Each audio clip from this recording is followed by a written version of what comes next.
Huge body kick by Zanabusi in 17 seconds. Wow. There's a tap. Sarah Kaufman inside of the first round. That looks like it. There's the tap. And there's the guillotine. He's got it deep. He taps. He taps. The left hand lands. Kennedy's hurt. He's out. Luis Rafael Lorenzino.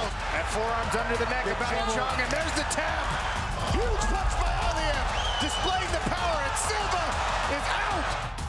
Oh, huge knee. Dropped him with the flying knee. Oh my goodness. That just happened! Puts him down! Oh my goodness! Big overhead. Right. Get fired up, cause it's about to get real!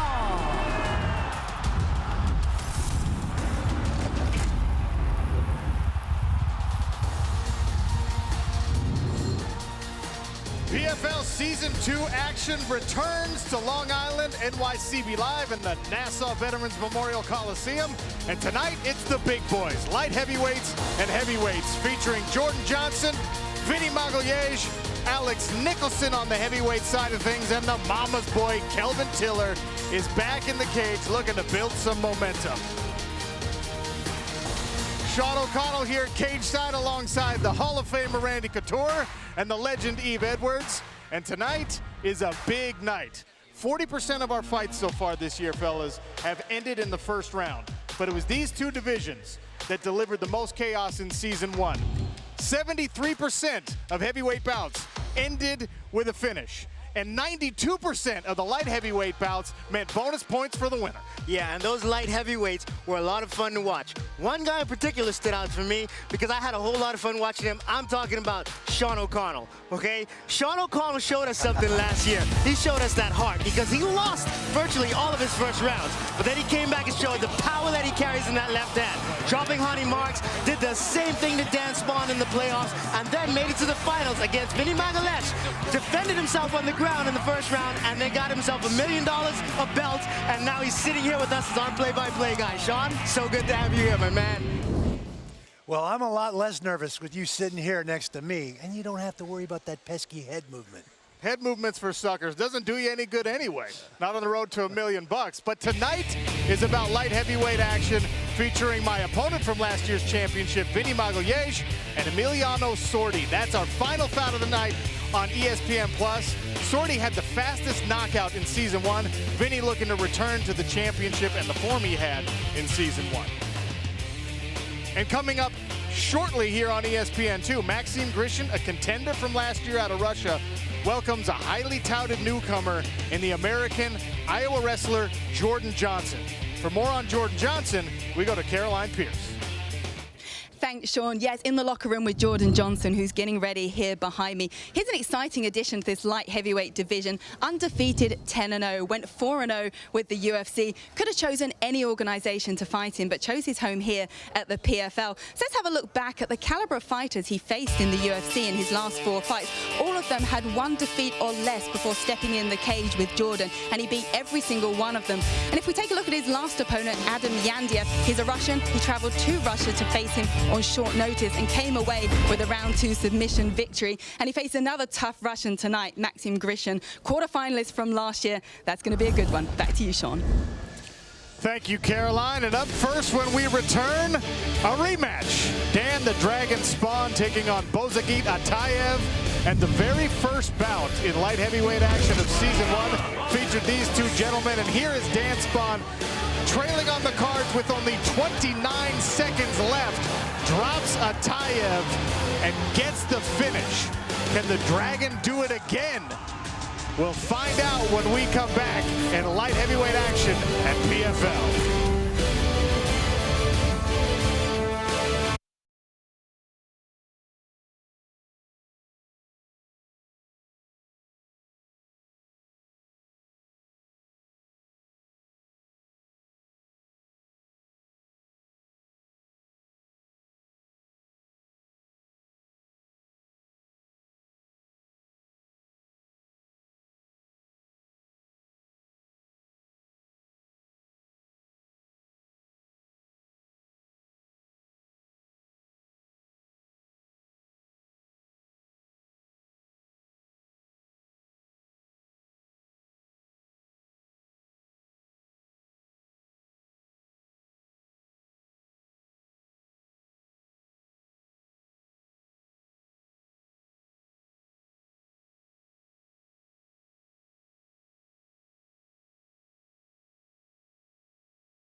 This presentation of the PFL on ESPN2 is presented by Presidente.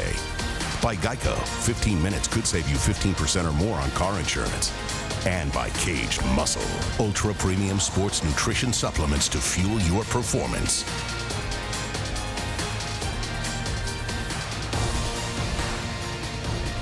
Sean O'Connell, Randy Couture, Eve Edwards, cage side, and that is not just any cage. That's the PFL Smart Cage.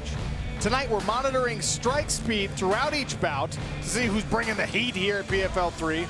And we'll also bring you fighter tracking technology so we can analyze which fighters are controlling the action in the cage. The Smart Cage is just one more way that the PFL is changing the game. Eve, walk me through this a little bit. How do we read the Smart Cage? Well, the Smart Cage, what I want you guys to focus on a lot is this area right here. This is going to show you the strikes, who's going to be more effective with their offense. And right here, guys, pay attention. This is like your GPS. This area is going to show you where the fighters are moving around and who's in control of the fight. We start tonight's action with a big rematch from season 1. Dan the Dragon Spawn out of Columbus, Ohio, taking on Bozagit Atayev. Randy, this was a back and forth bout in season 1. It sure was, and I think after talking to Bozagit Atayev after losing this fight, he said he had some adjustments to make. He wasn't used to the time change. He didn't fly over here early enough to make that adjustment. I think we're going to see a different Bozagit tonight. Well, I tell you, his difference between season 1, bout 1, and season 1, bout 2 was pretty significant. I was there for season 2 or season 1, bout 2, and it sucked. And here's Dan Spawn, the tall, rangy southpaw, Eve. Yeah, and when I look at the fight from last season, I mean, I think Dan was down early in those first 2 rounds, but he showed that heart. He pulled the page out of your book, Sean, came back, landed some big shots at the end, and got a finish. He says he sees some openings as a southpaw, and I want to see if he can take advantage of those this season. So how do they stack up? They've seen each other before. Will they exploit the weaknesses, the differences? There you see, I mentioned he's tall and rangy. Dan Spawn, 6'4", to Bozagit Atayev, 6 feet tall. Got the reach advantage. Can he take advantage of it and get another win over Atayev tonight? Let's get started with Lillian Garcia inside of our PFL Smart Cage. Fight fans, we are live and set for PFL3. So I have just one thing to say. New York, get fired up, because it's about to get real. We are opening things up with 3 rounds in the lightweight division. Introducing first, fighting out of the blue corner. He is a kickboxer, standing at 6 feet tall, weighing in at 204 pounds. In 22 professional bouts, he has a record of 19 victories and 3 defeats, with 14 wins by knockout. Fighting out of Dagestan, Russia, here is Bozagit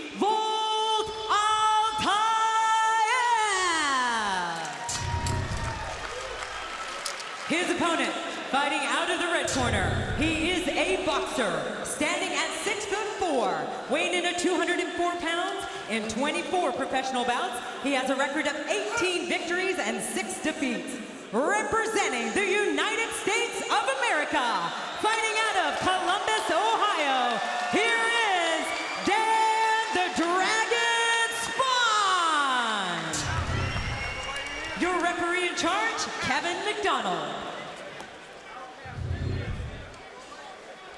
Kevin McDonald, the 3rd man in the cage. He'll control the action tonight. Dan Spawn out of Columbus, Ohio in the silver trunks. Bozagit Atayev in the gold. Ready to fight? Let's go. I'm getting itchy. I fought both of these guys last year. Touch of the gloves, and here we go. For you PFL newcomers, let me explain the scoring rules for you. 3 5-minute rounds. If you get a finish inside of the first round, you are awarded 3 bonus points. A win is good for 3 points, 3 extra for a first round finish, 2 extra for a second round finish, and if you get the job done in the 3rd, you get 1 extra point for a total of 4. Body kick, landing, and an exchange here in that open stance, Eve. Yeah, and Bozagit's doing a lot of feinting on the inside, from inside Spawn's range. And that's a bit dangerous because if Spawn reacts off of Bozagit's first move, he can land a punishing shot. No elbows at any time in PFL action. The quick turnaround, we're trying to avoid some cuts here. Left hand just misses for Dan Spahn. Bozagit is a high-level striker, so I don't understand why he's using those feints early without reading them. Maybe he remembers a lot from the last fight, but you've got to realize that fighters grow every time they step into a cage. So Spahn may have changed his game some, and Bozagit might be expecting to fight the same guy. Nice little punch landed on the exit there, Randy, and we saw these guys kind of clashing, clinching, and separating in bout one. It looks like maybe we'll get a little bit more of it here in the second one. Absolutely. Both these guys seem to want to stand in the open, stand at range, find their rhythm, and land shots. They've been trading a lot of kicks and a couple of really nice inside kicks by Ataev. Tries to knee the leg there out from Dan Spahn, pressing his taller opponent against the cage. And Randy, this is one of your specialties, this cage wrestling. Where does the height difference come into play here? It can be an advantage or a disadvantage. Dan Spahn gets an underhook and jacks that up. It's difficult for Ataev to deal with that height. And sometimes it's easier for the shorter fighter to get under, get to the hips, and pull the legs out of the taller opponent. A couple of body shots here from Bozagit Ataev trying to dig into that body. Those things will pay dividends later in the fight if it goes deep. The first one did, ending with a TKO just shy of 30 seconds left in the third round. Nice uppercut and a left hand from Dan Spahn. That was pretty. And another one. Ataev grabs him. Thought about a takedown there. And in the first bout, Randy, we saw the Dagestani, we usually expect some wrestling. We saw actually Dan Spahn take Bozagit Ataev down a couple times. Yeah, Bozagit Ataev is more of a striker. He's not as much or as strong in the wrestling and grappling realm as a lot of these Dagestanis are. Last season, Dan Spahn handed Bozagit Ataev only the second loss of his career and the first one in about 10 years. So there's a little bit of a mental situation playing here because obviously this guy's beat you before. I always felt like the onus is on the guy that won the first. Oh, Huge right hand. Big right hand. Spahn's in trouble. Powerful exchanges here. Spahn is in big trouble. Dan Spahn in trouble here. Can he recover? Efficient top strikes from Ataev. The referee right there on top of the action. Spahn trying to tie things up. The mouthpiece comes out, and it's 6 points for Bozagit Ataev, avenging the loss from season one with a knockout. Quick six for Bozagit Ataev. He hurt Spahn and then was just able to barrage him with those punches. He was defending a leg attack and at the same time still throwing big punches. Bozagit did a nice job with those inside leg kicks. And those, I thought, were starting to affect Spahn and the way he was moving. Man, Watch that's replay and an official decision when we come back. What a start.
PFL Live app for exclusive access to highlights, results, schedules, and standings.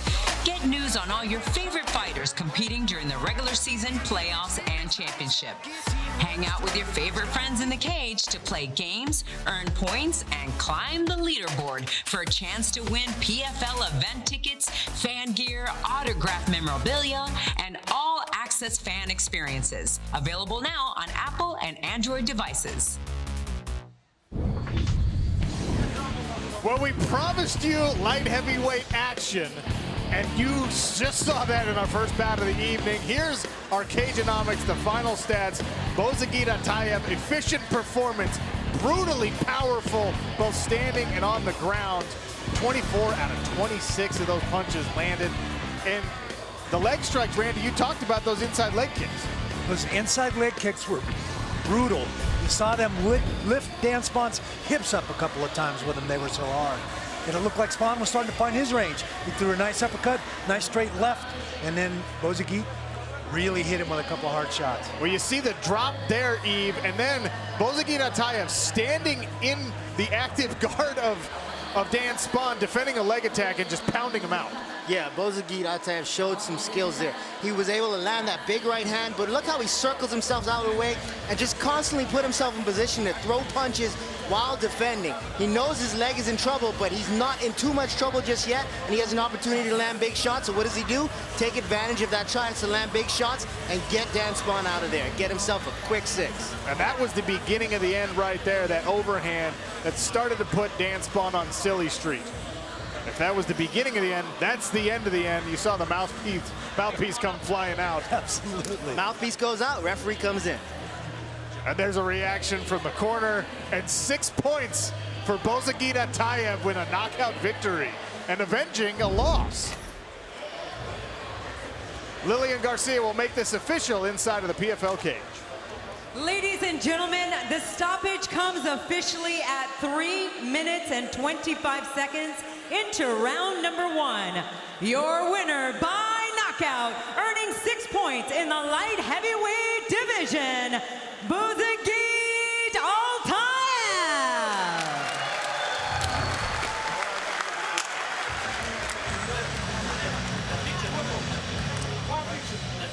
What does a first round finish mean for Bozagit Atayev? It means 6 points and a place atop the PFL light heavyweight standings for season 2. Plenty of action, of course, yet to come in this weight class. Unbelievable start for Bozagit Atayev.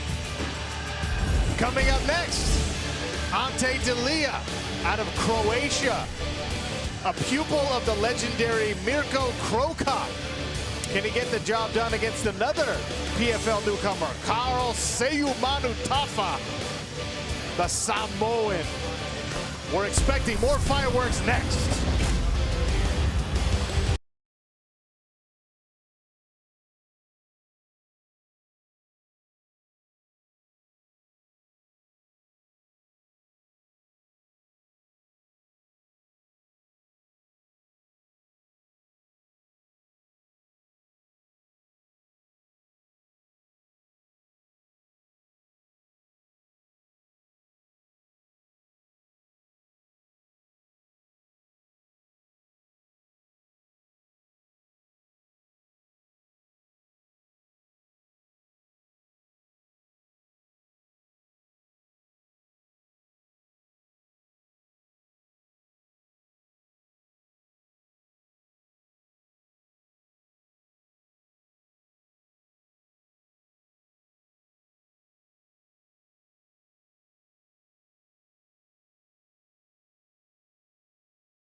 This Saturday, June 8th, it's UFC 238 from the United Center in Chicago. Henry Cejudo faces Marlon Moraes for the vacant bantamweight title, and Valentina Shevchenko defends her flyweight belt against Jessica Ai in the co-main event on pay-per-view. Plus the people's main event. Cowboy Cerrone takes on Tony Ferguson in a lightweight tilt. ESPN and ESPN Deportes will have the prelims starting at 8 Eastern, 5 Pacific. To order the main event, go to ESPN.com/PPV. I'm excited about that Tony Ferguson Cowboy Cerrone fight. I fought Tony at an Ultimate Fighter finale, and he's grown so much in the past few years, and Cowboy Cerrone has always been a very dangerous man. Well, up next in action here on Long Island, it's heavyweights. A couple of newcomers. Ante Delija out of Croatia takes on Carl Seumanutafa, the Samoan, who, by the way, took this fight on less than 1 week notice in replacing an injured fighter.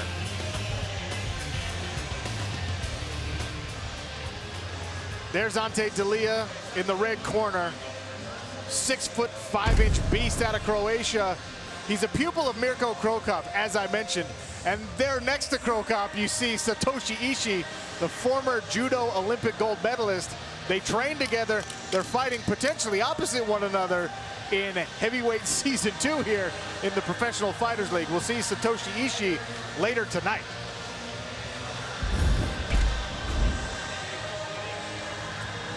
What do we expect from Ante Delija here, Randy? Well, obviously, the Croatian's going to be a kickboxer. I mean, that's what Mirko Krokop is known for. It's going to be interesting to see how he deals with the Samoan, who's a giant guy, and a black belt under Jake Shields. So yeah, that's interesting. I would have thought that the Samoan would have been a striker as well, but if he's smart, I think he tries to take this Croatian down and put him on the ground. If you see there, Carl Seumanutafa in his corner, he's a black belt, but he's got 11 knockouts and 0 submissions. There's some dissonance there. Yeah, it kind of doesn't make sense, but he's a black belt for one reason, I believe, one reason alone. He went into a gym and they wanted him to fight in the Golden Gloves, but he wrestled, he did some jiu-jitsu, and he was tapped out by a 135-pounder. And that made him fall in love with jiu-jitsu. Oh, boy. He's a very intense character. I was actually in attendance at his last fight. He won via leg kicks. Broke his opponent's lower leg with a bunch of leg kicks. You see there, the height difference, a reach advantage actually goes to the shorter fighter Carl Seumanutafa, and he is 20+ pounds heavier than Ante Delija. 7-year difference in the age, but Randy Couture will tell you that doesn't matter at all. Let's get started with Lillian Garcia. As we continue our next bout, it is scheduled for 3 rounds in the heavyweight division. Introducing first, fighting out of the blue corner. He specializes in jiu-jitsu, standing at 6'1" and weighing in at 260 pounds. In 21 professional bouts, he has a record of 12 victories and 9 defeats. Making his PFL debut, fighting out of Samoa, here is Carl Badwater Seumanutafa. And his opponent, fighting out of the red corner, he specializes in judo, standing at 6'5" and weighing in at 239 pounds. In 18 professional bouts, he has a record of 15 victories and 3 defeats. Also making his PFL debut, fighting out of Zagreb, Croatia, here is Walking Trouble, Ante Delija. Your referee in charge, Todd Anderson. Delija in the blue shorts, Carl Seumanutafa in the silver. Heavyweight action, 3 5-minute rounds. 6 points on the line here potentially in the first round of this heavyweight tilt. Ready? Hey! No touch of the gloves, just stalking to the center of the cage. There's that low leg kick that proved to be so successful in Seumanutafa's last fight. Delija's nice, long, staying out of range. Long jab, long right hand. Test that double jab. Another leg kick, naked leg kick. And some uppercuts here. Seumanutafa paying for for the naked leg kick there. D'Elia drags him towards the cage, shoves him towards the cage, I should say. Will pick him up and put him down right to the back of Seu Manatafa, who, to his credit, immediately works to get elevation and back to his feet, Randy. You wonder how much grappling Satoshi has taught Dela. I mean, nice takedown, high crotch, runs the pipe, puts Manatafa on the bottom. Eve, we saw him working that Kimura escape against the cage there. He's still holding on. And he's working for, and D'Elia right now is working for an armbar from the top position. Seu Manatafa, and he transitions to the mount. Beautiful technique. Seu Manatafa's in trouble. This is a horrible place to be with a big guy on top of you. Delivers a hellacious blow to start things out in the ground and pound. Alex Nicholson in action later tonight. He's watching these two heavyweights, potential future opponents. And Seu Manatafa looks to be chasing a Kimura from the bottom, but he's also got to get that right leg out if he wants to be able to affect this technique. Almost on cue, he works, but Ante D'Elia just looks to pass. Seu Manatafa able to secure a little bit of a half guard here and the underhook. Find that ear.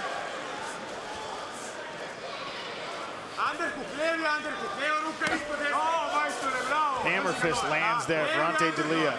He's not throwing a lot from the top, but all of them are landing, and there's power behind each one. He's being very, very selective from the top, but yeah, everything he's throwing from the top seems to be getting through. He's picking his shots.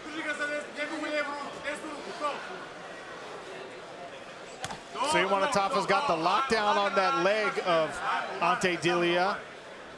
And now an underhook. But so far, no progress in getting back to his feet for Badwater. More ground and pound from D'Elia. Powerful strikes from the top control here. That one misses. D'Elia using his head very, very well to keep Seu Manatafa on his back, not letting him go over and isolate that far arm and try and create a scramble to get up. Eve, Carl's got that lockdown. Oh, he let it go and recovers full guard here. But 2 minutes left in this round. It's been all Ante D'Elia so far. You're going to see a guy with that lockdown trying to use that to go out the back door.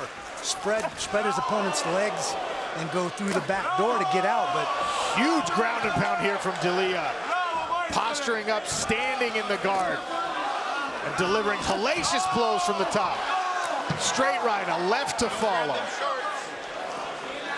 What I'd like to see Seu Manatafa do right here is work for that underhook and start working to get up. Right now he's defending himself, looking like he wants to make space, but he's not using it to get up. I don't know if it's because of D'Elia's pressure from the top.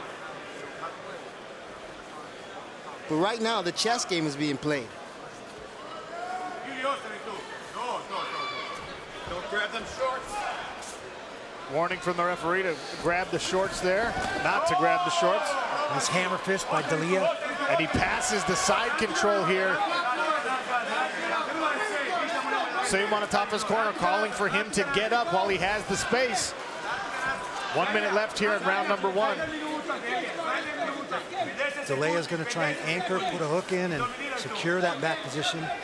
Seu Manatafa doing a nice job, getting to his knees, starting to work his way up.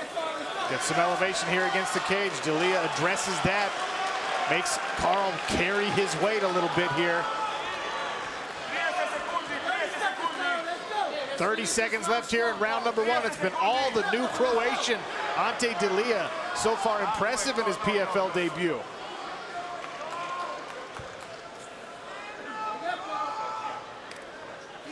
Hand control by Seu Manatafa. This is a good position for Ante D'Elia to throw some knees to that thigh.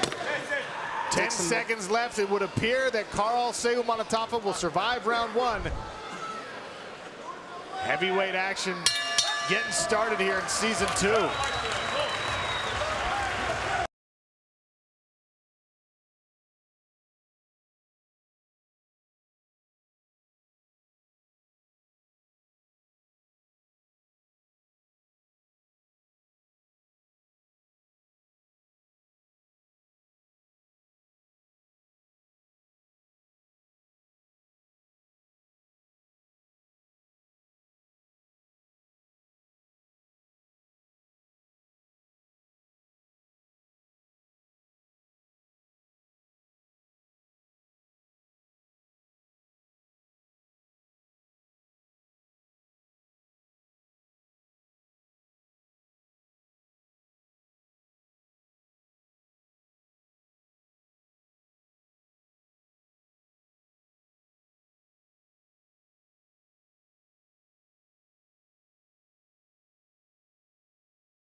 Professional Fighters League back here in Long Island. Sean O'Connell, Randy Couture, Eve Edwards. Ante Delia out of Croatia in the blue shorts. Coliseum the Samoan, in the silver. It was all Ante Delia in round one, and Seumanatafa gets back to work with the leg kicks. Yeah, and against a good kickboxer like that, you don't want to throw those naked leg kicks. That cost him in the first round. Got to set those up, throw some hands at him, and then finish it with that leg kick. Especially if you can get your opponent backing up. There it is again. The right hand lands for Delia, sets up a shot. He's got Seumanatafa back against our PFL Smart Cage. Big driving double by Delia. Ran out of real estate, ran right into the fence, but seems to be comfortable in this attached position. We talked about the ground and pound in round one for Ante Delia. He landed 8 power shots, 26 overall. I don't know what classified as a power shot, but a lot of those had bad intentions on them. Absolutely, and he's a long guy. It generates a ton of leverage with those long levers. And Eve, we saw him mix it up when he was on top. He went from the half guard, he went onto his knees, he stood up onto his feet to deliver those long, powerful blows from the top. Yeah, he does like to find range. He's effective in finding range to land those big punches, especially for a tall guy. That's usually very difficult, but he's very effective at doing that. The one thing that I like, or not that I like, but think about this. Fighters from different countries, they're kind of known for things. The Dagestanis are known for their wrestling, good wrestling. The Mirko Krokop and the Croatians are good for their kickboxing. The Samoans are usually very good kickboxers, but their chins, right? Samoan fighters usually are very, very tough, and they can take a shot. So I don't know how those shots have affected him. The only knockout on Seumanatafa's career at the hands of Matt Mitrione, a respected heavyweight, of course. Another leg kick there. And the takedown completed for Ante Delia. Carl Seumanatafa's corner trying to walk him through an escape here. Get up, Carl. Can't be there, bro. Let's go. Kick him off and go, Carl. You gotta kick him off and go. Kick him off. Let's go.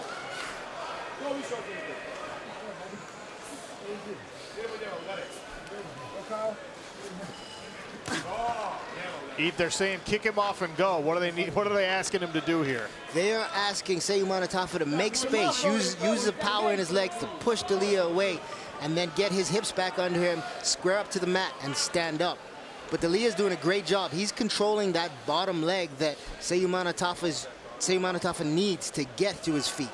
Seumanatafa needs that right leg out to get up. Inside of 2 minutes left here in round number 2. Potentially still 5 points on the line in the heavyweight standings. Tosses the legs aside and gets right back to work. Ante Delia now on the back of Carl Seumanatafa.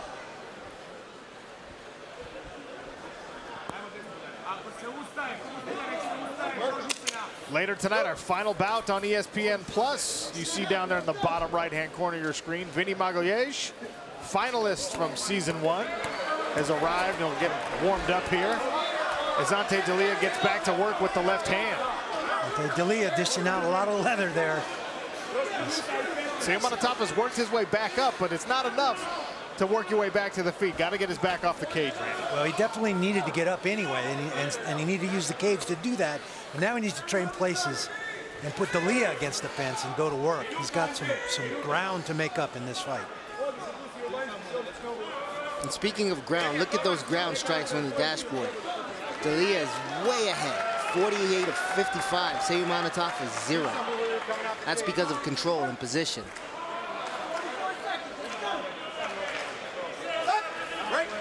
Break in the action here.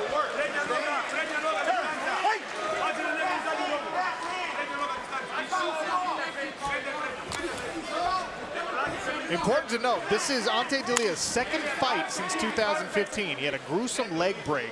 And this is only the second time he's been back in the cage. Does not appear to be rusty. He certainly doesn't. Doesn't show any ring rust.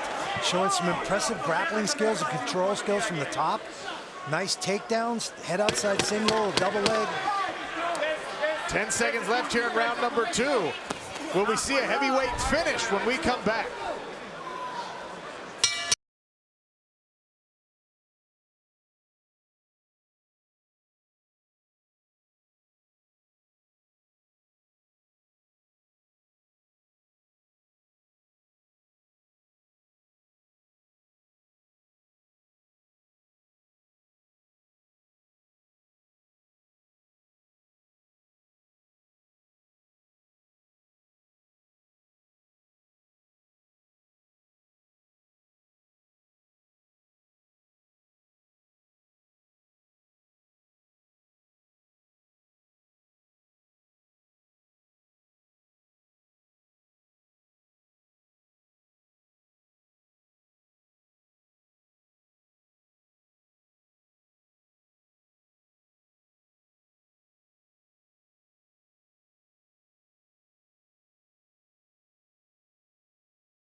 Back for third round heavyweight action. Ante Delia out of Croatia in the blue shorts.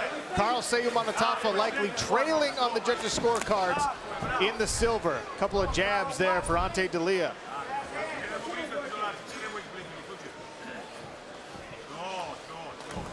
Another takedown attempt here. Seumanatafa able to avoid the first one, but the reef shot from Delia's got his back against the cage. I like what Seumanatafa did to defend that reshot, pushing the head down. Earlier, he was trying to pull him up. He was trying to pull up Delia every single time. And sometimes that just lets your opponent get into this underhook position. If you look down there at the bottom of your screen, our Professional Fighters League Smart Cage tracking strike speed, 27. Wow. Big throw. This little judo uchimata by Seumanatafa. Delia recovers right away, pops right back up to their feet. He's probably seen that a few times from Satoshi Ishii. No doubt about that. There was some frequent flyer miles in that one. Delia himself fancies the judo, walking trouble, pretty well rounded, but he notes judo as one of the strengths of his game. He'll look to wrestle here, though.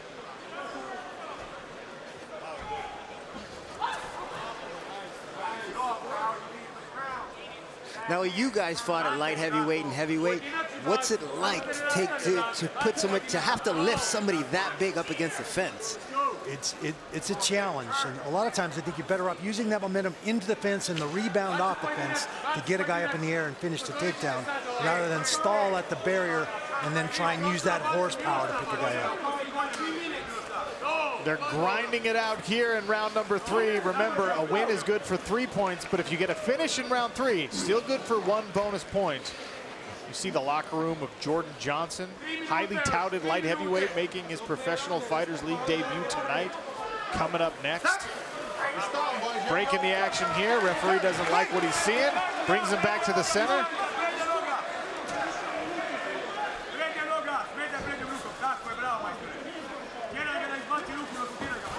Seumanatafa is I believe he needs to open up now. We're at the tail end of the third and final round, and he's down on all the scorecards, ours and probably the judges also. He's got half a round left.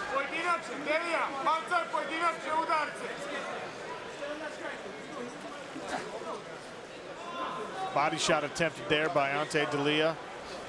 Carl Seumanatafa calls himself Bad Water, an homage to the name of his mother's village back in Samoa. Translates to Bad Water.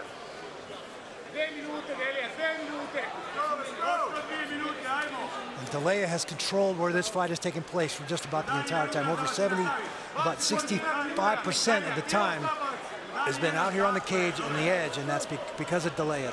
The shots, running into the barrier, and controlling him here in the clinch. Each guy sneaking in an uppercut there while Randy explained our cageonomics. Couple of hooks there from Ante Delia. Seumanatafa speaking, I think, to the ref there. Big knee.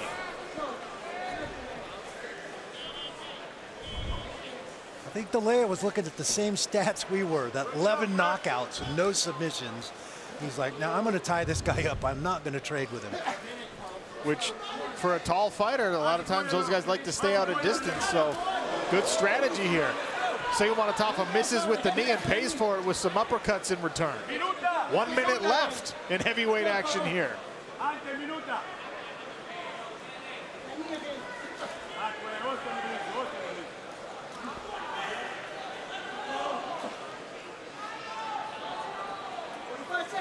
Grinding performance here from Ante D'Elia. He went to culinary school. He's cooking himself up a pretty nice little PFL debut here so far.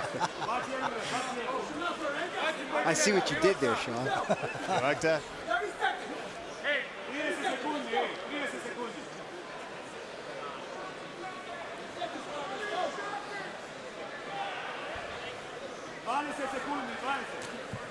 All Ante D'Elia here in the third round. He'll look to finish a takedown to try and seal things as 10 seconds left in this heavyweight bout, the first of PFL Season 2.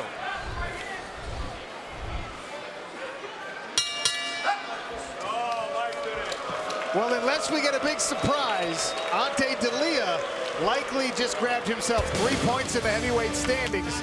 We'll have the official decision next.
It's light heavyweights and heavyweights tonight in Professional Fighters League action, and the first heavyweight bout of Season 2.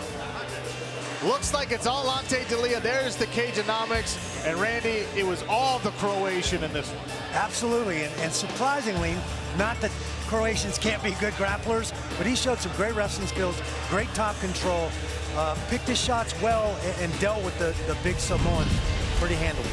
Ante D'Elia making his Professional Fighters League debut, and he dragged Carl Seumanatafa to the ground there in the first round, and this was a lot of what we saw. Yeah, and he stayed on top, but he also worked himself to position where he can strike. A lot of guys, they try to keep top position, they lean their head on you, they keep that pressure, but he was able to keep the top position and land big shots. Taking shots from the outside, he attacked those legs, and when he got Seumanatafa down, he just never relented. He just stayed on him and constantly put on pressure. An efficient performance from the Croatian, making his debut, the pupil of Mirko Krokop. Lillian Garcia will let us know the official decision in our PFL Smart Cage. Ladies and gentlemen, after 3 rounds of action, we go to the judges' scorecards. And the totals are 30-26, 30-26, and 30-27, all for your winner by unanimous decision, earning 3 points in the heavyweight division, Ante Delia.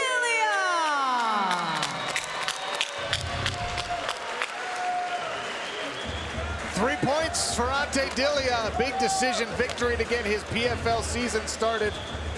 Impressive performance, and he showed a skill set that we did not know that he had.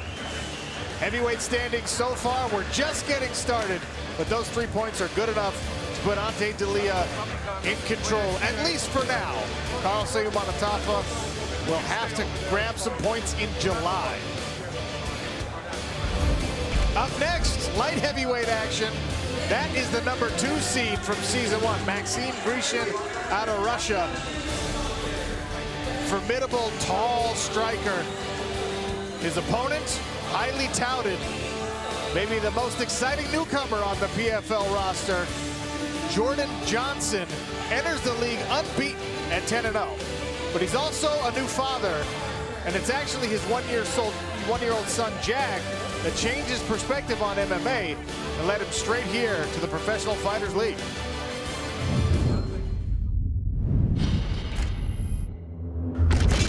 You know, fighting is a very dangerous sport, and there's really serious repercussions if you stay in the sport too long or take too much damage.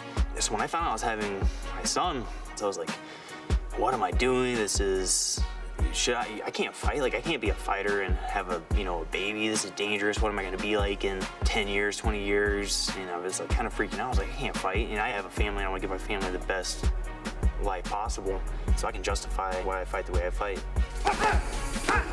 You know, I've been pretty open about it. Like, if I wasn't gonna get paid appropriately, like, I was okay moving on to the next step in my life, which is being a stay-at-home dad. But the PFL came and gave me a great deal, a better deal than any other organization. And like, this has a season, so you go do a good job, you get $1 million. And you know, these other organizations, you sign on, you might get a good contract, a good show, a good win, but you don't know what's gonna happen. You don't know when your next fight's gonna be. You have no idea. You say the wrong thing. You know, at the end of the year, you do what you're supposed to do. You get your money and you get $1 million. So, yeah, 100% that I can justify fighting. I can justify taking these risks because I can get $1 million at the end of the year. You know, you sign on with any other organization, you're taking a risk because you don't know when you're fighting. And there's just a lot of things out of your hands. And with the PFL, your contract says you have dates, and that's it. So I don't have to worry about anything else except for getting ready and performing. I plan on taking this division with the things I've been doing for years and years and years. There's no one's waking up right now and saying, I'm gonna go get that $1 million because I'm motivated today. It's because I've been motivated since, for a very long time. I've been working very hard, and that's why I'm winning this tournament.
This presentation of the PFL on ESPN2 is presented by Presidente.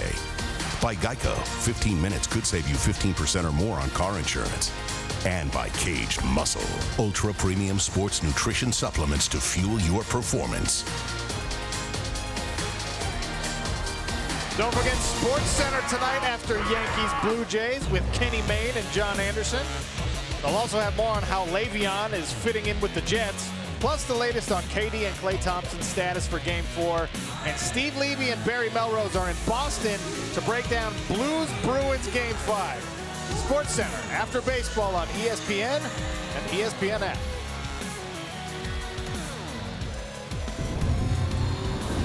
Well, here are our light heavyweight standings. So far, only one bout, and Bozagit Atayev dispatched Dan Spawn in round 1, good for 6 points and a place atop our light heavyweight standings. Remember, the top 8 advance to the playoffs. 6 points for a first-round finish, 5 points for a second-round finish, 4 points if you can make it happen in the third round. A decision victory is good for 3 points, and a draw is good for 1. We've been looking forward to this bout and the debut of the man on your right, Jordan Johnson, out of the University of Iowa, a wrestler. But Randy, he's taken on Maxime Grishin, who was last year's #2 seed heading into the playoffs. Absolutely. Maxime poses a lot of problems. He's long, he's rangy, he's got great striking. Look for him to play that range game and keep Jordan out of his wheelhouse. Well, there's the accomplished wrestler, the undefeated Jordan Johnson. He was 4-0 in the UFC. He's 10-0 in his career so far, Eve, and he's done it against really quality competition. He has, and I believe that's because he's a really cerebral fighter. I remember watching one of his fights in the UFC and him recognizing that his opponent had the skills to beat him. So what did he do? He fought the fight that he needed to fight to win. Stay at distance when he needed to, close the gap, wrestle when he needed to. He seems to be a very smart fighter. He's going to need those smarts tonight because he's fighting a man with a lot more experience. There is Maxime Grishin. Kind of a surprise heading into round 2, season 2, I should say. Not a lot of information on him when we were coming into season 1. Hard to find some of his fights because they all had taken place in Russia. He's got 28 wins on his record. That's good for the most of any of our light heavyweights returning here for season 2. And he learned a lot of lessons in season 1 in that playoff run. He's a former training partner of Fedor Emelianenko from Fedor's camp. He says Fedor came in and trains with him on occasion, but not on a fairly regular basis. He's been working a lot more on his wrestling going into this season. It feels like that was a big difference for him last season. Well, and it could be a big difference against the guy who's an elite wrestler in Jordan Johnson. Here's the tail of the tape. Reach advantage for the shorter fighter here. Jordan Johnson, 79 inches to Maxime Grishin, 76, but the leg reach, a significant 6-inch advantage for Maxime Grishin. Randy, will we see him throw some kicks because of that? It's risky. Anytime you pick one foot up to kick a guy, you're standing on one leg. It's hard to sprawl. It's hard to keep a wrestler like Jordan Johnson off of you. Light heavyweight tilts. Lillian Garcia will get us started inside the Smart Cage. All right, fight fans, this next bout is scheduled for 3 rounds in the light heavyweight division, and it is another class-up matchup between Russia and the United States of America. Introducing first, fighting out of the blue corner, he is a wrestler standing at 6'1", weighing in at 205 pounds. He is the only undefeated fighter in the light heavyweight division with a record of 10-0. Fighting out of Gilbert, Arizona, here is Jordan Big Swingin' Johnson. And his opponent, fighting out of the red corner, he is a kickboxer, standing at 6'3", weighing in at 205 pounds. He has a professional record of 28 victories and 7 defeats with 1 draw, with 14 victories by knockout. Fighting out of Tambov, Obev, Russia, here is Maxime Maximus Grishin. Your referee in charge, Dan Murliata.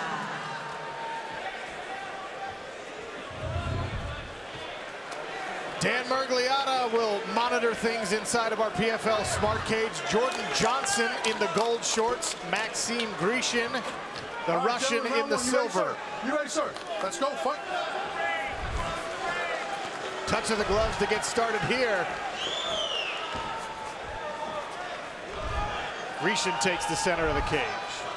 Jordan Johnson already switching stances. Inside leg kick from Grishin. Jab misses for Johnson. And now Grishin switching stances.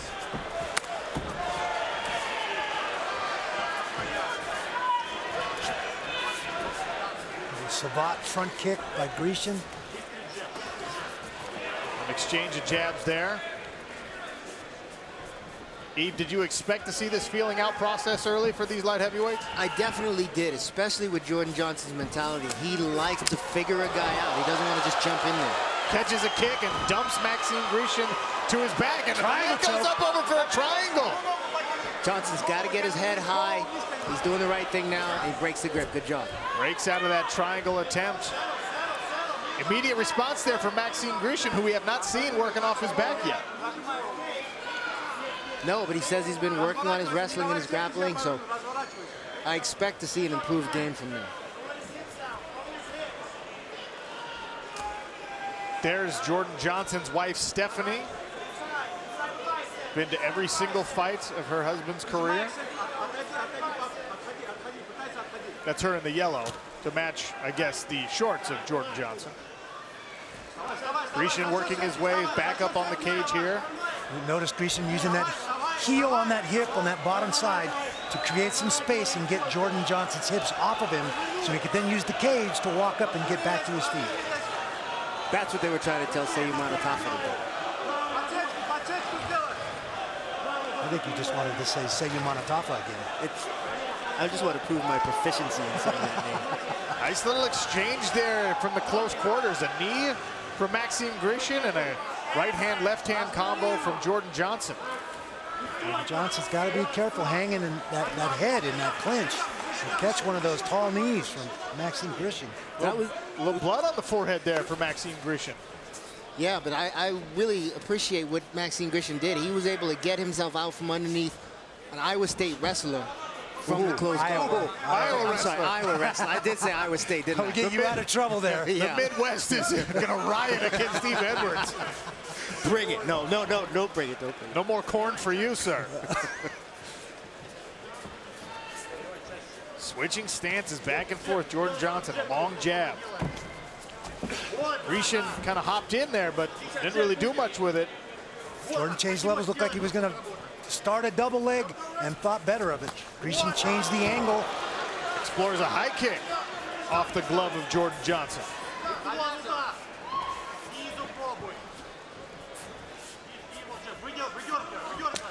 Leg kick from Grishin. And now Johnson's got the center of the cage and has Grishin's back against the cage. This is a good job on timing that shot. He set Grishin up, put his back on the fence, threw one punch to get Grishin's hands high, and then followed those in to get to this position. Good job by Jordan Johnson. Grishin using that overhook, that whizzer, and doing a good job of keeping Johnson's hips off of him. When you got your back against the cage against a wrestler like this, if you can stay on the feet, it's a small confidence builder and a victory, Randy. Absolutely. Every chance you get to stuff a guy like this who's a very, very good high-level NCAA wrestler, that is a feather in your cap. The knee just missed there for Jordan Johnson on the exit. Back to the center of the cage, these two light heavyweights. Maxime Grishin out of Russia in the silver, Jordan Johnson in the gold, and still 6 points on the line here with 1 minute left in our first round.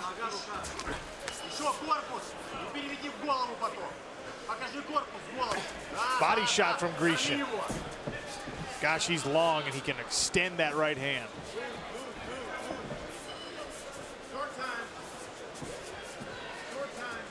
Switching stances, explores the left kick and back to orthodox. Catches a kick from Johnson. 30 seconds left here in round number one. The feeling out process is over. It is. I like the way Johnson moves though. When Johnson gets Grishin back against the fence, he covers well. And Grishin has to throw a combination. He has to be offensive to get himself out of that position. High front kick there from Jordan Johnson, just grazes the nose. Body kick from Grecian to close round number 1 here.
Sean O'Connell, Randy Couture, Eve Edwards back here cage side for the Professional Fighters League. Light heavyweights in the cage. Maxime Grecian in the silver with that inside leg kick. Jordan Johnson in the gold shorts. Another inside leg kick from Grecian. That one snuck a little north. All right, you right? All right, time back in. Let's go. You okay? Touch of gloves there. Accidental. Both guys switching leads, and that can be difficult, especially when you start throwing those inside kicks. They'll slide right up a thigh and check a cup. Lead kick from Grecian to the head there of Jordan Johnson, and he catches the leg. Now elevating. Great defense there from Grecian, who's able to avoid another takedown. And I like how Grecian stepped out of that limp leg from the single defense right into a straight right hand. I think Grecian's corner was honest with him and told him, I think, that he probably dropped that first round. That one takedown was the one defining thing that happened in that first round for Jordan Johnson, and I think that probably made it a 10-9 round for him. Well, he's a fighter who's made adjustments in the past. Nearly 4 times as many fights in his career as Jordan Johnson. Got the experience advantage. Chance of USA, as it's a Russia versus United States matchup here in Professional Fighters League.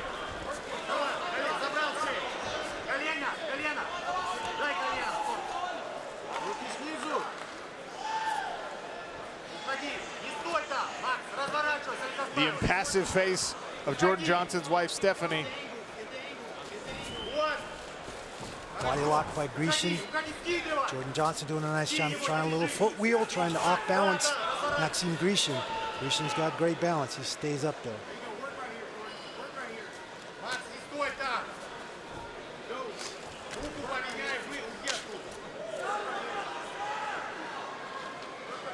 Grecian's back against the cage here. 3 minutes left in round number 2.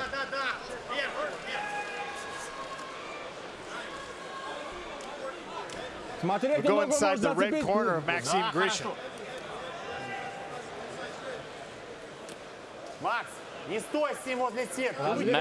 Max, don't stand by the net. Move away from there. This is his job, yes. You work the same way. Be careful. Watch left.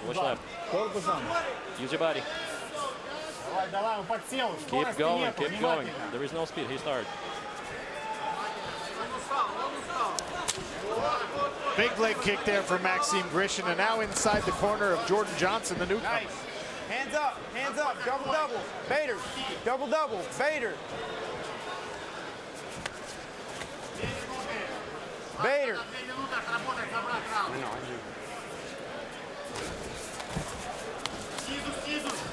Move. 2 minutes, double J. Move. It's all right. Check it. Randy, you heard the corner of Maxime Grecian there say that Jordan Johnson is tired. Is that going to prove to be a storyline here as this fight extends? Well, I guess it depends on if you believe it or not. I don't see any real fatigue there. He's sweating. His skin has turned a little pink, but some guys do that. I don't think he's showing any signs of fatigue in my mind.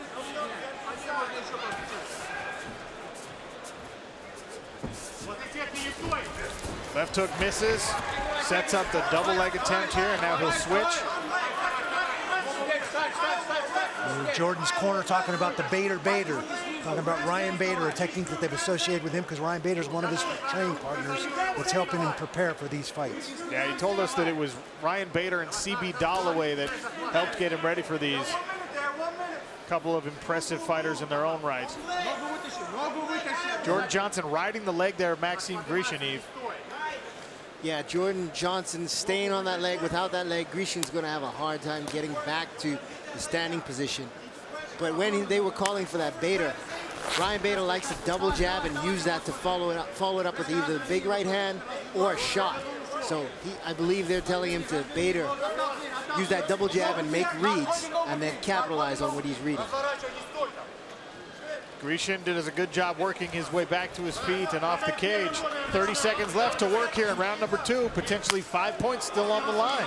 That's the third time we've seen him explore that lead leg head kick. Right hand just misses. They just traded 2 right hands. 10 seconds left here in round number 2 as the action heats up a bit. Big right hand again from Grishin. A third round next.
Well, round 3 of light heavyweight action ahead. Maxime Grishin there in the silver and Jordan Johnson, the American newcomer, in the gold shorts. And we were discussing during the break, how's this one being scored? I've got it 2-0 for Johnson, but you never know how the judges see this. Yeah, well, that second round was definitely a lot closer. There was no definitive takedown or thing that happened. Grishin landed some nice strikes, so did Johnson, so it was a much tougher round to score.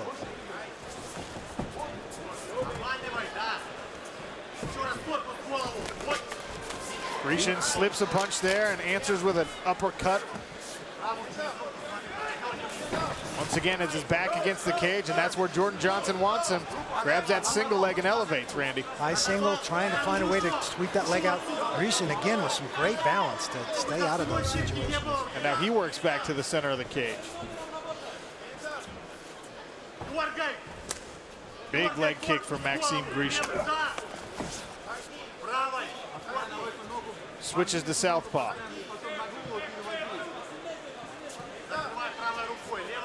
Now right here, I believe Jordan is going to keep covering to set up a shot. Fire a combination and then follow in with a shot. Whenever he backs Grishin up, that's what he seems to do. Jordan Johnson's corner, content to watch. Hands together. Sets up that shot. Pull, pull, pull. Chain wrestle. There you go. Yeah. There you go. Climb, climb, climb, climb, climb, climb. Hey, head. Think cradle right now. Pull, pull, pull. Iowa wrestle, baby. Iowa wrestle. There you go. Keep working. Well, they're calling for wrestling, Randy. Was that the right advice? I think so. I think, look how Max is hanging his head. He's got that near leg. He'd come over that head, cradle him up, suck him down to the mat, and establish a good top dominant position, and effectively steal the round with that takedown. 3 minutes left to work for Maxime Grishin. Took the #2 seed into the Season 1 light heavyweight playoffs. And now his back is stuck against the cage. Pressure from Jordan Johnson. Nice job by Max, getting right back to his feet.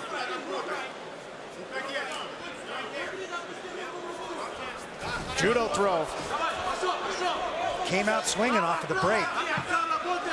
Very, very nice attempt by Max Grecian. You've got half a round left to make something happen and potentially steal 4 points in the light heavyweight standings.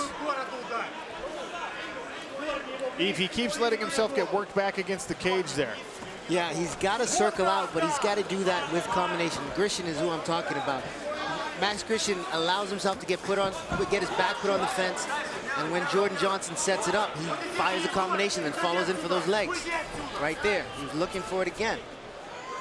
Vinny Magalesh watching the outcome, see who he may potentially face in the second outing for the regular season here in the Professional Fighters League. Well, Jordan Johnson is a newcomer, but he comes in with some hype behind him, highly regarded, an undefeated record. So maybe a favorite to end up in the championship bout. For some people, I'm sure he is. 90 seconds left. He's definitely on my list as one of the guys potentially going to the finals. Now, Max Grecian did a nice job of changing levels, dodging Johnson's punch. Got in on the legs, but didn't move his feet. He didn't drive through him. Time running out here for Maxime Grecian. An exchange of jabs there. Grecian follows it up with a right hand. I believe Grecian has to open up. And when he fires these counters, he needs to put a combination together rather than just firing the one shot. He landed that big right hand. Maybe if he followed it up, he could have got himself to position to take Jordan out. 45 seconds left here in round number 3. Big overhead right from Johnson. Big one back. Maxime Grecian says, I got one for you too. Yeah, take that. Only 30 seconds left as they heat it up. Big right hand. Maxime Grecian knocks down Jordan Johnson. He didn't follow up. Right back to his feet is Johnson. 20 seconds left. It was an interesting fake by Grecian. He picked up his leg. It was almost like a Superman punch. Grecian may be letting this one get away from him. When you drop a guy like that and he gets back up, he may still be on Greer Street. He may not be completely back. Round 3 ends. Was that enough for Maxime Grecian? We find out next. Light heavyweight bout in Professional Fighters League action here on Long Island.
Well, Eve, help me walk through these Cageonomics. The final stats, much more active in the striking, Jordan Johnson, but we saw there in the third round, especially Maxime Grecian landed significant stuff. Yeah, Jordan Johnson threw a lot more shots, but he was using a lot of those shots to get himself in the position to work for takedown. He did have a lot more pressure on during this fight, so that could win him this fight, but Maxim Grishin was able to land shots when they did stay on the outside. Inside knee, little uppercut, hook from Johnson. This overhand right to the double leg by Johnson. There's the big right hand by Grishin.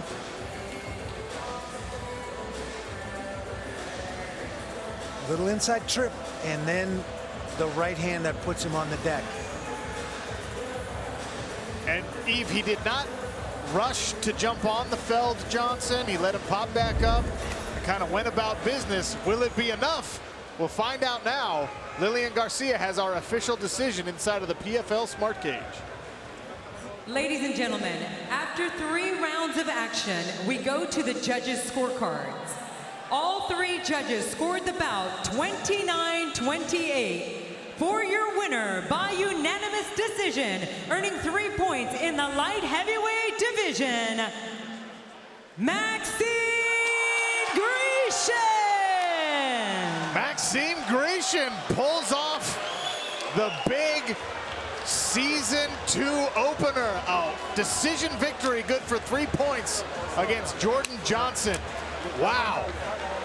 Had Johnson clearly in the first round with that takedown. Grishin clearly in the third round with that knockdown. How do you score the second round? That's the difference in the fight, and that was a dang tough round to score. There was no definitive takedown. We talked about that. Grishin, excellent defensively. And now in our light heavyweight standings, he finds himself where he was last year when we headed into the playoffs in that number 2 spot. Yeah, he did a good job in that second round of defending the takedowns. That could possibly be what the judges saw to give him that round, defending the takedowns and landing some shots on the breaks. Bozagit Atayev in first place with 6 points. Maxim Grishin in second with 3. Coming up next, Alex Nicholson. Sure to be a finish when he's in the cage, if season 1's anything to judge by. And he takes on a guy who really burst onto the heavyweight scene last year in Francimar Barroso. Can the big goat get it done? We'll find out next when we come back.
This is Randy Couture, retired sergeant from the 101st Airborne Division. Today, on the 75th anniversary of D-Day, we pay tribute to the thousands of soldiers who bravely stormed the beaches of Normandy during World War II, many of whom lost their lives to preserve the very freedom that we all cherish today. From all of us here at the PFL, thank you.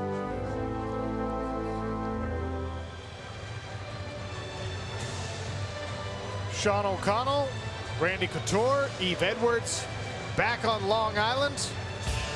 Heavyweight standings, Ante Delia, 3 points in his PFL debut with a decision victory over Carl Seubanatafa. And we're back in heavyweight action with these two. Alex Nicholson was exciting last year, sometimes for the right reasons. Yeah, absolutely. And the one thing he said he took away from last season is that he has to be more patient. We'll see if he can keep that patience this year. Oh, here wasn't the weigh-ins. Alex, The Spartan showing his intensity. A little pop from the crowd here in our Long Island Nassau Veterans Memorial Coliseum.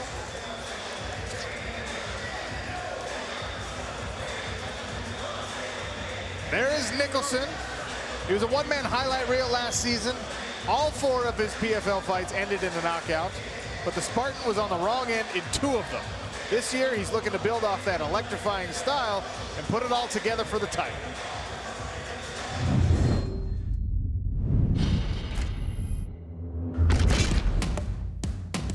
First fight, PFL 1 versus Jay Kuhn. We all know how that fight ended.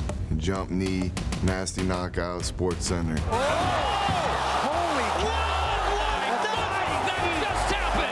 After Jake, I had that momentum built up. I faced Felipe. I went at him like I always do, trying to get the finish quick. I knew what the people wanted to see. There it is again, flying knee this time. Combination after the big left connect. I think I pulled some things. I didn't fight aggressively enough. Nice combination coming from Nicholson. And then at some points I fought too aggressively. And now Nicholson's feeling it.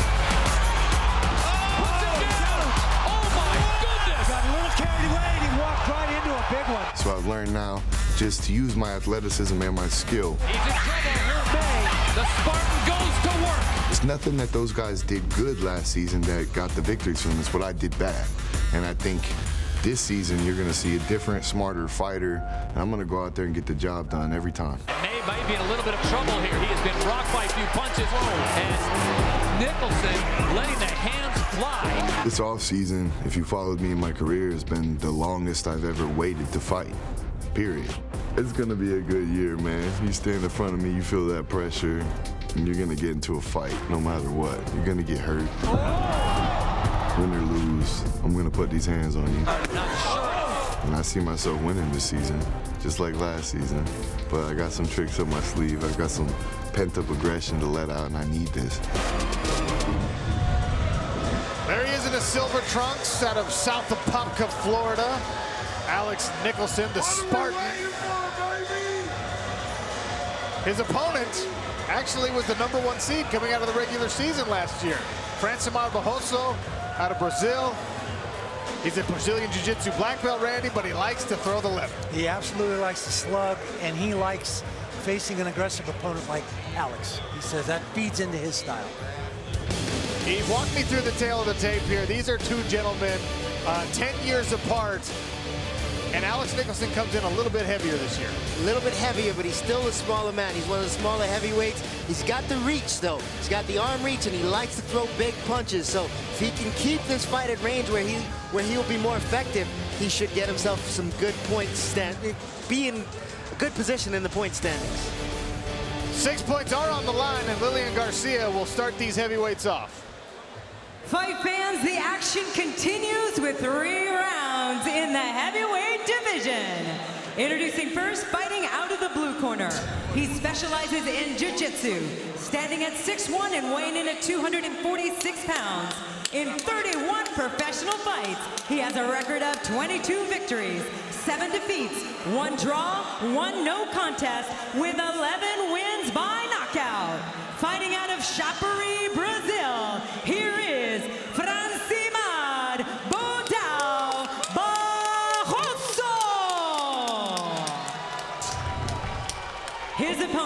fighting out of the red corner.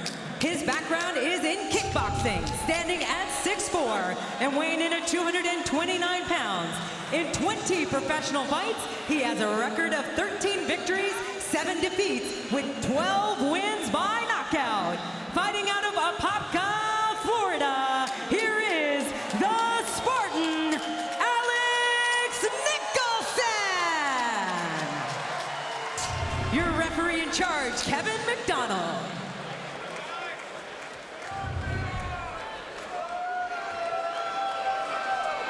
It's the big boys again here inside of our Professional Fighters League Smart Cage. Francimar Barroso out of Brazil in the blue shorts. Alex Nicholson in the silver. Touch of the gloves and worst start. Jab from Nicholson.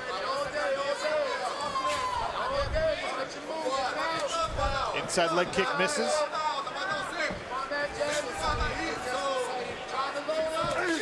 Overhand right attempt there from Bodal. The big goat is how that translates.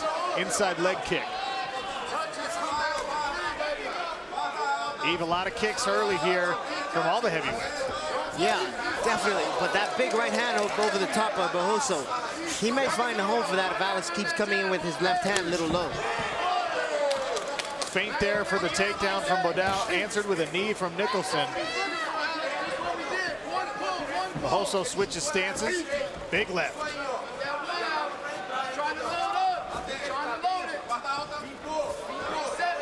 And the hand's already down for Alex Nicholson, who likes to put on a show. He absolutely does. Head kick attempt there from Barroso. Like Barroso being a Brazilian Jiu-Jitsu black belt, high level, he's got Alex Nicholson, I believe, in a very good spot. He's throwing these big haymakers, and Alex Nicholson keeps his hands high. He doesn't drop his hands, and that's a good opportunity for Barroso to change levels and put him on his back. You know Alex Nicholson wants to throw big punches. He's not shooting himself. An exchange of body kicks there. We heat things up in heavyweight action. Ooh, nice uppercut. And he's responded with an overhand right.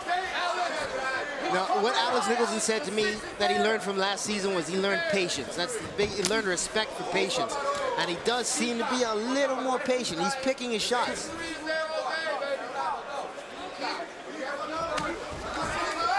Catches the kick, does Francimar Barroso, and he's got Alex Nicholson on the ground. Hammer fist from the bottom. Alex Nicholson aggressive off of his back, but now Barroso, the Brazilian Jiu-Jitsu black belt, in his guard. He's also the larger fighter, and that can prove to be trouble when you're on your back. You got a big guy on top of you, carrying all that weight can be a problem, trying to create scrambles to get out from underneath him because he can't spend the whole round here on his back. He's going to give away the round if he does that.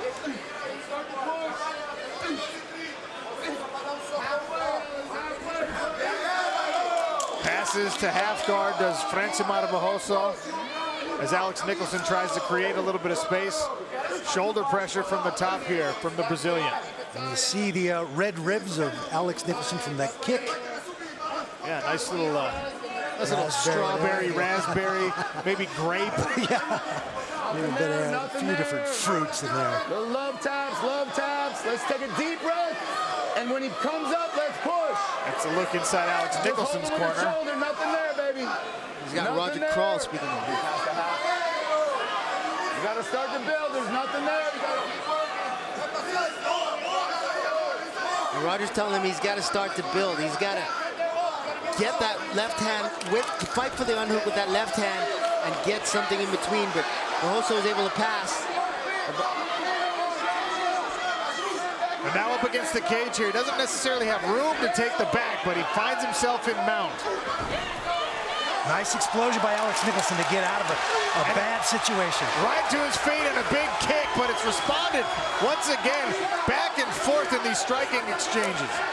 Spinning kick from Nicholson, another body kick. This time a right leg. Are we spinning now?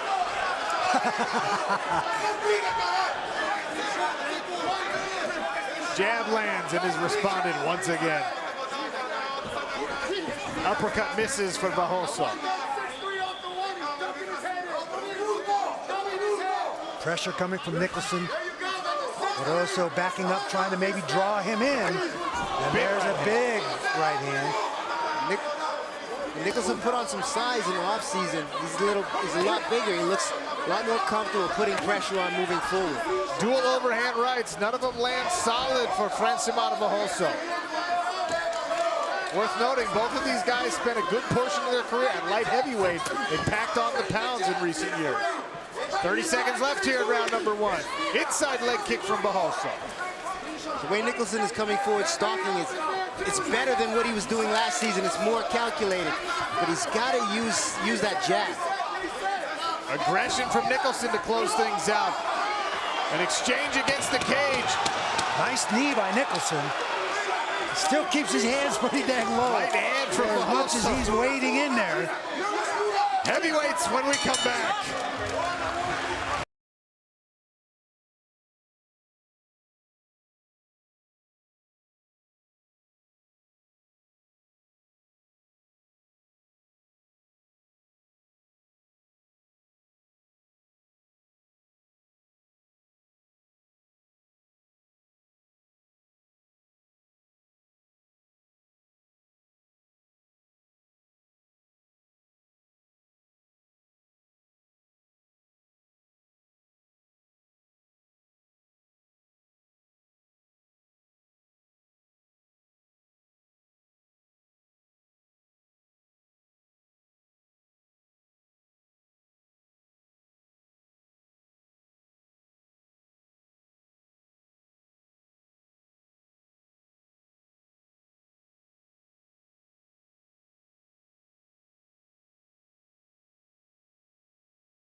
Eve, Alex Nicholson's corner talked about Barroso timing the overhand off of his kicks. Yeah, Alex Nicholson's got to keep his hands high or put something in front of those kicks so that Barroso can't time when to throw that overhand. 5 points on the line for these two heavyweights in Professional Fighters League Season 2. Francimar Barroso in the blue trunks. Alex Nicholson in the silver. And this is better from Alex Nicholson. This is what I wanted to see. I wanted to see him putting his hands in Barroso's face as he comes forward. But Barroso makes the right adjustment. Nice single leg by Francimar Barroso. And immediately passes to half. And that's possibly the reason Alex was not firing a lot of punches as he was coming forward, worried about that takedown.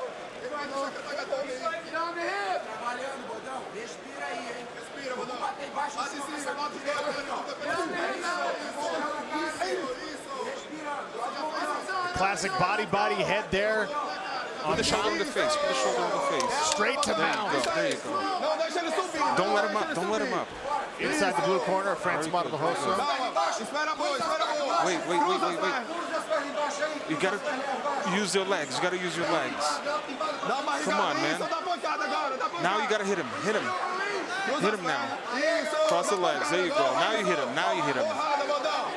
Hit him hard now. You gotta strike him now. Breathe. You gotta breathe. He's gonna open up.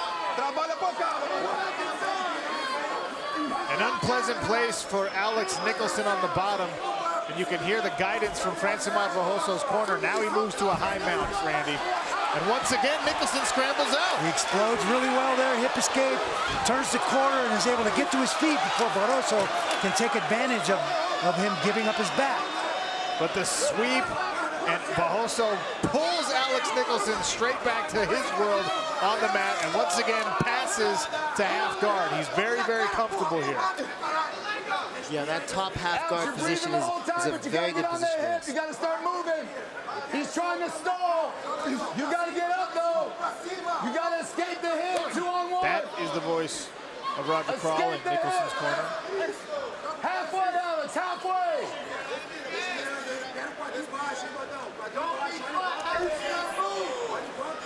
The look on Nicholson's face tells me that Barroso's putting pressure on him with that shoulder, with his head, keeping that pressure against Nicholson, making it very hard for him to turn his hips to either side. Covering the mouth and the nose, that's old school. It's an old Mo Smith trick. And right now, Nicholson is flat on his back, shoulder blades on the mat. You do not want to be here against the black belt.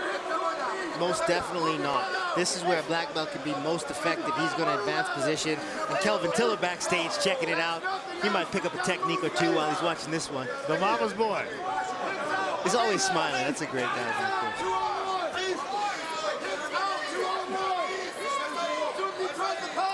You heard the corner of Francis Barbosa when we went back in, talking about posturing up, but that's why he doesn't do it. Again. Nicholson, anytime he gets space, scrambles out. Spinning stuff. Just misses with the left hand here. Nicholson knows he's losing. He's lost that round. He spent too much time on his back, and he's really pressing the action now. Still not reckless like we've seen him get, though. Oh, he loses his balance on the kick. He also looks a little bit slower. He catches his leg up on the shoulder of Bodao. Can he get his right leg out and set up a triangle choke here? On the big goat. The big goat.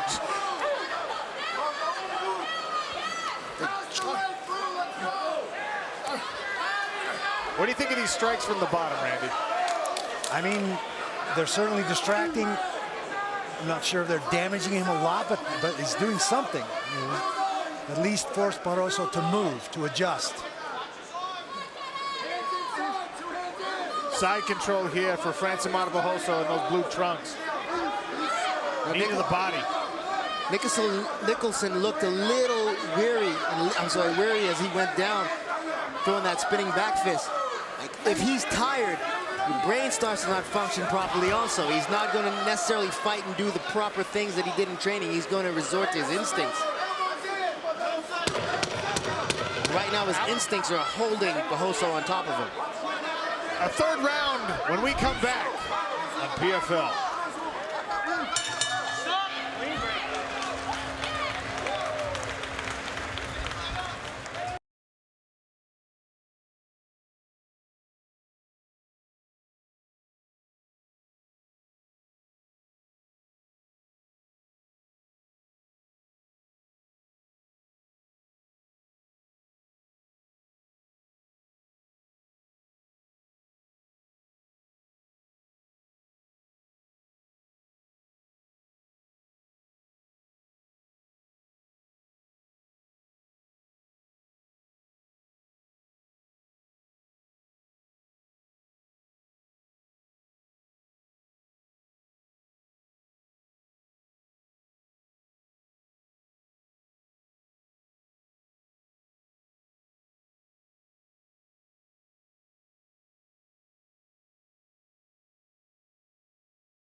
Sean O'Connell, Randy Couture, Yves Edwards. In 20 career fights, Alex Nicholson has only been to the third round twice. Both of those were decision losses for him. He finds himself here in the third for the third time. Nicholson in the silver, Barroso, Francis Barroso in the blue. Both men showing some fatigue in their corners between rounds. Nicholson, he does show some fatigue, but he's going to come out hard. That's what I expect out of him. Saw it in his eyes in between rounds. He's tired. He knows he's tired, but he wants to win this. He has a fighter's heart, and he's going to fight hard. I have Barroso up the first two rounds. The takedowns and the ground control really won those rounds for him, so I think Alex knows he's got to make something happen in this third round. Barroso doesn't look that fresh either.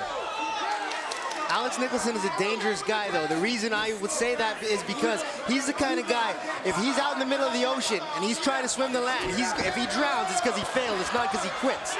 And that's what he's doing right now. He's trying to win this fight. Right hand from Francis Barbosa. Uppercut from Nicholson. And that's what his corner was calling for.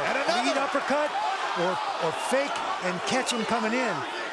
That one cut Francis Barbosa a little bit. That one hurt him. Big overhand right by Alex. Barroso on his back. Can Nicholson capitalize? Likely down on the judges' scorecards. Good job by Alex. That is smart, very smart. I think he recognizes Barroso is tired. He also knows that he just hurt him. Make him stand back up. Bloody face there for Francis Barbosa. Still potentially 4 points on the line in the heavyweight standings. That right hand landed for Barroso. A left from Nicholson and a right. Knee just misses. And now Barroso showing some serious fatigue. Spinning almost elbow from Nicholson. Yeah, these guys are... Hands down. Nicholson should follow that left kick up with a straight right hand. Fire that left kick to get inside. Straight right hand behind it. A left landed for Nicholson. Pure survival by both of these guys. Oh, right hand lands for Nicholson. Bodao on his back. He's in trouble. Does Nicholson have the gas to finish it here in round 3? He's got to protect that leg, Yves. He's out. He's out. He's not in trouble with that leg lock, but he should have gotten right up. Yep, exactly right. You got to pop up. It doesn't matter how tired you are in this situation. You have to. So right now, Bodao is just going to lay on top. He's not going to give him any space. It's going to make it very hard for Alex Nicholson to get up. 2.5 minutes left in this bout. Both men gassed. Who's got enough left to get the finish here and an extra bonus point? Tell you what, an interesting factor here, this referee has been relatively quick to separate guys up, absolutely. What Alex Nicholson needs to do right here is Alex needs to take this right leg, get that on the inside here to create a butterfly position, start pushing Bodao away so that he can work to stand to his feet. Laying flat on his back like he is right now, that's not going to help him. The corner of Bodao just asking for enough action to keep it where it is. Nicholson's got to make something happen here. Nicholson has got to get that right leg out, and he's also got to fight for that underhook on the left with his left arm. It's a bad position. If Alex Nicholson were to get up right now, he would break the spirit of Francimar Barroso. But Barroso laying on top of him right now, he's trying to suck the spirit out of Alex Nicholson. This is all about heart right now. Closing in on 1 minute left, and you see the grimace on the face of the Spartan. Flat on his back under the larger Brazilian. Shoulder pressure. Sucking for air is Alex Nicholson. Inside of 1 minute left. This underhook on this side is very important. That's what Alex Nicholson needs. On the left side. Right there, he should punch that left arm underneath right. He's got now it pop his hips, but he took it out. He's got to punch that left hook underhook under, elevate his hips, and clear that right leg free. We asked Alex Nicholson if the extra muscle was going to take too much air, and right now we've never seen him this tired in the PFL cage. Referee standing him back up. And you mentioned this referee had done this in a couple of fights already. Only 15 seconds left to get the job done. Does Nicholson have it? Or will it be Bodao to finish out strong? Spinning kick from Alex Nicholson. An uppercut misses. Bodao walks it off. Is it enough for the big goat, Francimar Barroso? Alex Nicholson back at heavyweight, 15 pounds heavier than he was in season 1. That was probably the most fun heavyweight fight that I've seen two guys gas in. We'll have an official decision for you when we come back on ESPN2.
This presentation of the PF More on Car Insurance and by Caged Muscle, ultra premium sports nutrition supplements to fuel your performance.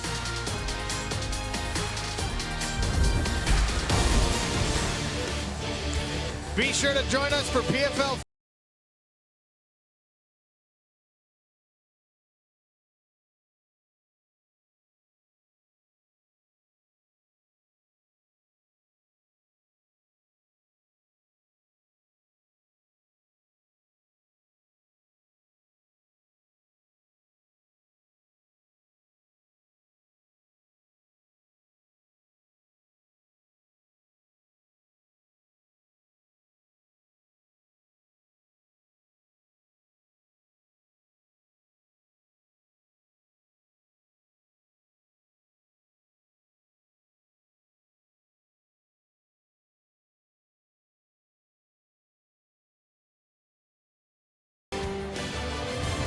After 3 5-minute rounds in heavyweight action, a look at our Cageonomics, the final fight stats. Francimar Barroso, the takedowns, Randy, I think might be the difference here. I agree. I think the first 2 rounds go to Barroso. I think Nicholson came back in the 3rd round and had him in trouble, but it was too little too late. It'll be interesting to see how the judges score it, but Yves, walk me through some of these replays here. Alex Nicholson was the man coming forward, but right there, Barroso did exactly what he needed to do, change levels, get to those legs, put Alex Nicholson on his back. And when Alex Nicholson throwing that leg up high, looking for that closed guard, that was the problem. Nicholson landed some big shots on the outside. He hurt Barroso in the 3rd round. He had an opportunity to finish, but they were both kind of tired. That punch right there bounced off the back of Barroso's head, and Nicholson was looking to finish, but he was up a little bit high, and he allowed Barroso to get beneath him, get his head out of trouble, and also threaten with that leg lock to where Nicholson had to pull himself out. Barroso got back on top. That was an opportunity for Nicholson to just pop right up. But, you know, I mean, when you get tired, it's so hard for your body to listen to what your brain is telling you to do. And look, adding to the fatigue, we mentioned the grimacing of Alex Nicholson. He came over here to the cage side table, indicated that maybe he injured a rib there in that 3rd round. He said 1st round. 1st round. He said he broke a rib, but obviously, you know, it's hard to say at this Let's point. hope not. I want to see him in the next round. Absolutely. He's got another regular season fight coming up. Lillian Garcia has the official decision inside of our Professional Fighters League Smart Cage. Ladies and gentlemen, after 3 rounds of action, we go to the judges' scorecards. 29-28 Nicholson. 29-28 Barroso. 29-28 for your winner by split decision, earning 3 points in the heavyweight division, Francimar Barroso. So it's a split decision. Somewhat of a surprise here, Randy, or? I mean, you still never know what judges are looking at sometimes. I really only saw the 3rd round as a strong round for Nicholson. The other 2 rounds, he spent most of the time on his back. So I have a hard time scoring it that way. 3 points and a decision victory for Francimar Barroso to earn a spot in our heavyweight standings. Ante Delia got the job done earlier in his PFL debut. Francimar Barroso, he's a guy we're familiar with from last year. 3 points for him as well. Remember, the top 8 advance to the playoffs. Still to come on ESPN Plus. Kelvin Tiller, there's Rakim Cleveland inside of his locker room, getting ready for some light heavyweight action later on.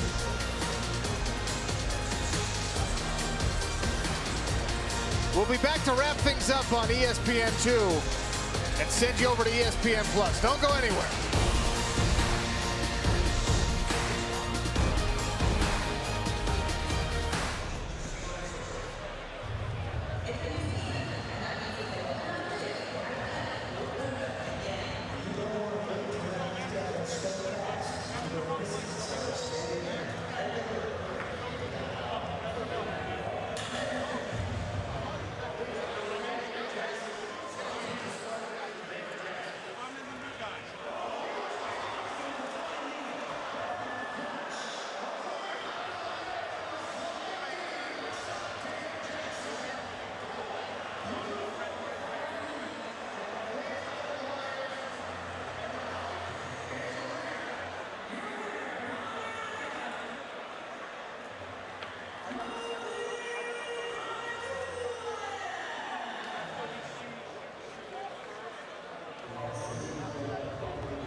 back inside the Nassau Veterans Memorial Coliseum. I'm Caroline Pierce, joined by Eve Edwards, and we've certainly had some action here tonight so far in the light heavyweight and the heavyweight division. We're going to recap some of that action for you right now. Let's start, Eve, in the light heavyweight division, and debut by PFL Jordan Johnson taking on a tough Russian opponent in Maxim Grishin. Start with that fight and tell us how it played out. Jordan Johnson took on a very, very tough test tonight. A man with a whole lot more experience, a man with 5 fights less than Jordan Johnson's last 3 opponents combined. So Jordan came out and he fought a great fight. He fought a smart fight, stayed on the outside, wrestled when he needed to. This was a very, very close fight. Showed that Jordan Johnson is much smarter than his experience, but Maxim Grishin was able to get out of there with the win. Big right hand in the 3rd round, and I believe that kind of sealed the deal for him. The fight was close, but that right hand following that trip was what I think put Maxim Grishin over the top and got him the W tonight. Okay, well, let's take a look at the light heavyweight standings after 2 fights in that division. Bozagi Atiev got a win over Dan Spon. He got redemption. He lost to Spon last season. He picks up those 6 points, and then Maxim Grishin getting the 3 points for the decision win. Of course, we have plenty more fights to come in the light heavyweight division. Let's now move to the heavyweight division. Alex Nicholson, the Spartan, put on a show with Francois Barroso. We knew this one would be explosive, and it was, Eve. It was explosive for most of the fight until both these men gasped. But Alex Nicholson's fights are always exciting. He did exactly what we expected him to do. Come forward, put pressure on Francois Barroso, made Barroso change levels and attack those legs. And when Barroso got to these top positions, he was able to control for a while, do some damage, but Nicholson used that power, exploded out, and got back to a fighting position, standing Absolutely, position. and he picks up those 3 points. Ante Delea picking up 3 points against Carl Sayu Muntafar, also in the heavyweight division. Now, who's the Presidente finish or knockout of the night? That's going to be the very dangerous and heavy-handed Bozagi Atayev, getting redemption against Dan Spon, landing those shots, and as Dan Spon's looking to attack the legs, Bozagi is just pouring those concrete bricks that he calls fists down on Dan Spon's face, and he gets himself a quick 6 points. Absolutely. Well, plenty more action coming up on ESPN+. Join us when we come back after the break for more heavyweight and light heavyweight action. More action to come on ESPN+, including the runner-up from the light heavyweight division, Vinny Magalesh, as well as the heavy hitters, Kelvin Tiller and Mohamed Jarif. They're sure to put on a show for us. We will see you back very shortly on ESPN+.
seconds. Wow. There's a tap.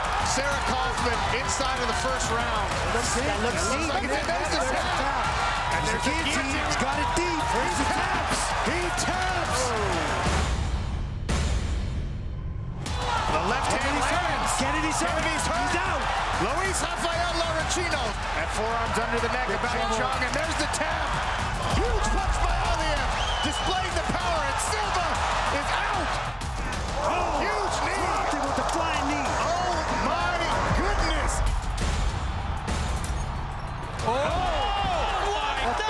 That just happened. Puts him down. Oh my goodness. Big overhead. Get fired up, cause it's about to get real.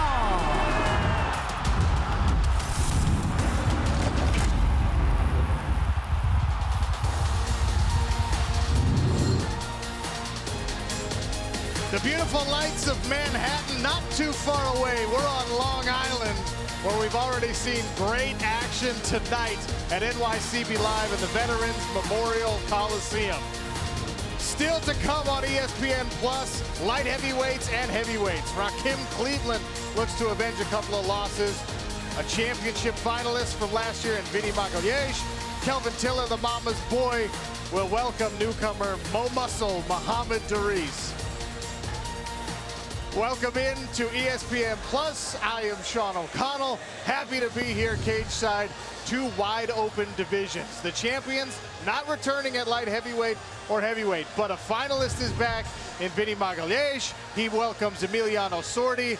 The Kelvin Tiller mama's boy story was well told last year, but his opponent for tonight is the undefeated newcomer, Mo Muscle Muhammad Daris. Can't wait to see the big fellas getting back into it. Alongside me, Randy Couture and Yves Edwards, as always.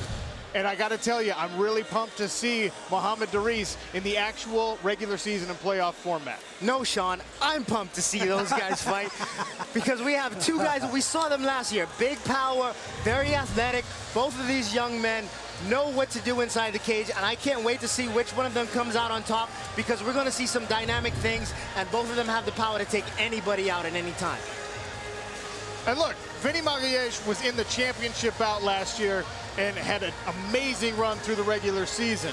He looks to get back on that kind of a note tonight, Randy. Yeah, absolutely. I mean, four first-round finishes in the regular season last year. He's facing the guy that had the fastest knockout in last year's season. So you don't want to go to the bathroom for this one because this one's probably not going to get out of the first round. And if you joined us from ESPN Plus, you know, but we already had unbelievable action on the ESPN2 show tonight. And the heavyweights, they promised they would deliver. Alex Nicholson, Francimon Barroso. Yves, no surprises here. This was a wild one. Yeah, it was definitely a wild one, but we got exactly what we expect from Alex Nicholson. Forward pressure, aggression. Sometimes Barroso was able to use that against him. He got beneath Alex Nicholson and got a takedown, but Alex was able to drop him in the third. Very, very close fight. With Barroso, I believe he was ahead on the scorecards the entire time. It was an unbelievable bout, a lot of back and forth action. Only 3 points though for Francimon Barroso, and that gets tough as we head into the next bout because these playoff standings, they got to figure out, you know, who's going to be on top, who's at the top of the heap. Barroso, he was the #1 seed from last year. That was the heavyweights. We saw light heavyweight action as well, and it was unbelievable.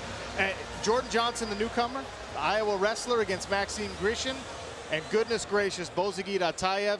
I have nightmares about that guy every now and again. Randy, as you should. Dan Spawn's gonna be having those same nightmares. Yeah, well, and Spawn fought him in last season in the first round in the first regular season match and beat him. And I think talking to Atayev when we talked to him again in his second match, he said, I didn't account for the time change. I didn't get here early enough to really adjust. And you saw a different Atayev, and again, we saw a different Atayev tonight. So 6 points for Bozagit Atayev, and everyone else kind of chasing him for now. But to really tell us how the standings mean and how the breakdown goes, I'll send it over to Caroline Pierce. Thank you, Sean. Well, we've got 4 fights in the books, and the standings are starting to come together in the light heavyweight and heavyweight division. So a reminder of what all this means. The PFL is the first MMA promotion with a regular season, playoffs, and a championship. And this is how the league works. There are 6 weight divisions overall. Each men's division has 12 fighters, all of whom began the season on equal footing. They're all competing for points, and the league awards bonus points for early stoppages, which is why we've seen all the fast finishes that we have done so far. The top 8 fighters in each men's division will compete in the playoffs, fighting twice in one night to reach the final. And the season will conclude once again on New Year's Eve. 6 title fights, the winner of each takes home $1 million. So these contenders are in a fight to make the playoffs. It's all about points right now. And here's how the heavyweight standings currently look after 2 fights in that division tonight. And there you have it, Ante Delia and both Francois Barroso picking up 3 points. But that fight between Barroso and Alex Nicholson was an absolute war, full of excitement. But they have 3 points on the board. If you get more points, you get more chance of getting into those playoffs. So those fighters still to come tonight will be chasing them to get more of these 3 points. So still 4 heavyweight fights to come tonight, including a bout that's sure to provide some heavy-hitting action. And that's Mama's Boy versus Mo Muscle. Kelvin Tiller against Mohamed Dariz. Plus the PFL debut of Olympic gold medalist Satoshi Ishii. Before we see those bouts, however, we'll bring you 2018 heavyweight semi-finalist Jared Rosholt versus Denis Goltsov in a classic USA-Russia matchup. And Valdrin Estrefi, Mr. International, against another Olympian, Russian Ali Asayev. We've also seen some intense action, as these guys talked to you about earlier a moment ago, in the light heavyweight division. And here's where things stand after 2 fights at 205. So maximum of 6 points for Bozigi Atiev. He got a win over Dan Spon. That was a rematch from last season. Maxim Grishin getting those 3 points for a decision win. So just 2 light heavyweight fights so far, and there are the points on the board. Plenty more to come. In fact, 4 fights still ahead at light heavyweight. The final fight of the night will feature last year's runner-up Vinny Magalesh, the jiu-jitsu machine, as he starts his 2019 campaign against Argentina's Emiliano Sordi. And that one, that has first-round finish written all over it. And the night will begin shortly with back-to-back fights at 205. Brazilian Ronnie Marks versus New Zealand Sigi Pasaleli. But first, a Russian clash between Rashid Yusupov and Mikhail Mukhnoktin. So there he is. Yusupov first. He broke his jaw last season in the first round of his fight, and it took him 7 months to recover from that. And there's his opponent, also from Russia, Mikhail Mukhnoktin. And this will be a great fight between the 2 Russians. So you want to come back and join us after the break to see Russia versus Russia.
This presentation of the PFL on ESPN Plus is presented by Presidente.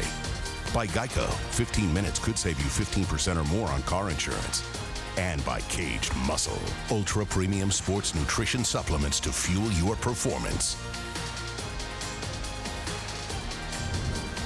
The Professional Fighters League is back on Long Island for light heavyweight action here on ESPN Plus, and it is Russia versus Russia, as Caroline mentioned.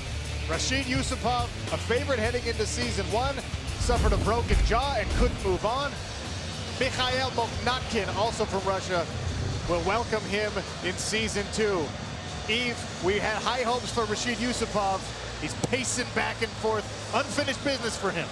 Yeah, I mean, he was one of the favorites last season, but he suffered that broken jaw in his fight with Rakim Cleveland. And you know, that's a really hard injury to come back from. He lost a lot of weight afterwards. It was hard to put the weight back on for a while. but he got it back. He's back here now, and he wants to make a run at that middleweight, at that light heavyweight title this year.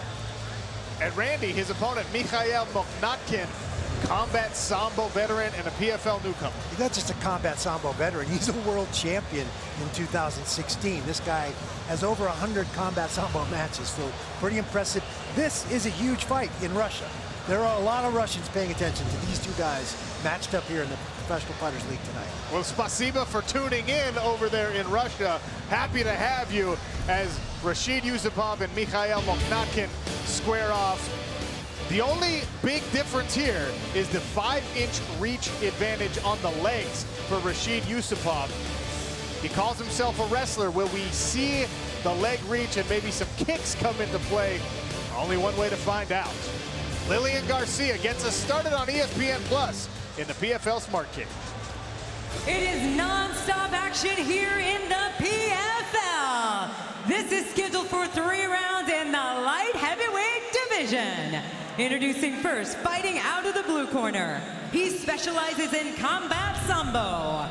Weighing in at 205 pounds and standing at 6'2", he has a professional record of 11 victories, 3 defeats, and 2 draws. Fighting out of St. Petersburg, Russia, here is Mikhail Mokhnatkin. His opponent, fighting out of the red corner, he is a wrestler, standing at 6'1", weighing in at 205 pounds. In 11 professional bouts, he has an impressive record of 10 victories and 1 defeat. Fighting out of Dagestan, Russia, here is Rashid Yusupov. Your referee in charge, Todd Anderson.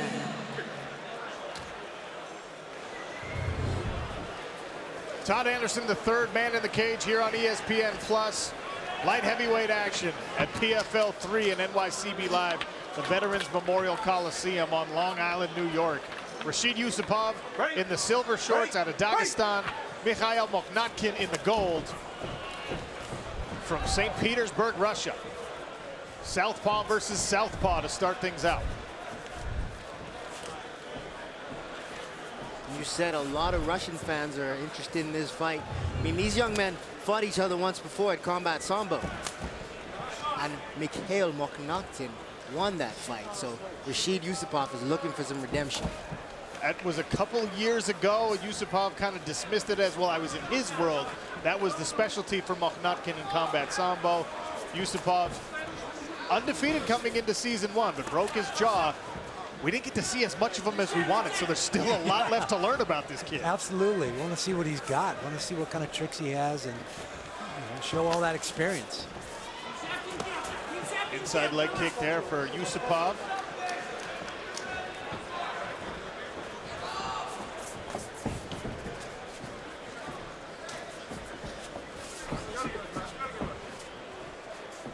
An interesting feeling out process here, Eve. They're pretty darn close to one another, just on that edge of range for both guys. Yeah, I believe both these young men read range really well, and they're comfortable at the range they're fighting at right now. Look at that. Look how they pick up those shots. Get out of the way, just small movements. Quick footwork there after the slapping inside kick from Yusupov. Mokhnatkin misses and spins.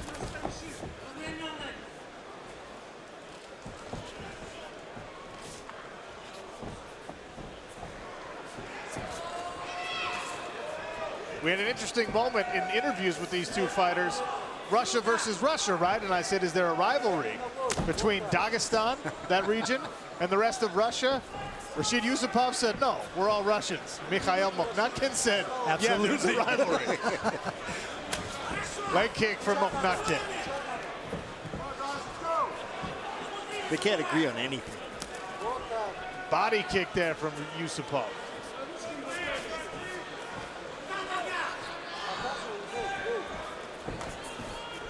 If you're looking at our Cageonomics and you're wondering why you're not getting a measurement on strike speed yet, you got to land a solid punch. The accelerometers in those gloves have to come to a halt before we know how fast they were going. So far, they've been missing or picking them all off.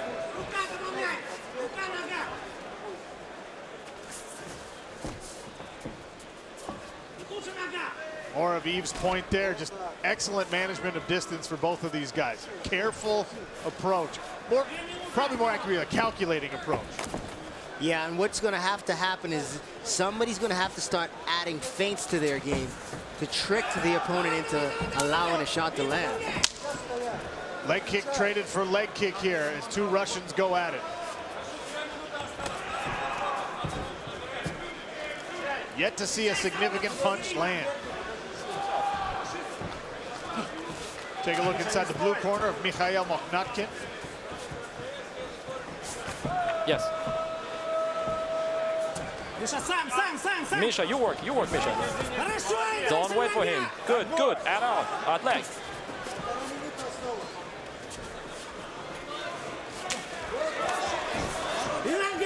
And then followed by leg. Bring up your arms. Arm and then the leg. And the same thing with the leg. Meet him. Both guys working the jabs aggressively here, yet to really pay any dividends as the managed distance is yet to be a solved puzzle. Usually when foreign fighters are fighting here in the U.S., especially when they're fighting an American fighter, they have an advantage in their corner is telling them things and their opponent can't understand it. But it's just like they're both fighting at home right now. Crowd getting a little bit restless here. The more tactical approach from these two. The people want blood like they saw with Mickelson and Barroso. Little exchange there to heat up. 30 seconds left here in round number 1. 6 points on the line for the next 20 or so. I enjoyed this round, but I don't know how to score it. A lot of leg kicks.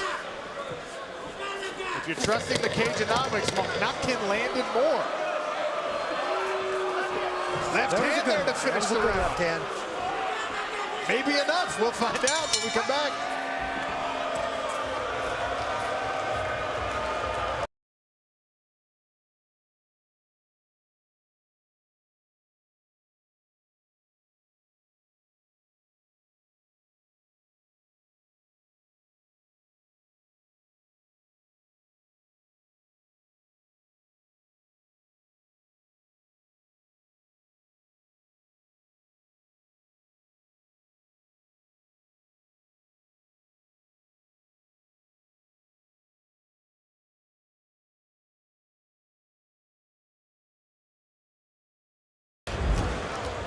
Nice jab, nice long, straight jab right down the middle, flush on the mug of Mokhnatkin.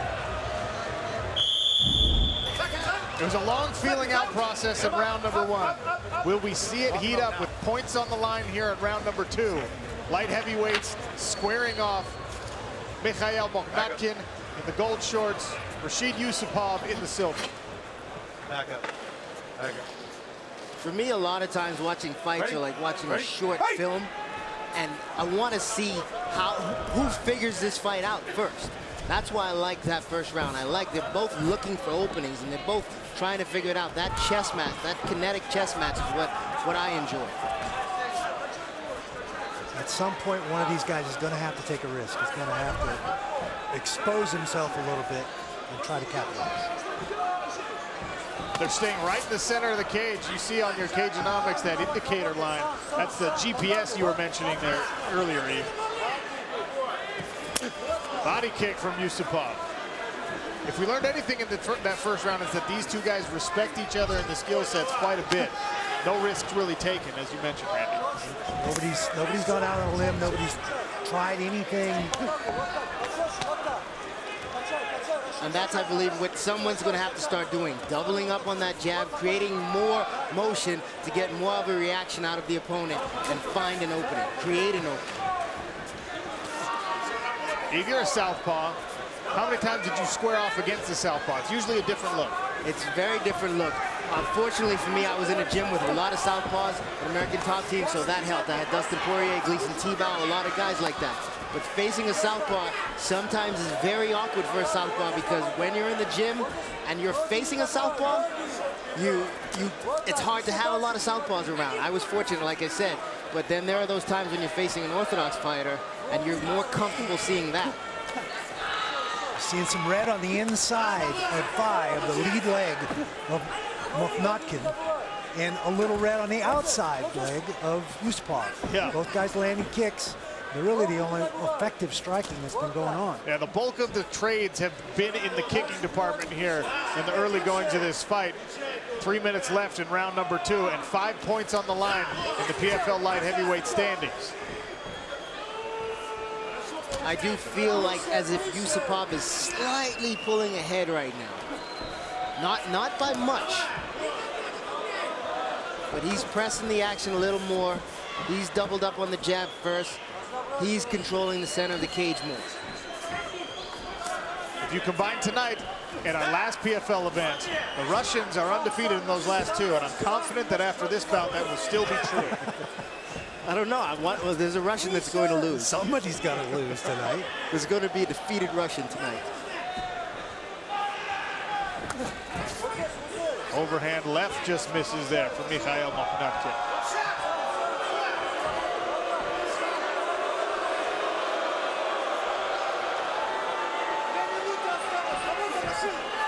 The New York crowd sort of encouraging more action. The old Bronx cheer, I think they call that.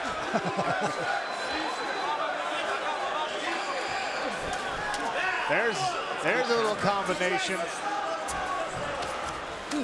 Well, Notkin tries to close the distance. A little blood now showing on the face of the fighter from St. Petersburg. Ooh, big nice left hand landed for Yusupov. I feel as though Yusupov should fire that big left hand and use that to set up a shot. Mokhnatkin's hands are coming up, and it looks like he's blinking when those punches are coming his way. Spinning back fist easily evaded by Rashid Yusupov. Leaping front kick from Mikhail Mokhnatkin. Catches a body kick.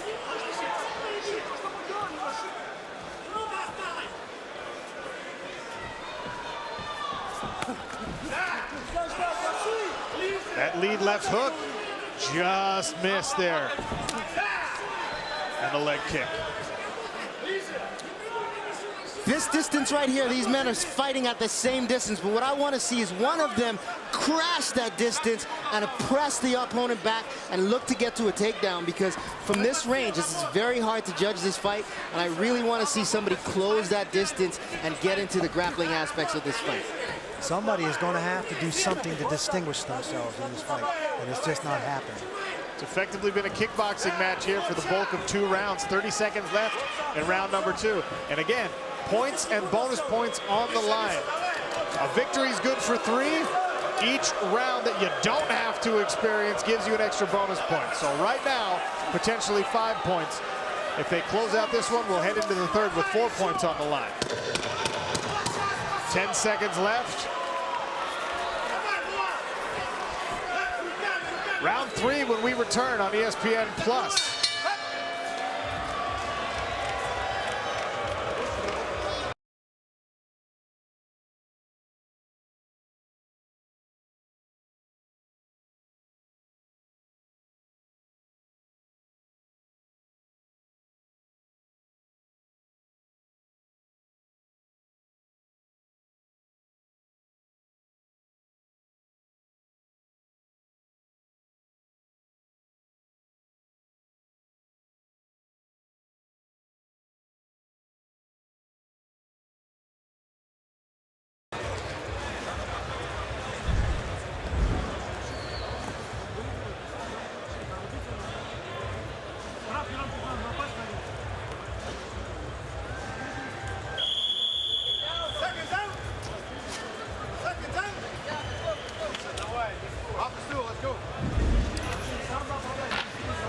Round 3 when we come back, as we come back, I should say, here on ESPN Plus. Saw a couple of kicks exchanged there. Randy, those rounds leave me wanting more than just the kick. Yeah, something's got to happen. Something's got to give here. If somebody wants to win this fight, they're going to have to take a risk. Only 7 total punches have been landed in this fight so far, Eve. Is that a lefty versus lefty thing? That's not a lefty versus lefty thing. That's a I can't figure this out. And these guys are still building the plot. You've got to get to the action part of this short film that I want to see. So stop building the plot and let's get to the climax. A little more aggression here in the early part of round 3. 4 points still on the line. Mikhail Mokhnatkin, the combat sambo specialist in the gold shorts. Rashid Yusupov, Dagestani representative who broke his jaw in season 1. He's in the silver. Little slip there. There we go, a little more aggression in these exchanges. Some exchanges going now.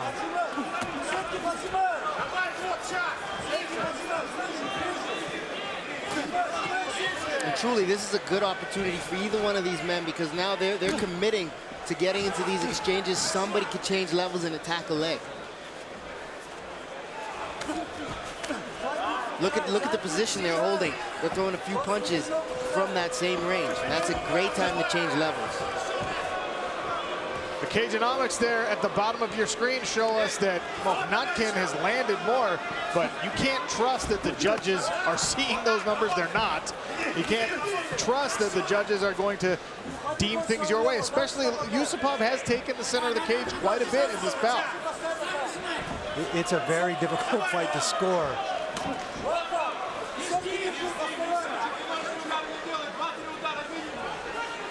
Evenly matched.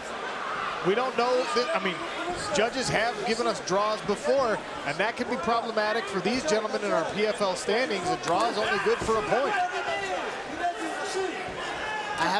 That's true. I haven't seen a lot of 10-10 rounds in MMA though. Oh, huge punch. Big left hand. Big left hand from Rashid Yusupov. Mikhail Mokhnatkin in serious trouble. Yusupov tried to finish it out from the top. Just like that, changes in a blink of an eye, lands a great left hand right on the button, right on the chin of Mokhnatkin. Points still on the line here for Rashid Yusupov.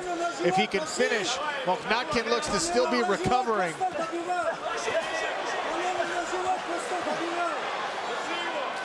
Effective striking there from the side control for Rashid Yusupov.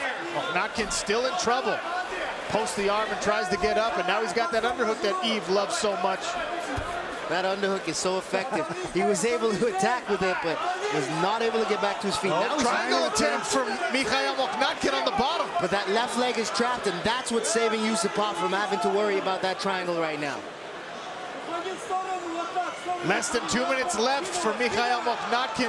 Yusupov is trying to throw that leg off and pass the side control on this far side. Oh, he got his arm out. And he got the pass. And lands inside control. Mikhail Mokhnatkin throwing up a bit of a Hail Mary there, but he's still got 90 seconds left to work after being dropped.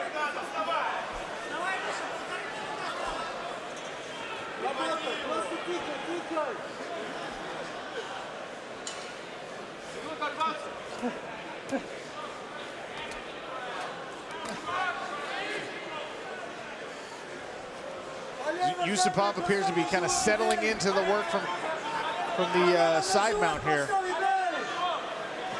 Yeah, landing some shots, holding position. Nice right hand. It was a nice post by Mokhnatkin. Get back to half guard at least.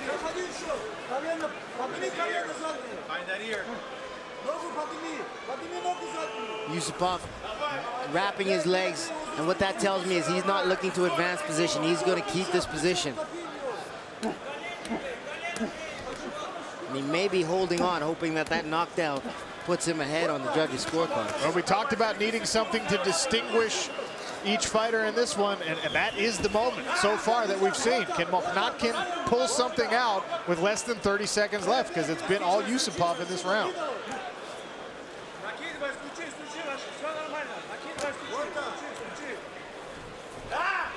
And Yusupov had an opportunity to move into the mount right there, but he stayed in that half guard position. Less than 10 seconds left. Is the knockdown enough for Rashid Yusupov to seal the victory here? We'll have an official decision for you on ESPN Plus when we come back.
Couture and Eve Edwards here on ESPN Plus at NYCB Live and Long Island. And the Cageonomics in this light heavyweight bout between Rashid Yusupov and Mikhail Mokhnatkin. Long feeling out process, strategic approach, and the knockdown on that power strike, significant strike from Rashid Yusupov. More active Mikhail Mokhnatkin in the striking game, but goodness, Yusupov landed the meaningful punch of this bout. Yeah, that right hand from the, the left hand from the outside, boom. As Mokhnatkin's coming in, that straight left hand put him down. And Yusupov looked to finish, but Mokhnatkin's instincts kicked in, got him to a position where he could tie up and stop the punches, the barrage from coming down. But look at that, beautiful left hand over the shoulder, between the shoulder and the chin, found the button and dropped it. And from the top position, Yusupov is looking to land big shots, but Mokhnatkin did exactly what he needed to do, tie Yusupov up, try to recover, but was not able to get back to a great position. There's the reaction from the corner, including Rashid Magomedov, one of our lightweight Professional Fighters League contenders. How did the judges see this one? We'll find out now with Lillian Garcia inside of our PFL Smart Cage. Ladies and gentlemen, after 3 rounds of action, we go to the judges' scorecards. And the totals are 30-26, 30-27, 30-27, all for your winner by unanimous decision, earning 3 points in the light heavyweight division, Rashid Yusupov. Rashid Yusupov, a clinical performance and a big knockdown, good enough for 3 points in the light heavyweight standings. We wanted to see more of this kid. We got 3 more rounds. They're gonna try and figure out this puzzle in the light heavyweight standings. There's that left hand again, Randy. Solid, solid. Parried a couple of shots from Mokhnatkin and then landed that straight left, right on the button. Boom, his left leg was planted, and it was just a perfect shot. I mean, we heard the judges' scores 30-26, 30-27. It means he won all the rounds. It's probably because of positioning, controlling the center of the cage. I believe that's why Yusupov got that score. Our light heavyweight standings so far, all Russia at the top. Bozagit Atayev with a first round finish of Dan Spawn earlier on our ESPN 2 card. Rashid Yusupov and Maxime Grishin both with decision victories. Jordan Johnson, Mikhail Mokhnatkin, and Dan Spawn still seeking points. Up next, we'll see the debut of a Kiwi. Sigi Pesalele welcomes Hani Marks back for season 2. The native of Auckland making his PFL debut. There's his opponent, Hani Marks.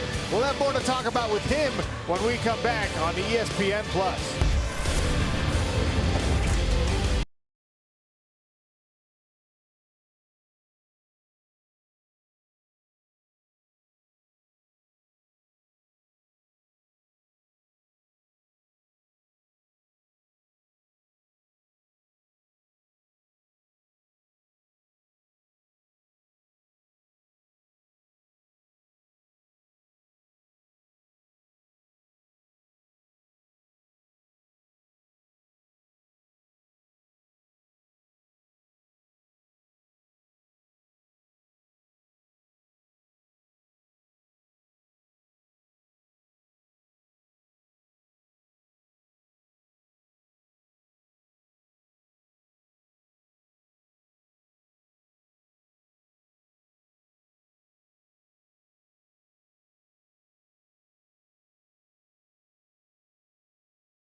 This is Randy Couture, retired sergeant from the 101st Airborne Division.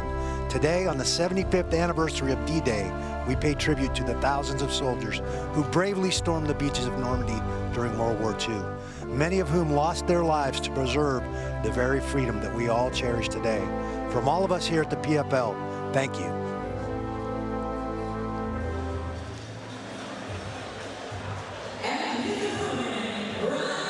We're back here at Long Island the NYCB Live Nassau Veterans Memorial Coliseum. Light heavyweight action continues. Hani Marks out of Brazil. Sigi Pasalele making his debut out of New Zealand. Excited to have a Kiwi in the light heavyweight division, Randy. Absolutely, very athletic guy. He's a purple belt in jiu-jitsu, but fancies himself a kickboxer. It's going to be interesting to see how he deals with Hani Marks. Of note, Hani Marks did not make weight for this bout. Came in at about 212 pounds. His weight cut stalled, so he will not be eligible to earn points in this one. Sigi Pasalele, to his credit, he said, look, I need cage time. He did not have to take the bout, but he said, I need cage time. I want extra points. I'm still taking this fight. And he's got potentially 6 points in a spot in those PFL light heavyweight standings on the line. Hani Marks is going to have to wait until the next one. Sigi is guaranteed 3 points at least, but he wants more than that, Eve. Yeah, he's fighting for the bonus points and to get that cage experience. He wants to go out there and perform, show us what he has, and I'm looking forward to seeing it because he's a newcomer, and I want to see what this young Kiwi has to bring. How do they stack up against one another? Sigi Pasalele, the youngest light heavyweight in our PFL division here. He's only 25 years old. He's relatively new as a mixed martial artist, as Randy mentioned, but he's got a long kickboxing history. And the weight, that one matters because Hani Marks not eligible for points. He did not make weight. Sigi came in 1 pound under the 205-pound limit. Light heavyweight action continues. Lillian Garcia starts it off inside the PFL cage. And now this is scheduled for 3 rounds in the light heavyweight division. Introducing first, fighting out of the blue corner, a kickboxer and a jiu-jitsu practitioner, standing at 6 feet even, weighing in at 204 pounds. At 25 years old, he is the youngest fighter in the light heavyweight division with an undefeated record of 3-0. Fighting out of Auckland, New Zealand, Ziggy Showtime Pasalele. And his opponent, out of the red corner, he is also a jiu-jitsu practitioner, standing at 6'1", weighing in at 212 pounds. In 25 professional bouts, he has a record of 18 victories and 7 defeats. Fighting out of Natal, Brazil, Ronnie Bebezoa Marks. Your referee in charge, Dan Mergliata. A lean and mean Dan Mergliata inside the PFL smart cage. Sigi Pasalele in the gold shorts, Hani Marks in the silver. The kickboxer Pasalele knows that Marks is likely to come out and shoot a takedown here. We'll see how it goes after the touch of the gloves. Definitely says he wants to try and stay outside of the Hani Marks' range and pick at him. Marks waves off the glove touch. Pasalele takes the center of the cage, and Marks lands the first leg kick.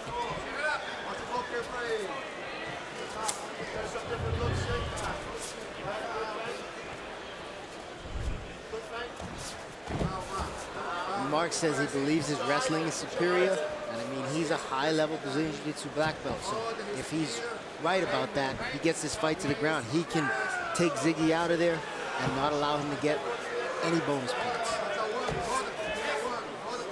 Ziggy so far reluctant to close that distance all the way, feeling out this process. Only 3 mixed martial arts bout, long kickboxing history, and there's the shot. Single head outside single. Ronnie Marks does a nice job of running the pipe. And he's got half mount here. Sigi in the half guard on the bottom with the far side underhook.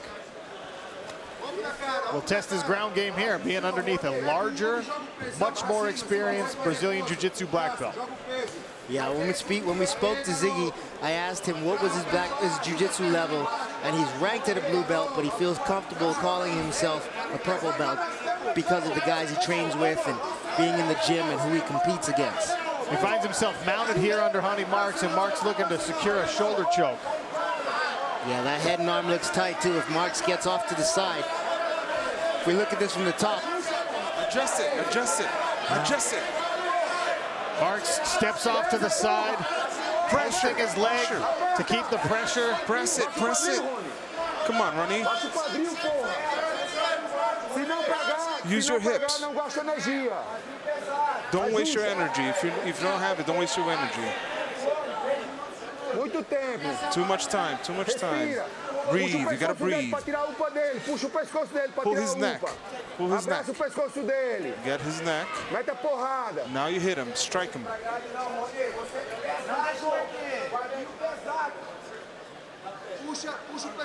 A look inside the corner there for Hani Marks with our translator. They told him, look, if you don't have it, don't force it. And he let go of that choke attempt, but he finds himself back in the mount on Sigi Pesalele, the newcomer from New Zealand.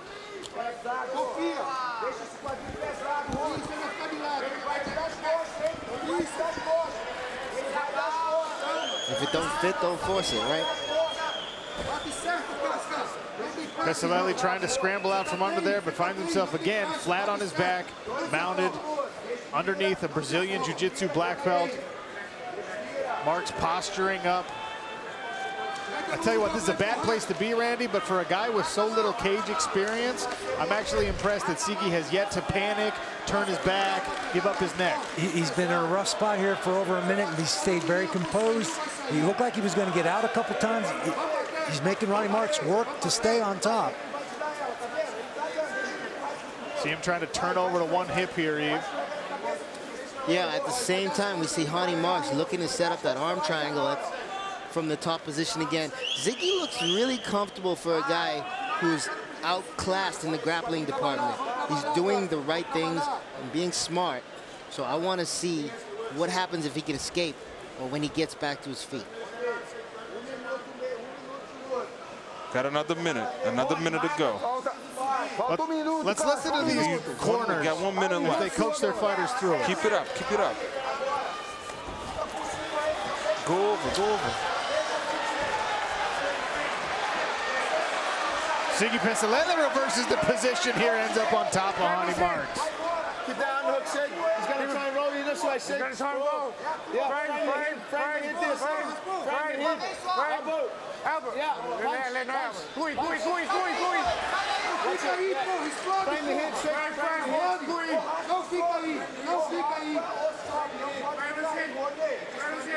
You saw the corner there for Pesalele forgetting the rules for a moment, calling for an elbow from the top for Sigi Pesalele. Not legal in Professional Fighters League action.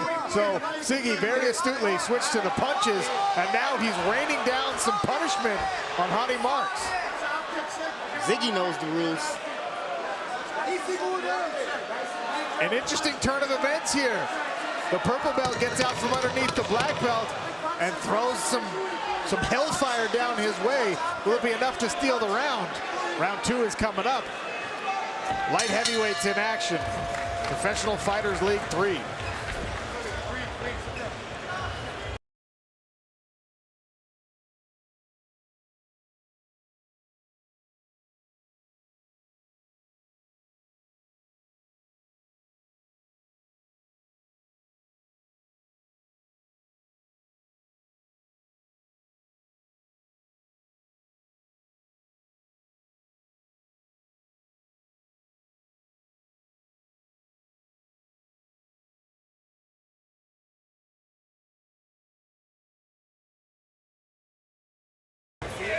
Sigi Pesalele, Hani Marks, Brazil versus New Zealand.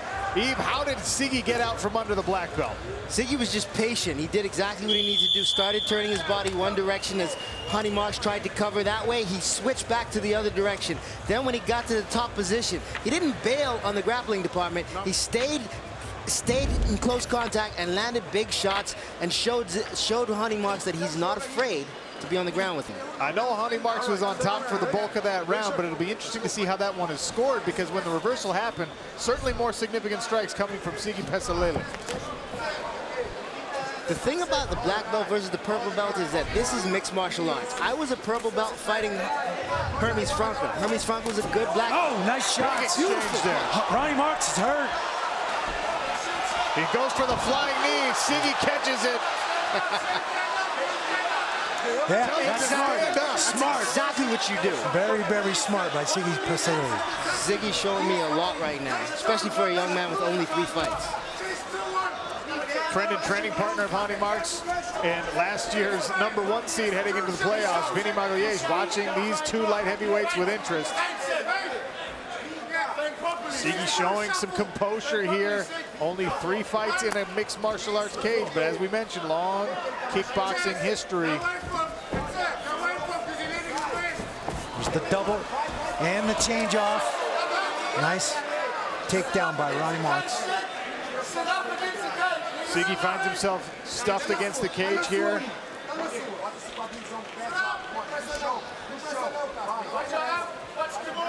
The difference right here is Ziggy's shown some competency on the ground already. And if he can escape this position with Hani, this is dangerous. He can really put some pressure on Hani Marks. Watch that arm. Siggy doing a good job keeping that arm extended and not letting that elbow bend to defend. You saw him wince. Maybe a little damage endured on that arm, but he did not tap.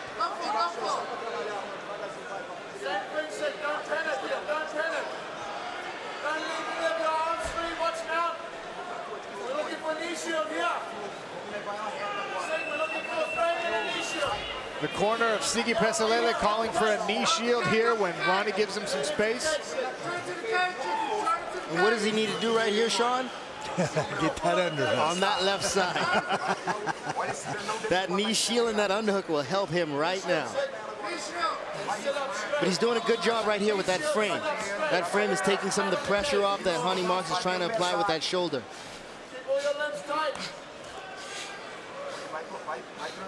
We'll take a look inside the blue corner of Siggy Pesalela. The judge, the ref said keep going, keep going. You got to keep it working. Monta, qualquer coisa monta. Ele não tira você no bump. Monta e depois volta. Telling him to watch out for the arm triangle. Great coaching there from Siggy Pesalela's corner. So far, unable to solve the puzzle and getting out from under this Brazilian Jiu-Jitsu black belt in round 2. Marks looks to isolate that arm again.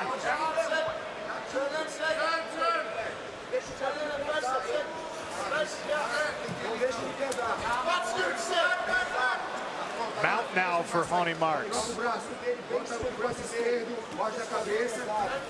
Good job by Ziggy escaping to that half. Punching that unhook, deep half. He'll try and sneak out the back door here. Work his way to his feet. Hani Marks on his back. Hani Marks pretty heavy.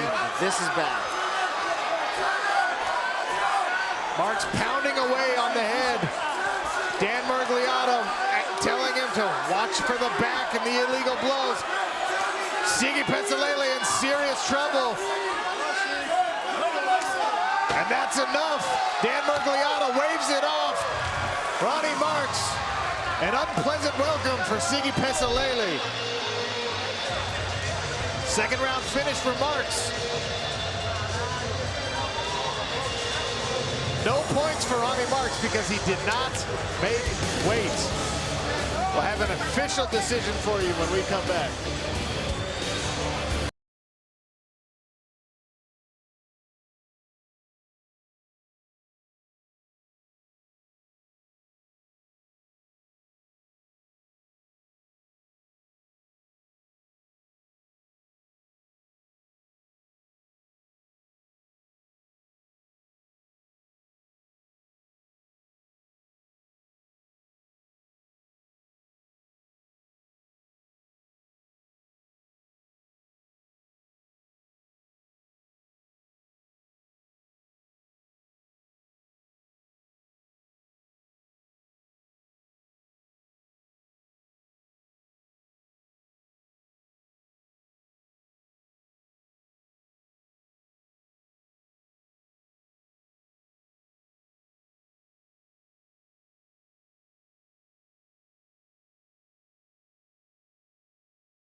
Sean O'Connell, Randy Couture, Eve Edwards, cage side on Long Island.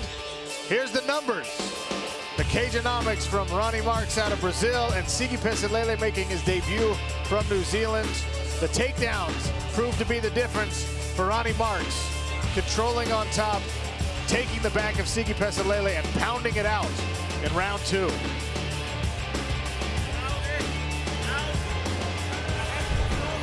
Early in the round, Sigi started strong, Eve. Yeah, he was landing shots from the outside.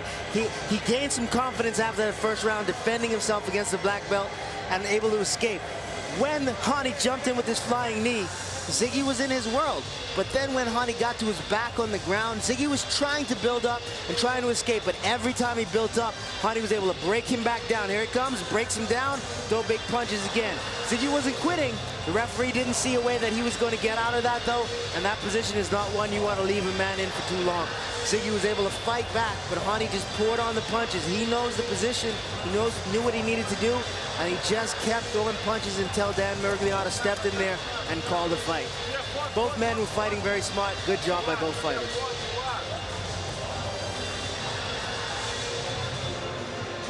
We'll go inside the cage with Lillian Garcia for our official decision. Ladies and gentlemen, the stoppage officially comes at 3 minutes and 44 seconds into round number 2. Your winner by TKO in the light heavyweight division, Ronnie Marks.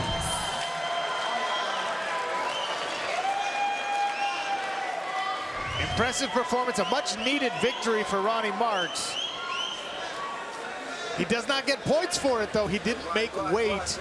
So 0 points for Ronnie Marks. And even though he takes the loss in his PFL debut, Sigi Pesalele, he made weight. The agreement is you make weight, you still take the fight, you automatically get those 3 points. He wanted to take the fight. He did not have to. These 3 points were automatic. He wanted the experience, he wanted the cage time, and he wanted an opportunity to earn those bonus points, Randy. Ronnie Marks started 30 pounds overweight. He spent too much time off the mats in the offseason. Cut too much weight. He got down to weight. Instead, he started cramping up, and he had to drink Pedialyte and get the cramps out of there. So that's unfortunate. But, you know, he's got to do a better job.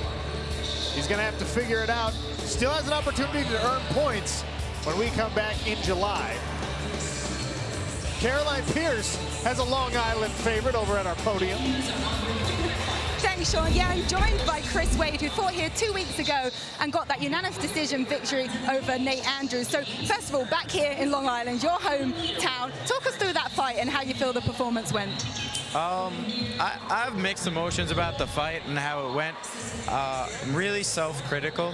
So whenever a fight goes the whole way and it goes back and forth a little bit, I tend to start to get real critical of myself. A lot of people gave me praise for the fight in and around my camp, but I wanted to get that finish. So 3 points to me is just not enough. So you said that you were actually surprised by how good Nate was. I mean, just reflect on that a little bit more.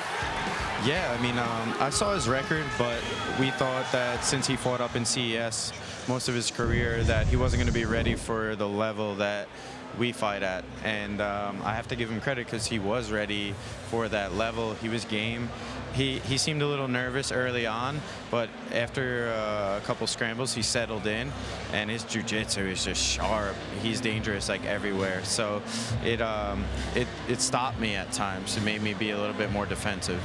Well, look, you got the 3 points, and coming up on July 25th, you have your next opponent, and you can announce this for us. Who will you be fighting in your second fight of the regular season? Yeah, so in Atlantic City, I'm going to be fighting Ahmed Aliyev. He currently is like first, second right there with Natan in point standings. He had a first-round TKO, so I'm excited. I have a lot of respect for the Russian guys, but I owe them one. So I got to get one back here, and now's the time. And I said to you before, you've always said like an angry Chris Wade's the best Chris Wade. Can you get angry? They're so respectful, the Russian fighters, aren't they? And can you get angry towards someone like that? What's going to hype you up for this fight? I have respect, but all it takes is one punch to land, and he's kind of a striker, and it's going to piss me off.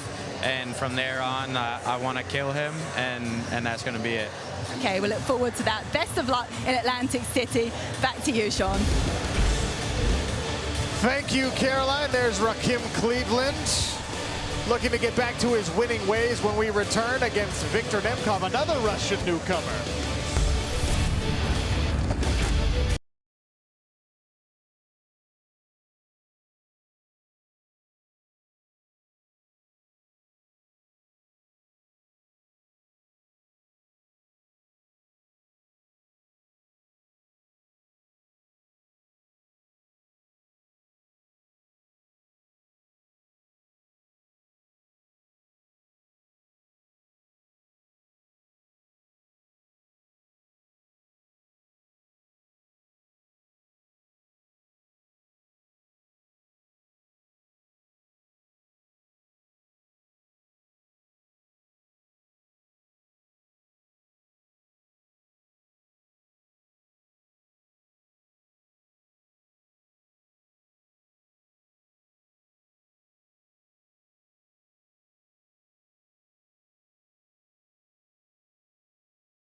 Sean O'Connell, Randy Couture, Eve Edwards, ESPN Plus, PFL Season 2, Episode 3, The Big Boys. It's light heavyweights and heavyweights. And coming up next, Viktor Nemkov makes his PFL debut. The Russian comes in with 12 wins by submission. 8 of those came inside the first round. And that sort of ground game was exactly what gave Texas native Rakim Cleveland trouble last year. Cleveland's got knockout power, but both of his 2018 losses came by submission. This offseason, the boxer set out to make sure that does not happen again.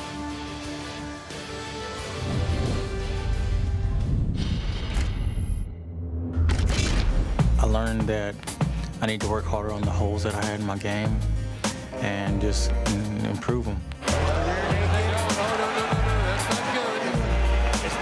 That's it.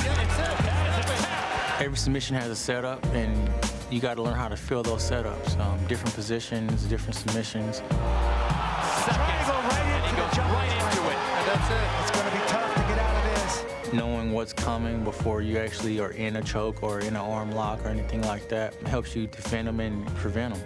So spend a lot of time on that. Cleveland. He's going to go to the arm. That is it. One step at a time, one fight at a time. I kind of pulled myself back as far as last season. I looked at the whole season at once.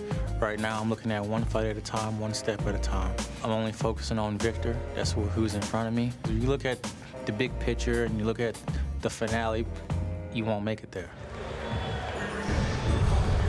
So a refocused Rakim Cleveland welcomes a Russian newcomer, Viktor Nemkov. Curious matchup here, given what we just saw. Rakim Cleveland got submitted twice. His last 2 bouts were submission losses, and this is a submission specialist. So how do they stack up physically? A lot of similarities between these two gentlemen. Rakim Cleveland, a couple inches taller, got that advantage in his leg reach, but the shorter fighter, Viktor Nemkov, actually has the longer reach in the arms.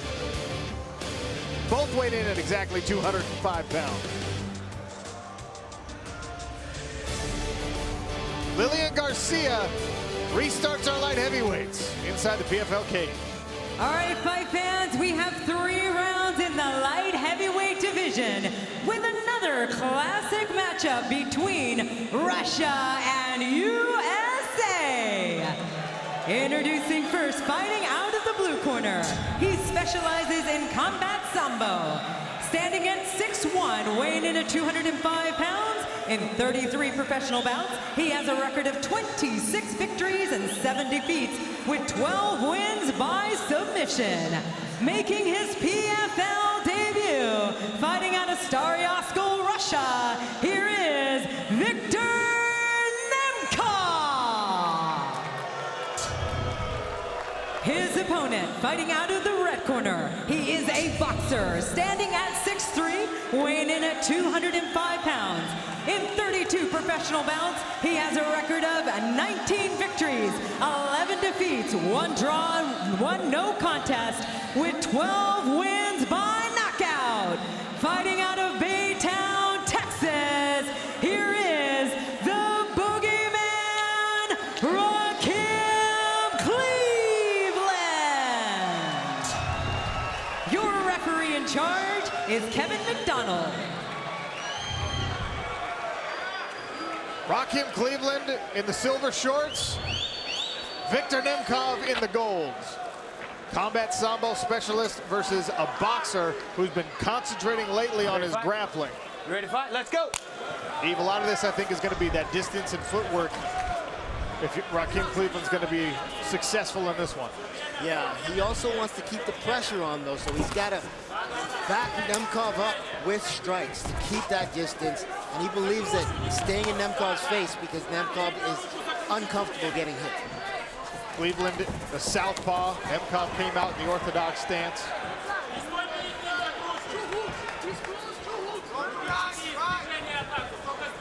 Both of these men pretty experienced, 30-plus fights for each of them. 12 knockouts for Rakim Cleveland, 12 submissions for Nemkov. Who's going to have their way?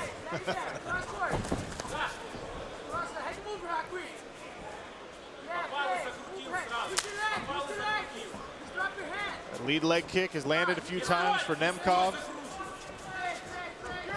Putting those in the bank for later in this fight. Go right inside Rakim Cleveland's corner, training down at ATT. There's a body lock by Nemkov. Nice trip. Pretty good recovery by Cleveland. Well done, well done. Second attempt by Nemkov gets it done. And he's elevating the legs of Rakim Cleveland as he climbs up so that Cleveland cannot put the feet on the ground and scramble back. There's a choke attempt coming. He's got to fight those hands. He's got the anaconda choke in. He's trying to settle it. He's going to sink it. Look to him to turn to the left and start to put that choke on. Cleveland bellying, trying to walk up and step over a leg now so Cleveland can't get his hips away. Cleveland's doing the right thing by not allowing him to circle. You can't let Nemkov step up and step over. That choke is pretty tight already, but Cleveland's doing the right things. He's got to get his elbow back if Nemkov can go belly down and force him to go belly down also. That's a bad move. He stepped up and closed the distance now there. Nemkov has got his hips in this fight and using that. Oh, good job. Nice job by Rick.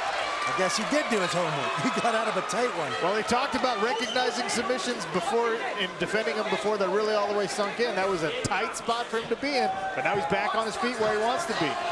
Nods a little good job there to Victor Nemkov, and they get back to it.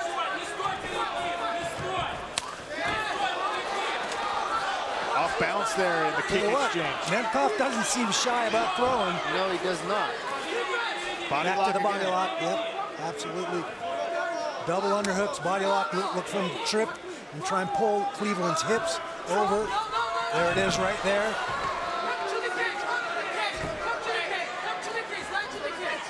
You can hear the corner there telling Rakim Cleveland, come back to the cage. Use it, walk your back up the cage.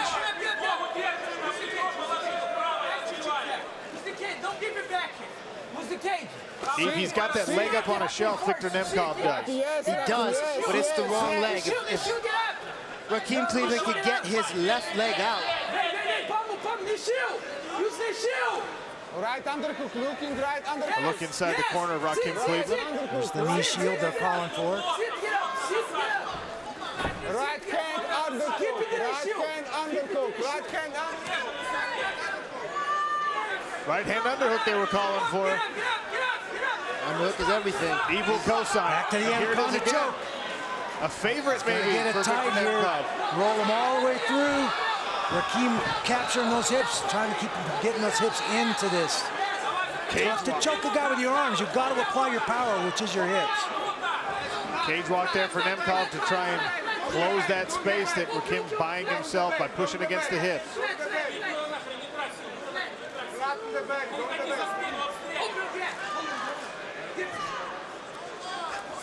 He lets go of the choke and tries to work some punches here. He leaves that bottom arm in, though, so he can readjust and maybe grab that choke again. If Rakim reaches up and grabs at his leg, he can lock that choke in again, but Rakim's not falling for the bait. Tell you what, Rakim's doing a nice job of hand control, making it very difficult for Nemkov. Looking for Kimura himself.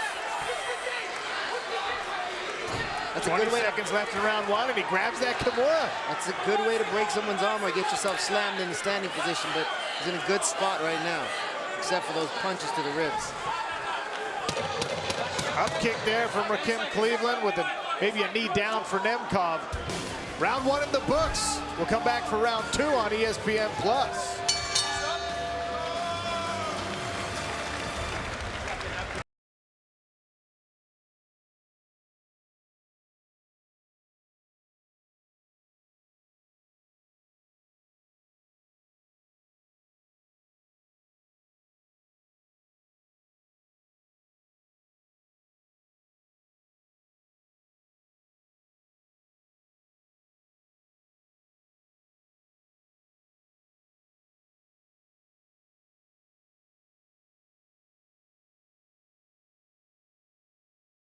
Use my hands. Kick is there.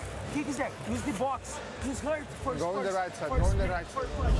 Here's the first takedown from Victor Nemkov. The step around body lock, tripped him down, had the second effort because Rakim almost got back up. There's the first escape from that anaconda attempt. Yeah, I believe that Nemkov didn't feel that it was sunk in right. He would have been able to hold the position, but didn't get the finish. Right here is a good outside trip. Round two. Good position here, keeping Rakim Cleveland's legs high. And then circling to the back, looking for good position again. We took a look inside the corner of Rakim Cleveland during the break, and they're asking him to pummel more on those wrestling exchanges. Don't get taken down. Easier said than done, of course. But Krzysztof Jotko in the corner, talented middleweight. They want him to let his hands go, box more. Nemkov controlling a lot of this fight on the outside of the ring, and most of that was on the ground. About 70+% of the fight has taken place so far out there.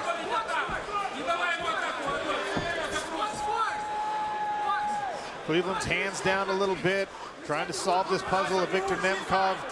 He felt he had an advantage in the stand-up exchanges. That jab lands, but we have not seen the boxing take off for Rakim Cleveland yet.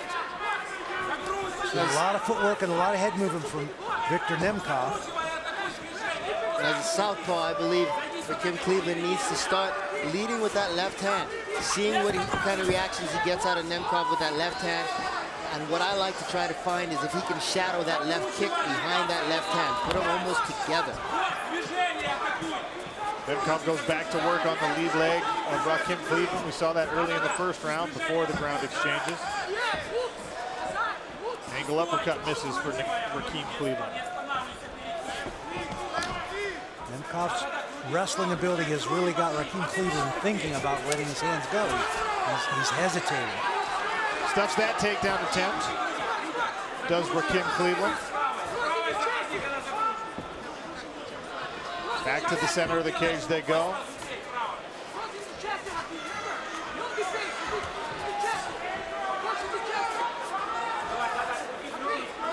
Rakim's got to lead. He's waiting a little too much. He's got to lead. And I understand he doesn't want to because that shot's apparent. But you lead with that up, you show him that uppercut or show him that knee. Oh! Nice left hand there. Good counter. Little slip and recovery there from Nemkov. Confidence booster for Rakim Cleveland. Yeah, show him that left hand. Show it as an uppercut. Show him the hip for the knee. Make him uncomfortable coming in. Make him hesitant while you're not. A quick little counter punch. Caught Nemkov right on the button and put him on his butt. Cleveland does have fast hands. Nice body kick there from Cleveland from the power leg. Calling for some action, trying to goad Victor Nemkov into an exchange here.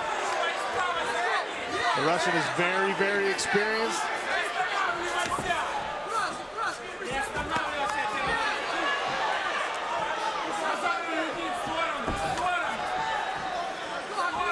Nemkov reaches for a body shot there.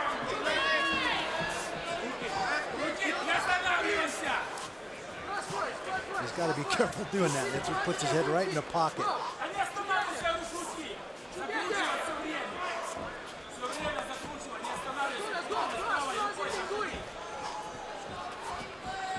"90 seconds left in round number 2. Still 5 points on the line as these men try to gain a spot in the light heavyweight standings. PFL Season 2.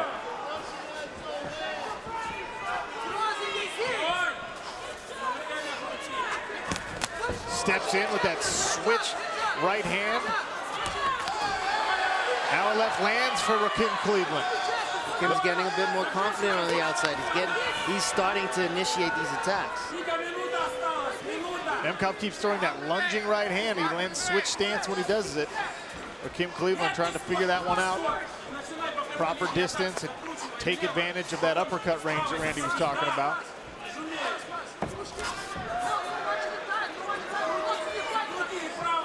"45 seconds here in round 2.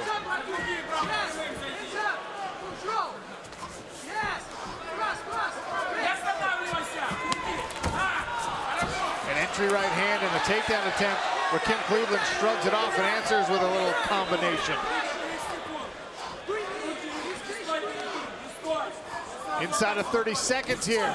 Big left hand from Rakim Cleveland. That's what I want to see him do. Start to lead. If he wants to take over this fight, he's got to lead and punch on the brakes like he's been doing. But leading is the key.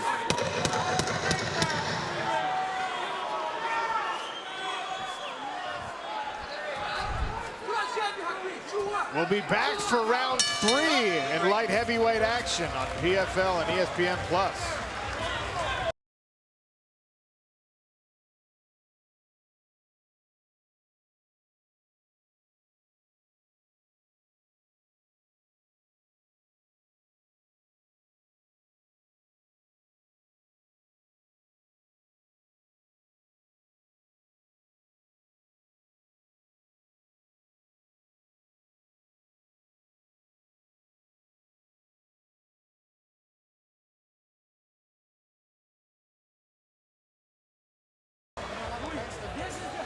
Sean O'Connell, Randy Couture, Yves Edwards, cage side, ahead of round number 3 in light heavyweight action. Rakim Cleveland out of the United States and Victor Nemkov from Russia. A left hand that dropped Victor Nemkov. Really quick counter. When you lean in and throw that body shot on the open stance fighter, that counter straight punch, whether it be the left or the right hand, is beautiful. Perfect timing. Good body kick by Rakim. And Rakim's starting to open up. He needs to follow up with these combinations, though. Got this 1 round apiece. Nemkov with the first round. Cleveland with the second round. I agree with you, Randy. I would never disagree. 3 points to the victor, and potentially, if one of these men can get a 3rd round finish, an extra bonus point, which, if I'm not mistaken, would be good right now for 2nd place in the PFL light heavyweight standings for season 2, behind Bozagita Tayev. First regular season matchups in all the weight classes. The final 2 weight classes, light heavyweights and heavyweights tonight. And we have our 2nd regular season matchups coming up here in Atlantic City in a couple of weeks. Those points are accrued to see who the top 8 are to go to the postseason. Fight the quarterfinals and the semifinals in one night. Get a shot at that $1 million. Ooh. Cup check. Little cup check there on the exchange. They tied up. Looked like a clash of the foreheads, too, as Nemkov closed the distance, maybe attempting another trip. The always painful replays. Maybe more of a glancing blow. Yeah, but when you glance against that cup slides up. And you know what it's like down there. Everything hurts. It was more of a shin. He's probably lucky the knee missed, and it was more of his shin that caught him. Rakim Cleveland is allowed a maximum of 5 minutes to recover. He'll take his time here, catch his breath. If you swing a feather hard enough, you can hurt a man down there. I mean, that's very dangerous, throwing anything in that area. It's always interesting to see the rituals people use to recover from the cup check. None of them work, right? So, there's the bounce up and down. There's the bounce up and down. There's the shake the cup out. There's to get on your knees and cry. None of them really work. You just got to take the time. I like the crying one. That one is for me. Obviously, no foul. It was unintentional.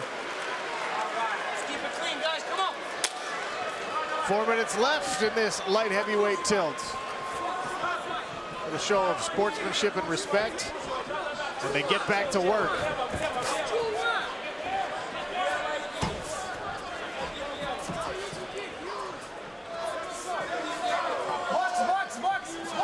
The red corner, Rakim Cleveland. We'll see how they're walking their fighter through this one. You don't listen. You don't listen. What is try to tell? Reset the jab, bro. He's lean. There, you got it. All right, he's showing again. He's showing again. Cross jab, cross jab. He's come to me up. Cross jab, cross jab. Arms up. Keep your arms up. Yes. Keep spinning. And go from the motion. When you go to the left, attack. Yes. Don't do the straight line. Go spin it. Spin it.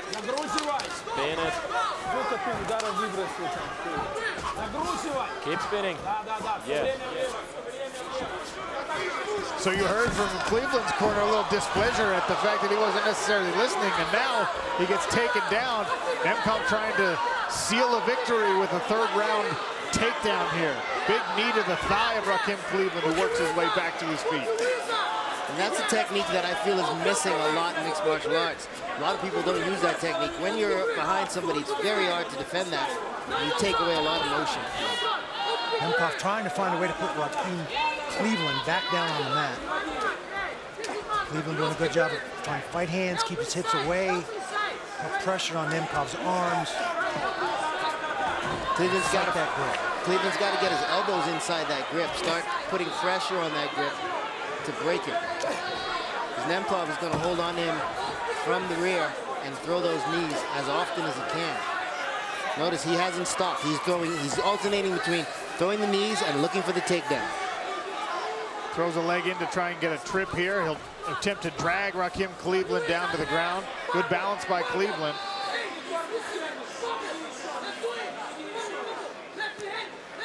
Approaching 90 seconds left here in this bout. The body lock attempt coming from Nemkov here. He's got double underhooks. Rakim trying to pummel in and get that underhook and pull Nemkov back up chest to chest. Nemkov working the knees in the cage wrestling right now, but if you look down there at the bottom of your screen, those CompuStrike numbers, that's one of the fastest strikes we've seen all season long, and I think certainly the fastest we've seen out of a light heavyweight. 30.6 miles per hour for Victor Nemkov. It's a big punch. He'll use that big punch to set up that entrance to get in on that takedown. Staying busy against the cage here. He's got Rakim Cleveland pressed up against it. 50 seconds left inside of a minute. They disengage, and Nemkov goes right back to work. Completes the takedown. Rakim's got his neck. Can he finish it here? Guillotine. And Nemkov is fighting it. It must have been tight. Tight enough to be able to address it. He pops the head out and secures the position inside of Rakim Cleveland's guard. Tense moment there for Victor Nemkov.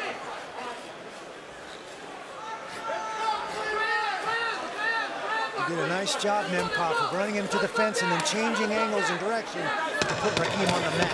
10 seconds left here in this light heavyweight bout. The debut for Victor Nemkov.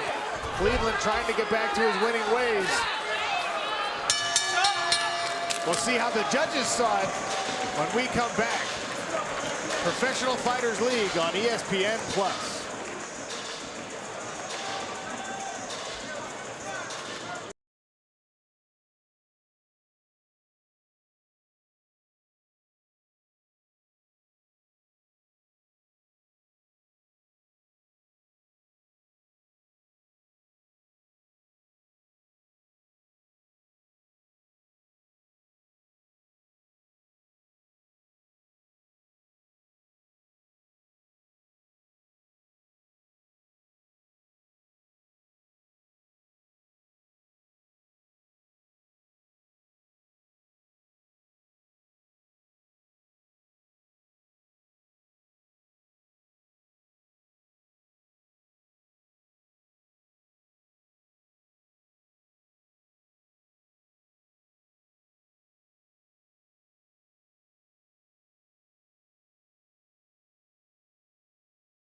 This presentation of the PFL on ESPN Plus is presented by Presidente. By Geico, 15 minutes could save you 15% or more on car insurance. And by Caged Muscle, ultra premium sports nutrition supplements to fuel your performance. Another light heavyweight bout in the books here at PFL Season 2, Episode 3. Here's our Cageonomics final stats. Randy, help me decipher these. Was it enough for Victor Nemkov? He got knocked down in that second round. He got knocked down in the second round, and I think that cost him the second round. But look at the 4 takedowns. In the first and the third round, that's what swings this fight in his direction, in my opinion. The submission specialist outstruck Rakim Cleveland across the board. 25-7 in punches, 21-5 in kicks, and he's the only one who landed any ground strikes, 12-0. He also had 4 takedowns. How did the judges see it? Lillian Garcia will let us know inside of the PFL Smart Cage. Ladies and gentlemen, after 3 rounds of action, we go to the judges' scorecards. All 3 judges scored the bout 29-28. For your winner by unanimous decision, earning 3 points in the light heavyweight division, Victor Nemkov! Victor Nemkov gains himself 3 points in a hard-fought decision victory in his Professional Fighters League debut.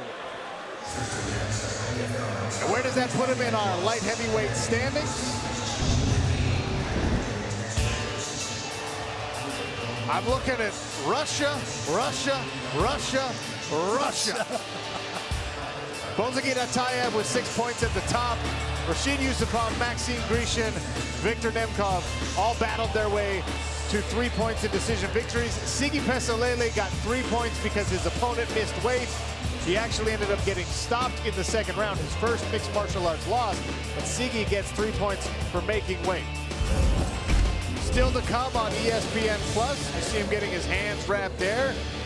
One of the favorites in Season 2 and a finalist from Season 1, Vinny Magalhães, the jiu-jitsu wizard. Ali Isaev coming up in just a few moments here. The Dagestani and former Olympian, and there's his opponent, Valdrin Estrefi, Mr. International. That's when we come back on ESPN Plus.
Well, there's a look at our heavyweight standings so far. The Croatian Ante Delia, 3 points for a hard-fought decision victory earlier. Francimar Barroso, last year's Season 1 #1 seed heading into the playoffs. He also gained 3 points with a decision victory in a wild tilt that we saw on ESPN2 earlier tonight. Valdrin Estrefi, Mr. International, Randy. He was representing Switzerland last year. Now it's Liechtenstein. He's been everywhere. Yeah, Macedonian roots. He just, that's why he calls himself Mr. International. He comes from a lot of different places. And his opponent, another Russian from the Dagestan contingent, Ali Isaev. What do we know about him, Eve? Well, we know Ali Isaev is an Olympic level wrestler. He made it to the Olympics, but lost to the eventual gold medal winner. You know, he's jumped into MMA to honor a promise to a friend that he had who passed on. And I mean, with a 4-0 record, he's honoring that memory pretty well. If you did your homework on Ali Isaev, you saw him win in spectacular fashion, spinning wheel kick in his last fight. Wait, he's a wrestler. What are we talking about? Yeah, he's a big old wrestler and nimble as can be, apparently. That kick was impressive. If you haven't seen it, go find it. There's Mr. International. He has won 6 of his last 7. His only loss here in PFL action to a guy we'll see later tonight, Jared Rochelle. So let's take a look at how these two men stack up against one another physically. 45-inch leg reach. That's a 5-inch leg reach advantage for Valjiner Strefi. He threw a lot of kicks last year, and we've seen some kicks from Ali Isaev as well. Does it play out that way tonight? I'm curious to see it. Lillian Garcia will get these heavyweights going inside the PFL cage. Ladies and gentlemen, the action continues with 3 rounds in the heavyweight division. Introducing first, fighting out of the blue corner. His background is in wrestling. Standing at 6'3", weighing in at 261 pounds. He has an undefeated record of 4-0 and was a 2008 Olympian athlete. Fighting out of Dagestan, Russia, here is Ali Isaev. His opponent, out of the red corner, he is a kickboxer, standing at 6'3", weighing in at 248 pounds. In 15 professional bouts, he has a record of 13 victories and 2 defeats. Fighting out of Dressenberg, Liechtenstein, here is the Beast, Valdran Istrefi. Your referee in charge, Todd Anderson. Mr. International in the silver trunks, Ali Isaev in the blue. Wrestler versus kickboxer. But a wrestler that we saw win in spectacular wheel kick fashion in his last outing. A touch of the gloves, and these giants are started. Overhand right just misses for Istrefi. More leg kicks from Isaev.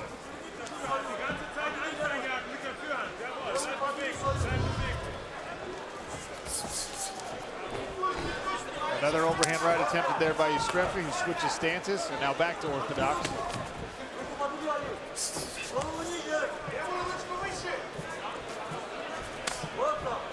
Close to that cup check.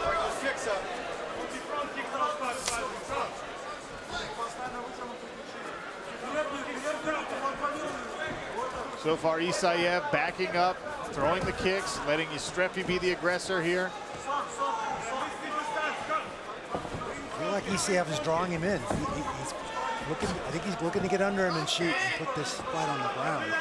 So I feel like he's trying to set up. Nice low leg kick there. No kicking him though. There it is. There's the big shot. I just had a feeling he was looking to change levels. He was drawing him in. And now Valjiner Strefi finds himself mounted up against the cage by a huge man, Ali Isaev, as mentioned. An Olympic freestyle wrestler from Azerbaijan. He represented Azerbaijan. He is one of our Dagestani contingent. You say that and he locks his hands, and I think somebody's going for a ride. He's just trying to get him up and put him back on the deck. Another wrestler backstage, Mohamed Darius, checking out this fight. Big, powerful guy. Checking out his possible opponents. Shadowboxing bros. Look at that hand speed. Still undefeated, Mo Muscle. We get to see him a little bit later. He fought for us in showcase bouts last year, was 2-0. Now he's in the official season. Very much looking forward to it as Isaev dumps Istrefi to the ground with that single. Started with the double, couldn't get his hands locked to pull the big guy up. Changed off to the high crotch and dropped him. Istrefi doing a good job. Every time Isaev tries to posture up and get some power and get some punches going, right back to his feet goes Mr. International. Nice little foot sweep. Lands on the single on one side, pulls that leg up, and then sweeps that other foot out. Isaev Streffy is good. He's good at getting back up. He is. And Isaev is good at covering.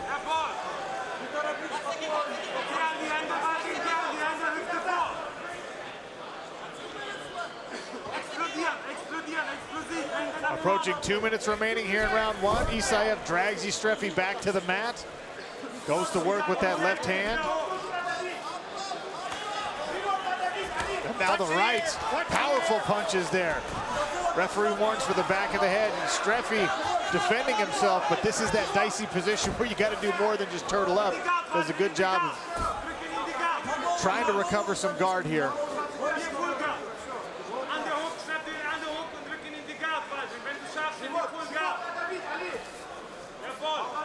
Looks to set up a choke. Reach over top for a guillotine, abandons that thought. There's one of our lightweight contenders. Nurmagomedov, also the bring your head up. Isaev. Grab his bottom arm, from the bottom. The other hand. Well done. That's it, keep working. All right, keep going. Keep punching. Don't let him go, That's it, hold him. Harder. Ali, keep working with your leg. Use your head. That's right. Well, Randy, Val Jr. Streffy's right arm right now is pinned underneath him. But in order to secure that position, Ali Isaev also has to give up his own right arm. That sort of seatbelt backwards. Well, I'm on top and I've got one free arm and you've got one free arm. Who's going to do the most damage? I like being there. I like that seatbelt position too. It's not easy to get, especially with a guy that size. And that free arm was on the far side. It's hard to defend. 20 seconds left in round number one. Ali Isaev, the former Olympic freestyle wrestler, on top of Val Jr. Streffy. Keep working.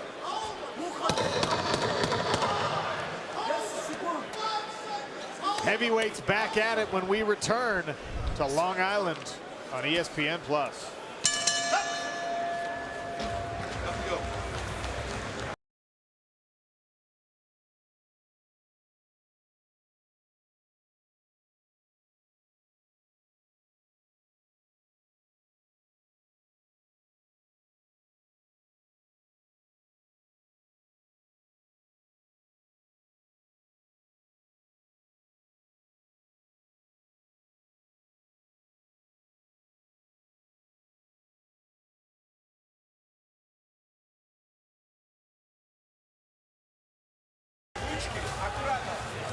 Sean O'Connell and Randy Couture and Eve Edwards, we speculated whether or not the wrestling of Ali Isaev would be a big difference maker in this fight, and so far, yes. Beautiful level change, keeps his feet moving, drives and flares his opponent all the way through, and then is relentless once he gets his hands on him. High level, Olympic caliber takedowns, just keeps knocking him down. Big ground and pound. Little warning from the referee about the back of the head. I don't know, it looks like he was touching the air. We all heard the rule before. You touch the air, it's clean. If your opponent's turning his head away too and exposing the back of his head, it's when not you your throw fault. that punch, it's not really on you either. Points on the line here, potentially 5 of them as we start round number 2. So far tonight in heavyweight action, 2 decision victories. So a win here, a finish, means a spot on top of those heavyweight standings. Big leg kick there from Val Jr. Streffy. Answered by Ali Isaev. Ooh, that was a cup check. Isaev says, I don't care. There's that spinning wheel kick. Wow. Right into a takedown attempt. Some acrobatics going on for a couple of great big guys. Got those hands locked together against the cage. That's a bad spot if it's an Olympic wrestler. Yeah, absolutely. Tough to stop him at that point. One butterfly in here for Streffy, and he abandons that to close the guard. Trying to force the left arm of Ali Isaev down.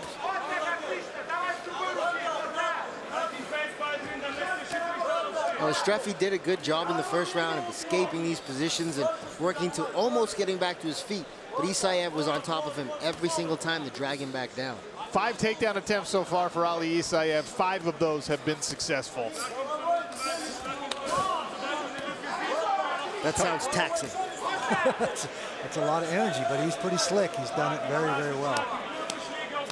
And now some interesting ground and pound here. He's keeping his forehead on the chest of Valdinius Streffy, but we've seen him sneak a couple of punches up from that classic body, head. Switch to the other side, body, head. A couple of those have landed hard on Valdinius Streffy, who's now striking from the bottom. One thing that I'm recognizing, though, is that position is usually a position to rest. Keep position and rest. He's doing just enough to stay active to keep the referee off of him. Find that ear, Ali. Streffy's got to open that guard and start using those feet and create some space. Almost on cue, he tries to stuff the right arm of Ali Isaev, unsuccessful.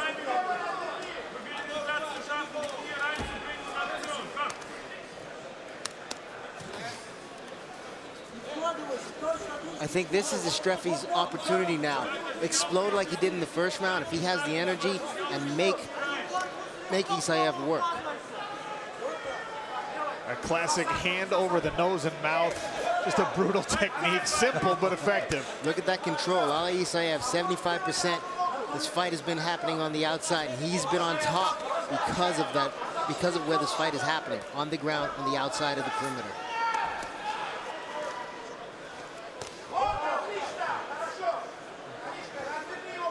Eve, what can Valdinius Streffy do to get out of this position?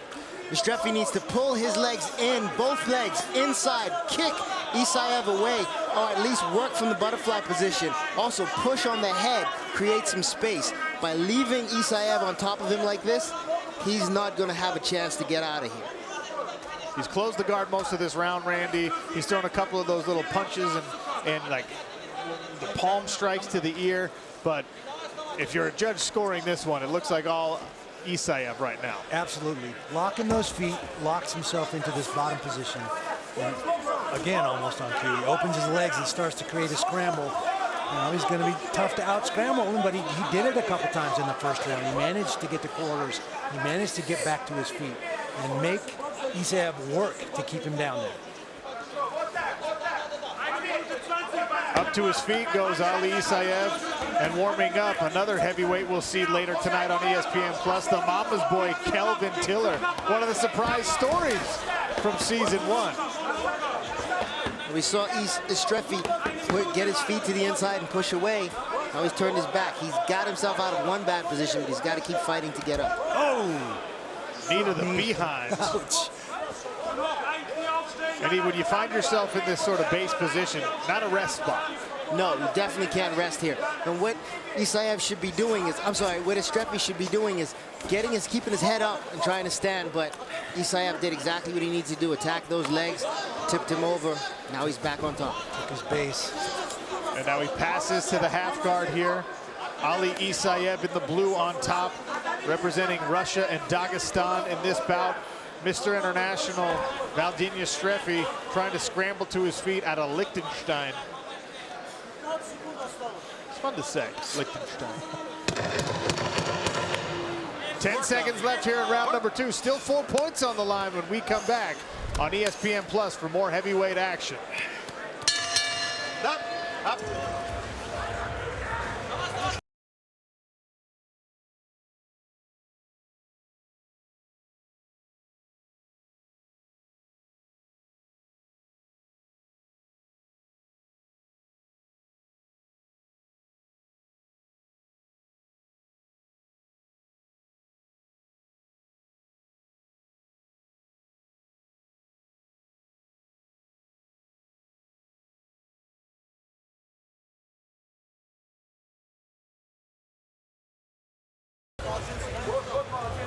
Ali Isaev in the corner getting iced down. And a couple of kicks here from Valdinius Streffy, answered by Ali Isaev. And this has been the story so far, Randy. Yep, big double leg. Use that horsepower, pulled him off the fence, put him on his back. Big knee to the backside. He's going to need a pillow tomorrow. It's an uncomfortable flight home after that happens. It's a long flight to Liechtenstein. Give me a towel. Give me a towel. Brief pause here as the referee astutely notes some moisture in the corner, excess water. They'll mop that up. A little extra time for the big boys to breathe between rounds here. A little extra oxygen. Fighters ready. Back it up. Ali Isaev in the blue, Valentin Yastrefi in the red. Excuse me, the red corner, but the silver shorts.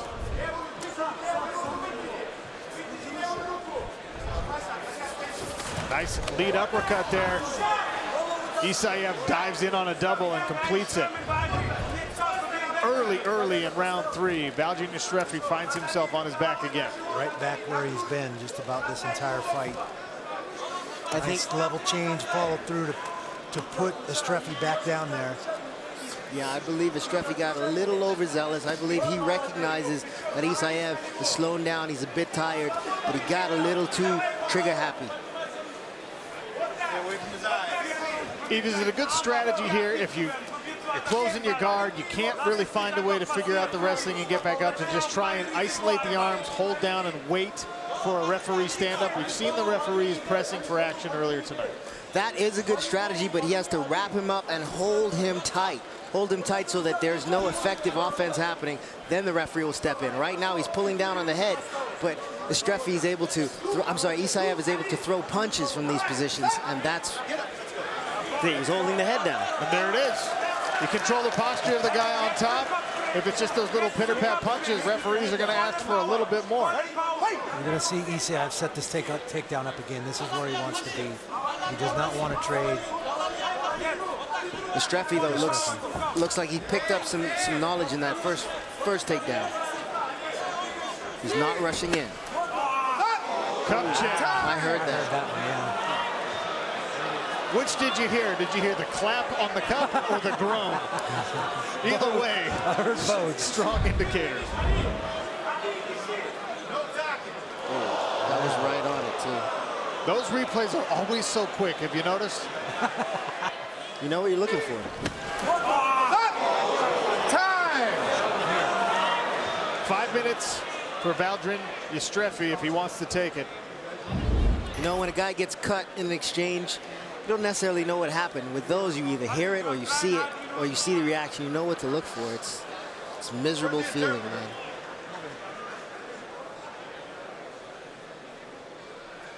Warning here for Ali Isaev.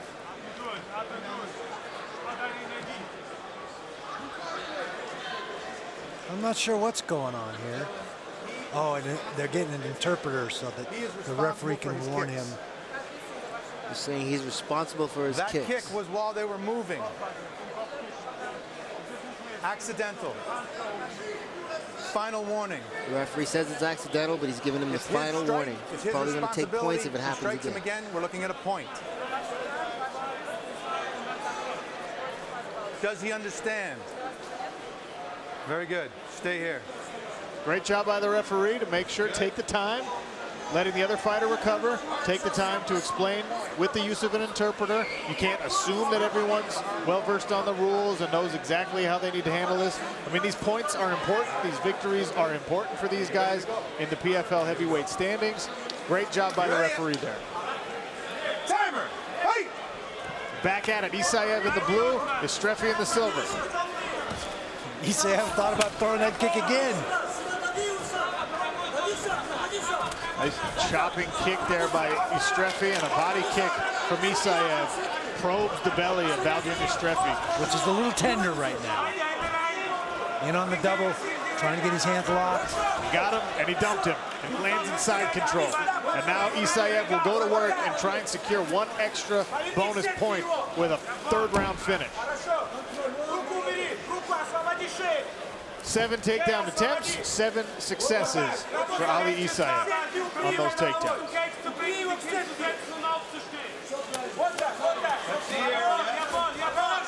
Isaev looks like he's got a second win. being a little more aggressive with his offense. Halfway through round number 3 and still potentially 4 points if one of these two can pull out a finish.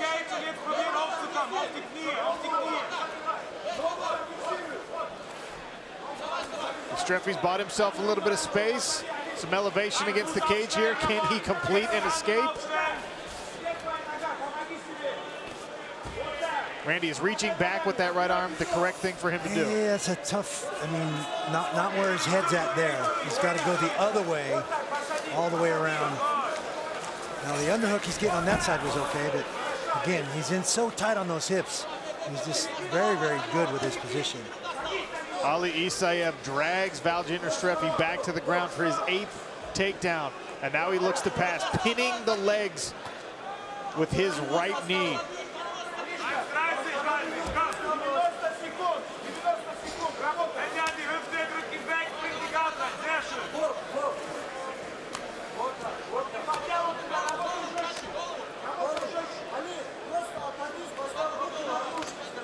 Inside of 90 seconds here in round 3. Streffy's got to wrap Isaev up or open that guard up and push him away. I think the times we've seen him get up from here, he's opened his feet up, created some distance, created a little bit of a scramble. He's big enough and strong enough to explode and get to his feet. He's only got 60 seconds to make something happen here. He spent most of this fight in the control of Ali Isaev.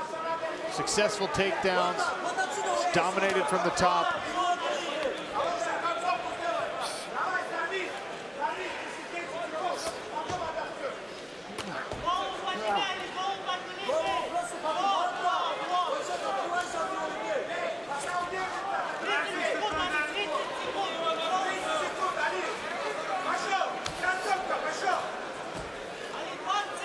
The corner of Isaev asking for more.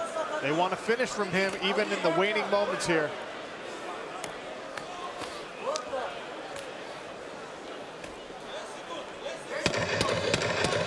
There's the clapper, 10 seconds left. One more punch for Isaev. How will the judges see this one? We'll find out when we return on ESPN+.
Professional Fighters League back on Long Island at NYCB Live in the Nassau Veterans Memorial Coliseum.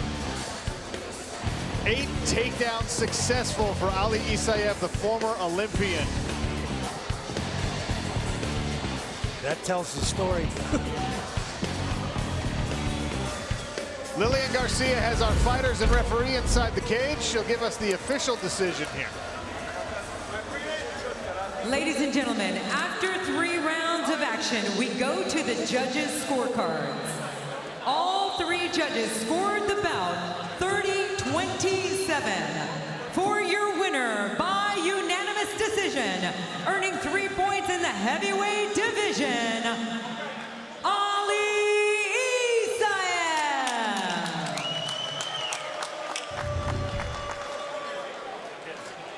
Isaev. Eve, no surprise there. 8 takedowns, all of those ground strikes. Very workmanlike performance from Ali Isaev. Ali Isaev controlled position, controlled that fight from the first takedown, and he just dominated with that top control. There he is inside the cage with Bozagit Atayev, our leader at light heavyweight. Rashid Magomedov, his cousin, and one of our lightweight contenders. Heavyweight standings as they are right now. Ante Delia out of Croatia with 3 points. Ali Isaev, you just saw him earn his 3 with a decision victory. And Francimas Bajoso with a wild victory in a decision, a hard-fought decision over Alex Nicholson earlier tonight. There's Jared Rocholz, the representative out of Sandpoint, Idaho, former collegiate wrestler.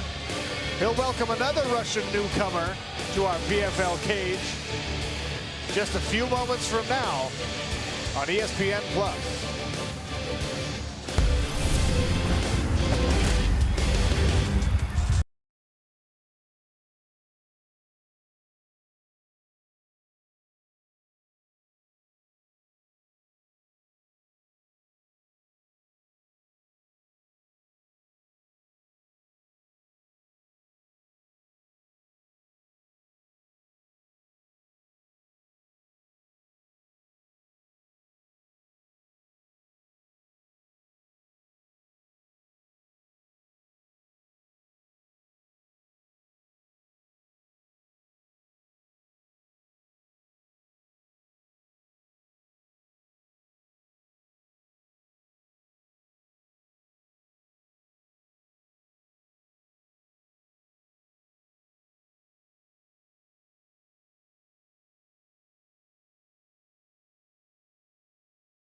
If you're tuning in on ESPN Plus for Professional Fighters League and you're keeping score, as it were, country-wise, the Russians are 5-1, and the only loss came to another Russian.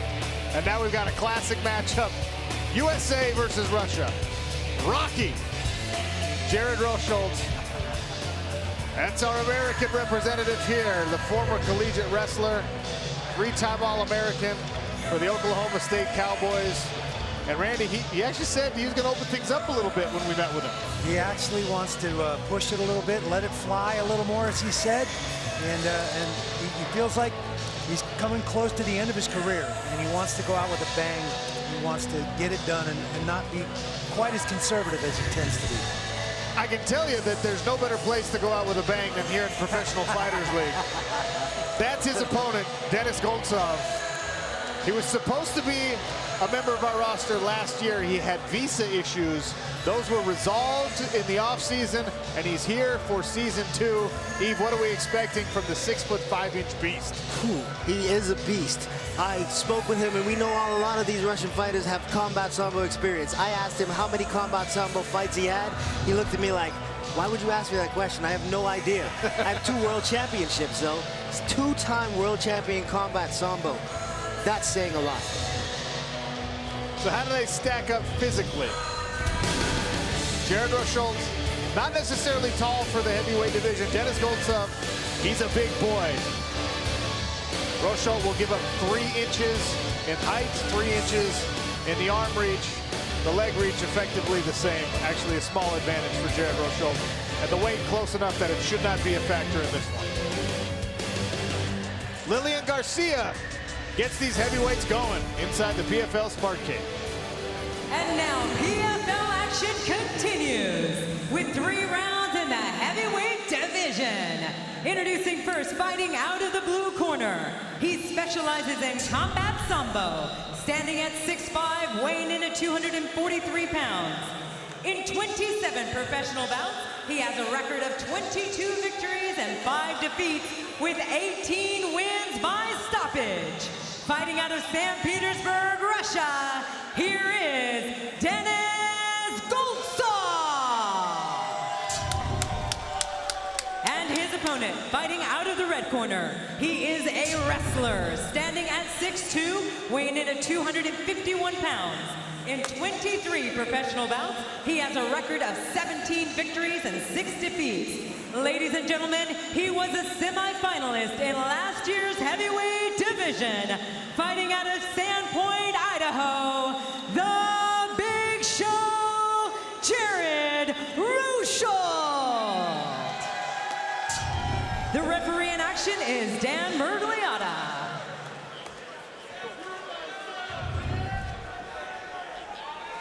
Dan Mergliata adds one more heavyweight to the PFL cage. He'll be in charge of things here.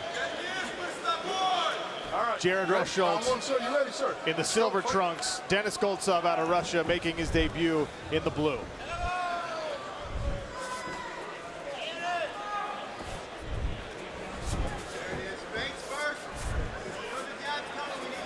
Rosholt to use that overhand right to set up his double leg.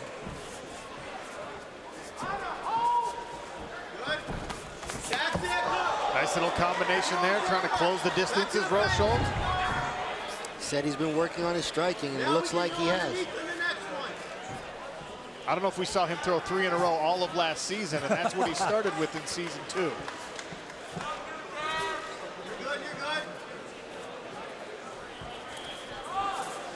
Jab flicked out there for Denis Goltsov. Goltsov said he's ready to deal with Jared's wrestling, and if he gets taken down, he's going to scramble and fight to get back to his feet. Easier said than done. He's a well-balanced fighter, 9 knockout finishes, 9 submissions, only 4 decisions on his victories there for Denis Goltsov. There's again the striking attack from Jared Rosholt. I'm wondering if Rosholt just lost the contact. He did something funny with his eye, and he looked down at the mat.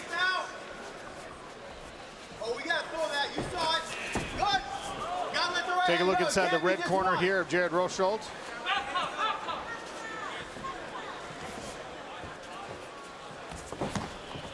There we go.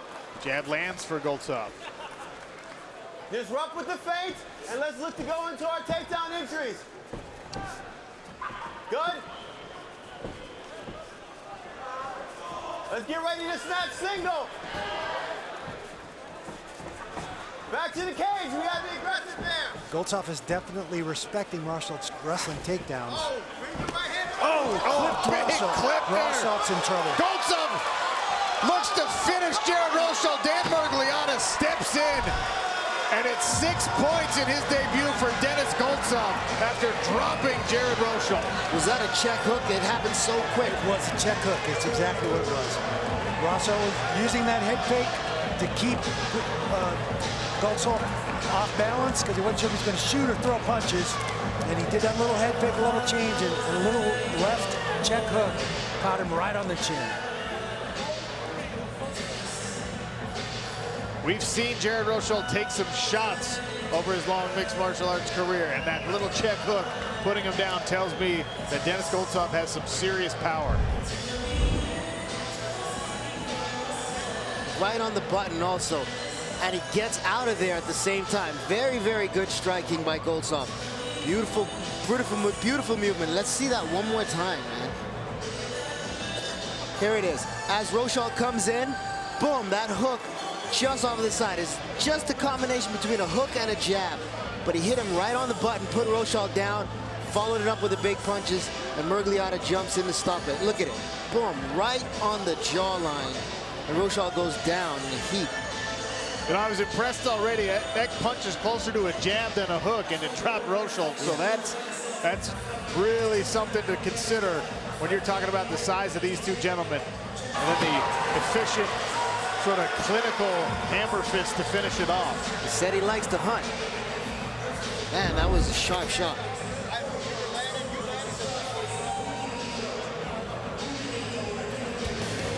So Denis Goltsov grabs 6 points in the heavyweight standings. We'll make that official when we come back on ESPN+.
the totals aren't what we've seen in some of the earlier fights tonight, but goodness gracious, those 4 ground strikes for Denis Goltsov come after a really impressive precision punch that drops Jared Rosholt. Walk me through this, Yves. As Jared Rosholt comes forward, Goltsov steps to the left and lands the jab hook combo and drops Rosholt down. I mean, it was beautiful timing, beautiful movement. Everything worked out well, and Rosholt ran into the punch. Perfect, perfect technique. You add the weight of 2 big men together on the end of one of those punches, someone's going down. Lillian Garcia makes it official inside the PFL Smart Cage. Ladies and gentlemen, the stoppage comes officially at 2 minutes and 3 seconds into round number 1. Your winner by TKO, earning 6 points in the heavyweight division, Denis Goltsov.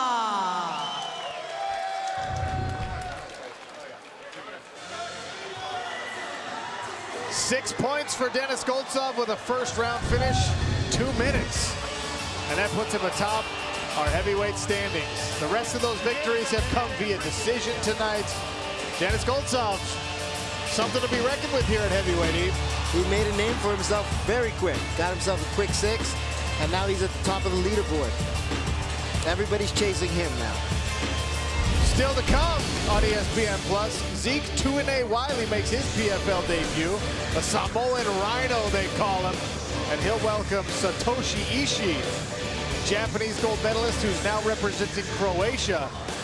That's when we come back in PFL heavyweight action.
Download the app. That way you can watch PFL action anywhere.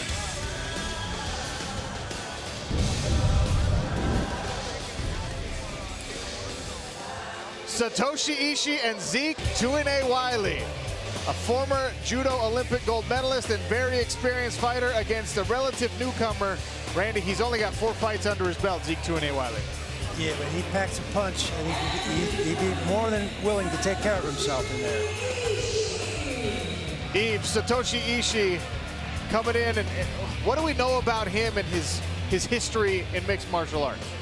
Well, we know he's a judo Olympic gold medalist, and in mixed martial arts, he's fought Fedor Emelianenko and Krokop twice. And what I like about Ishii is, when he first started mixed martial arts, I was at American Top Team. He came to American Top Team, and I worked with him quite a bit. He really, really focused on what I was showing him, and he was really dedicated to learning.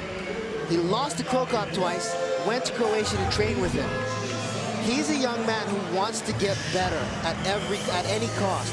And I appreciate that, and I'm looking forward to seeing what he brings to the heavyweight division for the Professional Fighters League.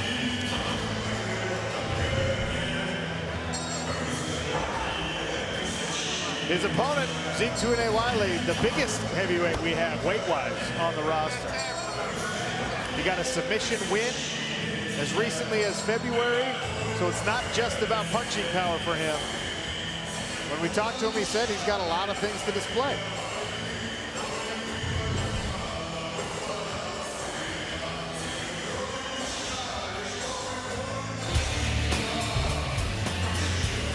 Satoshi Ishii gives up 6 inches of height to Zeke Wiley, the former defensive lineman, and a 4-inch reach advantage goes to the Samoan Rhino. Does that height advantage make a big difference here, Randy? I mean, I think it could. Obviously, you think Ishii's going to want to try and get his hands on Wiley and tie him up and use his judo background and the grappling skills that he has with a bigger athlete that, you know, not stand and try and trade with a guy that size. It'll be interesting to see. It's more heavyweights, and Lillian Garcia gets them started inside the PFL cage. The following is scheduled for 3 rounds in the heavyweight division. Introducing first, fighting out of the blue corner. Standing at 6'4", weighing in at 259 pounds, he is making his PFL debut with a 3-1 record. Ladies and gentlemen, he is fighting out of Las Vegas, Nevada. Here is the Samoan Rhino, Zeke Wiley. His opponent, fighting out of the red corner, standing at 5'10", weighing in at 240 pounds. In 30 professional bouts, he has a record of 21 victories, 8 defeats, and 1 draw. Ladies and gentlemen, he is an Olympic gold medalist in judo, fighting out of Zagreb, Croatia, Satoshi Ishii. Your referee in charge, Kevin McDonald.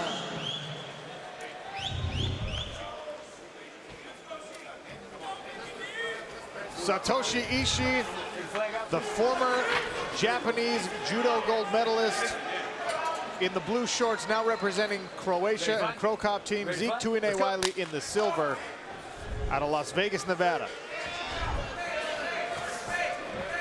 And Zeke had to cut weight significantly to make the heavyweight limit here.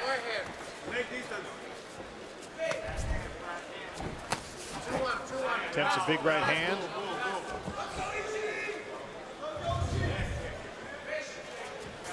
Ishii in the southpaw stance. Inside leg kick there for Ishii.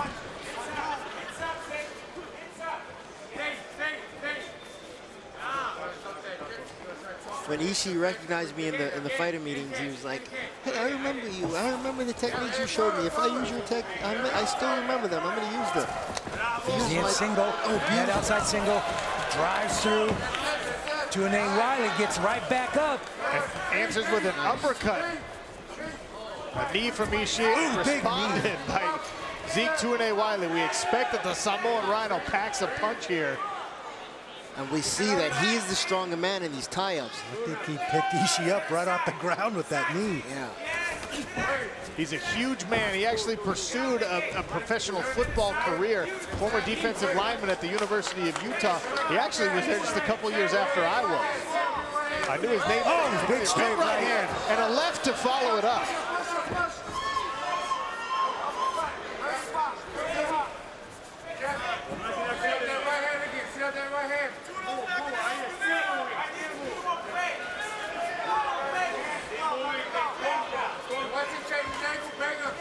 When Satoshi Ishii found out that he was going to be part of Professional Fighters League Season 2, he asked for the defending champion at heavyweight. Felipe Lins unfortunately got hurt, and that's what gives Zeke Wiley this opportunity. Despite his lack of experience, he feels like he can really be a major factor here as Satoshi Ishii drags him to the ground. Exploding right back to his feet now is Zeke Wiley.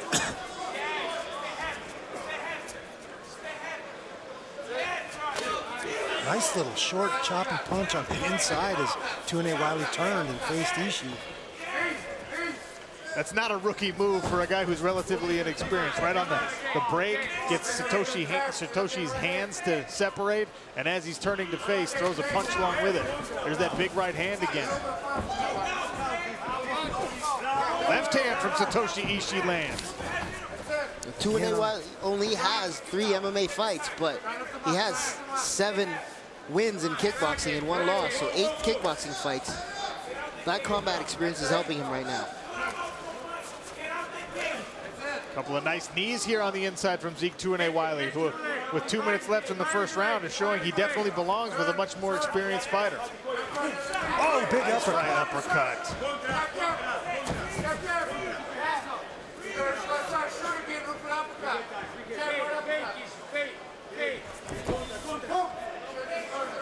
Tuane Wiley liking that rear uppercut. And a body kick now. The big leg coming up at you. Ishii misses with the left hand. Take a look inside the blue corner here. Zeke Tuane Wiley. Breathe, breathe. Work behind that jab again. Not yet, not yet. Jab, jab, jab. Hands up all the time. Jab, stick that jab again. Boom. That's it, that's it. Uppercut. Just forearm checked him and put him on the bench. That's just a simple shove, and it sent a very experienced judoka flying back into the PFL smart cage. Foot stomp there from Zeke Tuane Wiley. There's some old school. And that doesn't surprise me. Tuane Wiley said he used to skip classes to go and watch some fights sometimes. Watch David Tua, Ray Sefo, some old school UFC fights. He reaches down and tries to take down, at least fakes the takedown on Satoshi Ishii. Decides better of it, and now a body kick lands. Body kick lands for Ishii. Look at Ishii, man. That left hand landed for Ishii.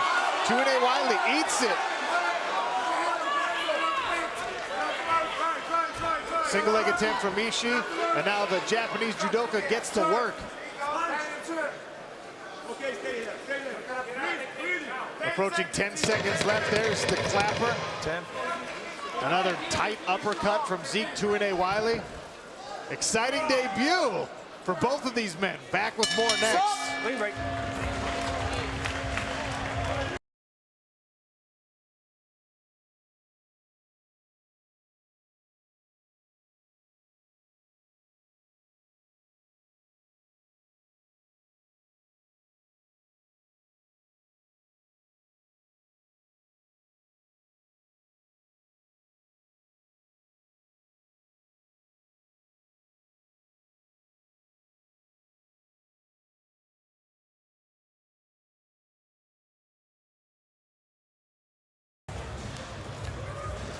Good, huh?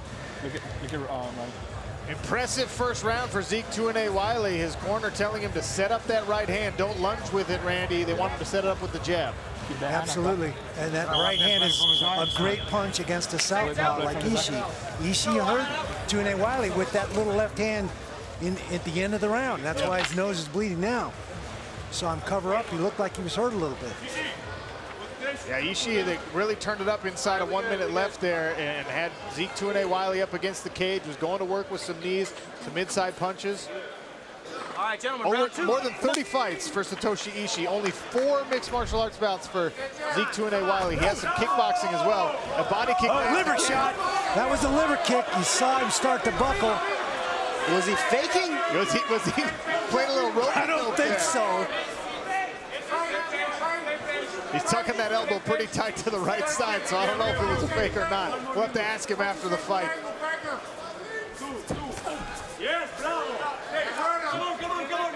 Might have been a little poke in the eye. Tuane lunged for that punch on Ishii, and Ishii squinted his eyes like he might have got a little poke.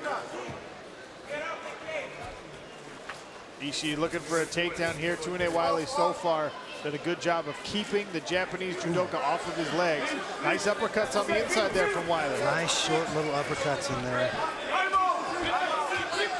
Ishii should work on setting up that left kick again to the body, and I would set it up, hide it behind a straight left punch.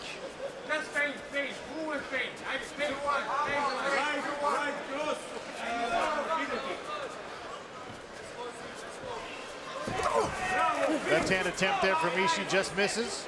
Yeah, Tuane Wiley brings that right hand up to parry the left hand of Ishii. If Ishii shadows that left kick behind that, he can land that body kick again. There's a 1-2 from Zeke Tuane Wiley. That's what his corner was asking for. Another body kick from Ishii. Good sprawl from Zeke. Straight open double. Zeke does a nice job of sprawling. Looks like Ishii still might be having some problems with that eye. Keeps squinting. Screwing his face up like maybe there's a bit of an issue. Might have got a little scratch. And now he's carrying the weight of a much larger man with his back against the cage.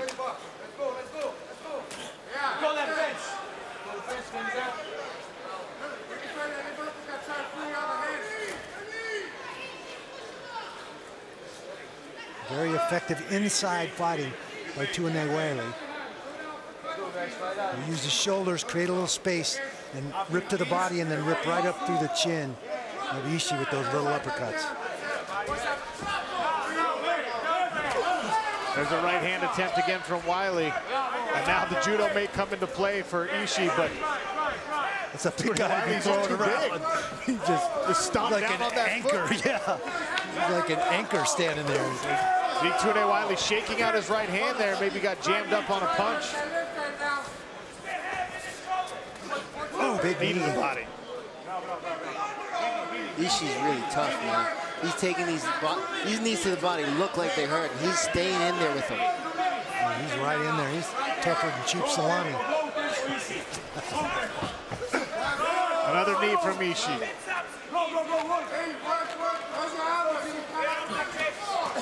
Oh, more tough inside fighting there from Zeke Tuane Wiley. A knee to the body from Ishii. Oh. Looked like the shin went into that cup.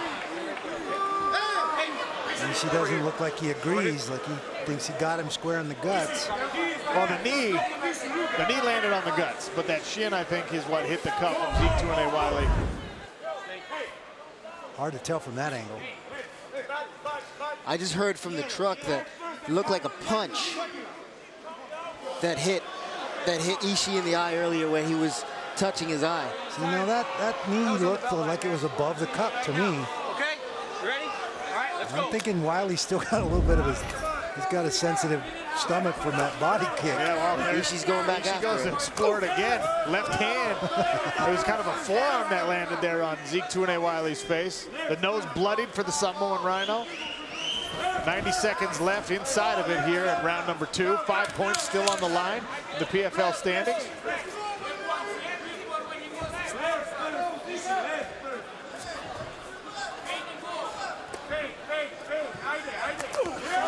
Big exchange here.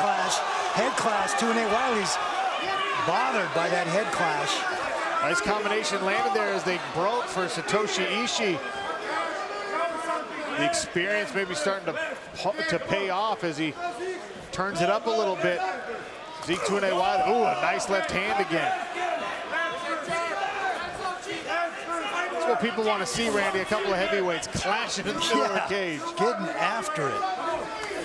Right hand lands there. Partially blocked by Satoshi Ishii. A duck and an uppercut from Zeke Tuane Wiley.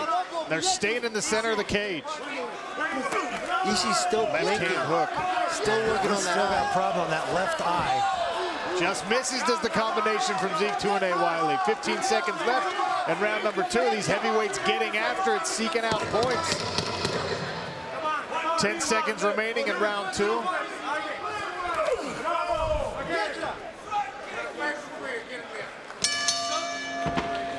That's all for round number 2. Zeke Tuane Wiley and Satoshi Ishii putting on a bit of a show here.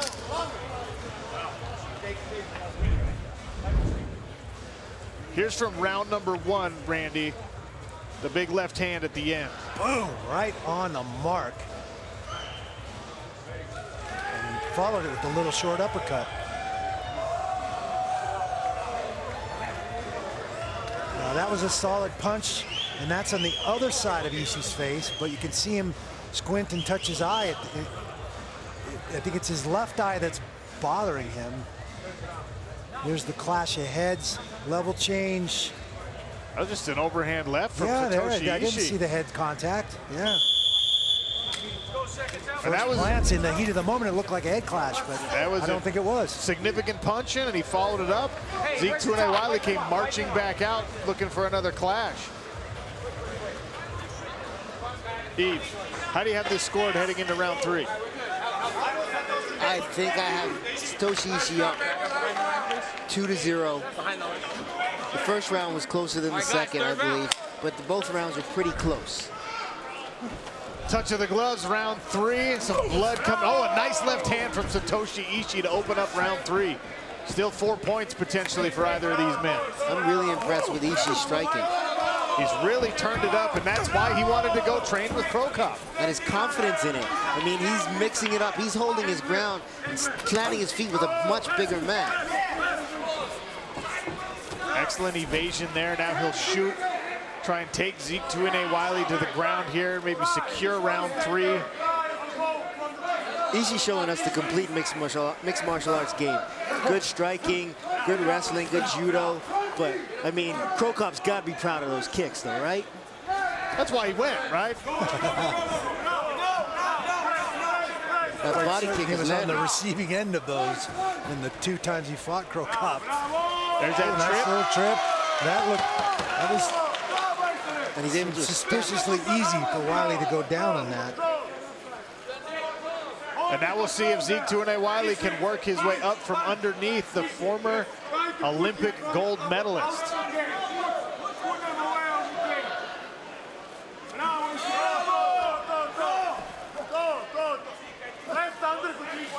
Satoshi gets to work here on top of Zeke Tuanei-Wiley in round 3.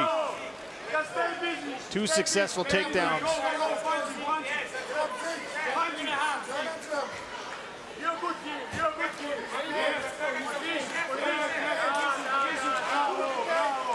Ishii should pull Tuanei-Wiley's head away from the fence, keep his legs near it, pull his head away from the fence so he can work some offense, work a little bit more control. Especially with that far side underhook that he has. More heavyweight action still to come on ESPN Plus. Kelvin Tiller, one of the big surprises from season 1, versus Mo Muscle Muhammad Daris, who we saw in showcase bouts last year, but now he's part of the heavyweight season, seeking points and a spot in the playoffs. Tuanei-Wiley on all fours, looking to get back to his feet, re-engage in a striking battle here with Satoshi Ishii. Ishii drags him back to the mat, and that's a big guy to get on the ground. Satoshi. That was like a hyena on a water buffalo. Satoshi came in about 240 pounds. Zeke Tuanei-Wiley cut to make the heavyweight limit here. Good hand control, hips out. We saw in the first round when he got the break here, immediately spun and threw a little check hook, but back to the ground they go. Satoshi Ishii keeping those hands locked. Looking for that knee to the buttocks that we saw earlier from Ali Isayed. Ooh, plants Zeke Tuanei-Wiley on that left shoulder and face. Tuanei-Wiley's a big man. It takes a lot of energy to pick himself up, and Ishii's riding him. So Ishii's just draining on that tank. But Tuanei-Wiley keeps working back up. There's a lot of fighting spirit in the cage right now. 90 seconds left. Tuanei-Wiley spins around, back against the cage now. He'll look to pummel off, open up another striking exchange. Knees to the thigh there from Satoshi Ishii. No space in this round. Satoshi has closed down the space for Zeke Tuanei-Wiley. Good transition as Tuanei-Wiley looked to get to the clinch, to fire a knee. Ishii changed levels and attack those hips, attack those legs. Inside of 1 minute, and Zeke Tuanei-Wiley running out of time to escape here.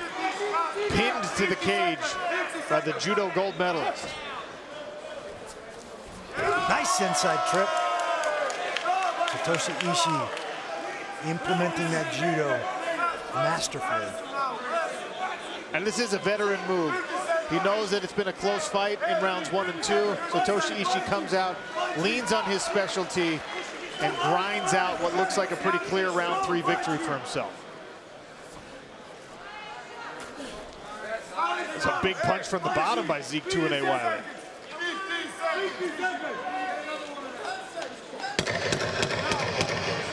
Ten seconds left in this heavyweight tilt.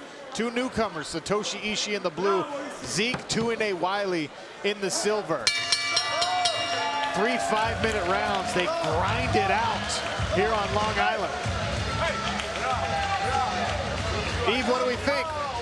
That round 3 secure it for Satoshi Ishii? I believe so. I believe Satoshi Ishii should walk out of here with 3 points tonight. I had the second round closer for Tuine Wiley. And definitely the first round and the third round for Ishii.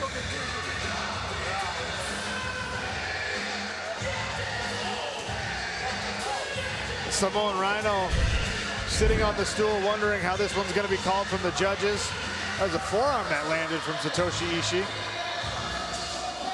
And then he got to work with these takedowns, Randy. That was a really nice step across Uchimata. Once he got those hands locked, it felt like he wasn't going to. He was not letting him go. No way.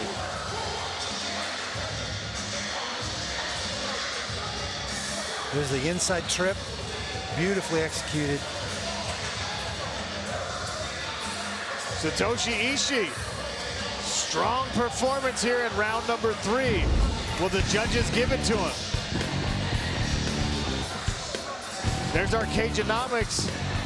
And look, if the numbers are anything to go by here, 5 successful takedowns for Satoshi Ishii, but the strikes in round 1 and round 2, Eve, it looks like Zeke Tuine Wiley was a little bit busier and he landed more.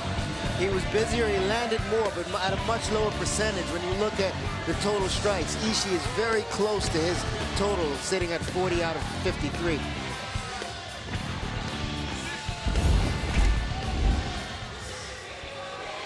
Judges still deliberating cage side here. Zeke Tuine Wiley, a successful, impressive debut, but will it be enough for 3 points in our heavyweight standings? Only 4 pro mixed martial arts bouts coming into this one, taking on a guy who had roughly 8 times the professional experience. Yeah. And you know what? He was every bit of a game fighter Absolutely. against Satoshi Ishii. And that size, look, we don't always talk about it in the heavyweight division because everyone's big, but that size for Zeke Tuine Wiley is going to be something that a lot of guys have to reckon with. Satoshi Ishii, he's fought everybody. He's been around the world. He's a beast himself. And when you're a gold medalist in anything, it means that you've dedicated yourself to your craft. He's now focused on mixed martial arts. He left judo behind. Now it's all about improving in the fight game. That's why he went to Krokop's team in Croatia. He's got the Croatian flag. He's fully adopted his new home country. Yeah, those are the nicest cauliflower ears I think I've ever seen. That's Those a are compliment beautiful. coming from Randy Couture. I'm sure he goes right to the head of the line in Croatia. Oh, no, wait back there. Come on back up here. That's a whole head of cauliflower on the left side there. Might be a little broccoli in there, too. After much deliberation, the judges have handed Lillian Garcia their scorecards. We'll get an official decision inside of our PFL cage. Ladies and gentlemen, after 3 rounds of action, we go to the judges' scorecards, and it is a split decision. 29-28 for Ishii. 29-28 for Tuine Wiley. 29-28 for your winner, earning 3 points in the heavyweight division, Satoshi Ishii. Satoshi Ishii, a successful Professional Fighters League debut, 3 points and a decision victory over the newcomer Zeke Tuine Wiley. Split decision there. That's surprising me. There was a split decision, honestly. It was still a hard-fought victory. Absolutely. Both guys had great account of themselves. We've seen a couple split decisions tonight. Jordan Johnson and Maxime Grecian earlier tonight. Satoshi gets 3 points and a 5th place spot in our heavyweight standings. Denis Goltsov still at the top with those 6 points. Another newcomer out of Russia. Here's Mo Muscle Mohamed Daris getting ready for, it's not his PFL debut. He was part of the showcase bouts last year, but it's his PFL season debut. And he'll take on the mama's boy, Kelvin Tiller, who still hasn't taken his glasses off. That's when we come back in heavyweight action on ESPN+.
Sean O'Connell, Randy Couture, Eve Edwards, heavyweight action coming your way on ESPN+.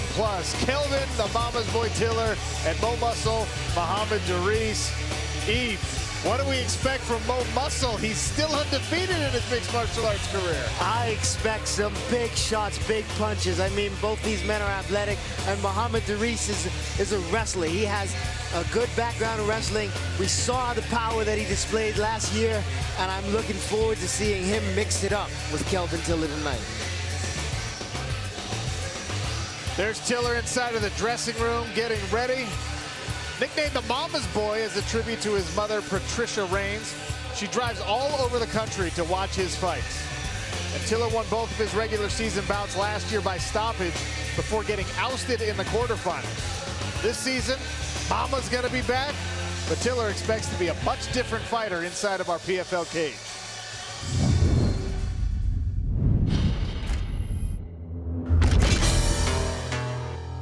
I mean, I'm happy how things went. I'm just happy to be back too. So, you know, I don't have no regrets. I don't dwell on the loss. I don't take it hard. I didn't cry. You know, I picked myself up and I just keep it moving. So I'm actually happy how everything went, because this year it'll be a lot better for me. So I'm right at weight, so I'm a lot lighter. So I feel a lot better, a lot faster, a lot stronger. I did learn from last year, just about weight, just the cutting weight, just the mindset of, oh, I have to cut weight. I have to cut this, 25 pounds plus. So this year I don't have to cut no weight. So yeah, I did learn from last year. Mama in the house. Patricia Reigns ready to watch her son go to work. That's my big supporter, We've been doing this for, I believe, 11 years now. And she just keeps me pushing, Fighting it up to Topeka, Kansas, here is the mama's boy, Kelvin Tiller! Dropped to every fight, never flown. I need gas money, I need new boxing gloves. I didn't have to work for a lot of the time because she wanted to see me pursue this career.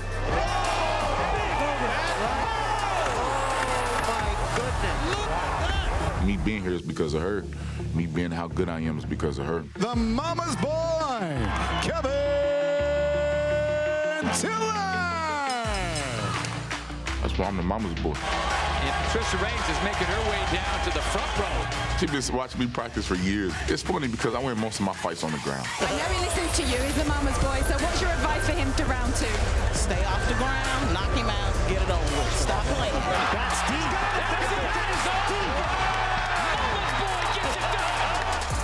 A lot of those guys when they take me down. You know, for the most part, they're in trouble, you know. And I'm like, Mom, I'm good there. She's like, yeah, I just like to see you punch people, though. All right, just stay off the ground. So that's her advice.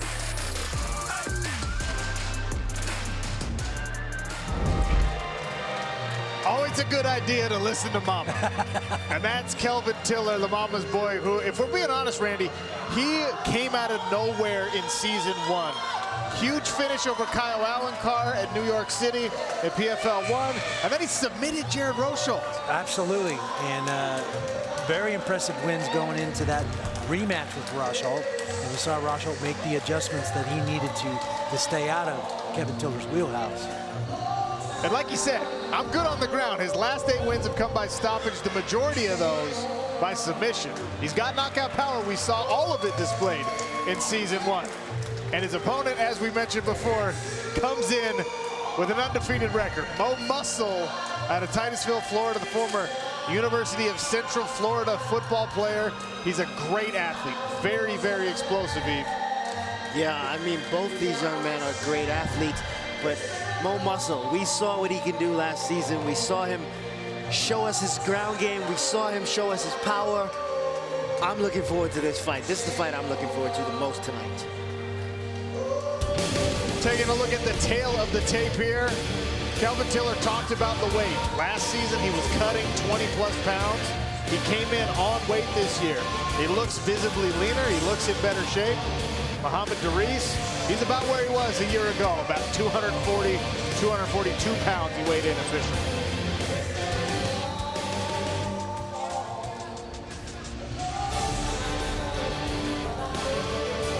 Well, how do you become a mama's boy when that's your mama? That's Patricia Reigns.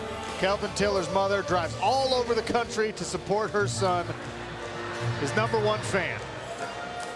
Lillian Garcia will get these heavyweights started in a feature bout in the PFL Smart Cage. The Professional Fighters League continues with 3 rounds of action in the heavyweight division. Introducing first, fighting out of the blue corner. He is a wrestler, standing at 6 feet even, weighing in at 242 pounds. He has an undefeated professional record of 7-0, with 4 of those wins coming by knockout. Fighting out of Titusville, Florida, here is Mo Muscle Mohamed Daris. His opponent, fighting out of the red corner, he is a boxer, also standing at 6 feet tall, weighing in at 263 pounds. In 12 professional bouts, he has an impressive record of 10 victories and 2 defeats. Fighting out of Topeka, Kansas, here is Mama's boy, Kelvin Tiller. Your referee in charge, Todd Anderson. Todd Anderson will keep it clean in this featured heavyweight bout. Kelvin Tiller, the mama's boy, in the silver trunks. Mo Muscle, Mohamed Daris in the blue.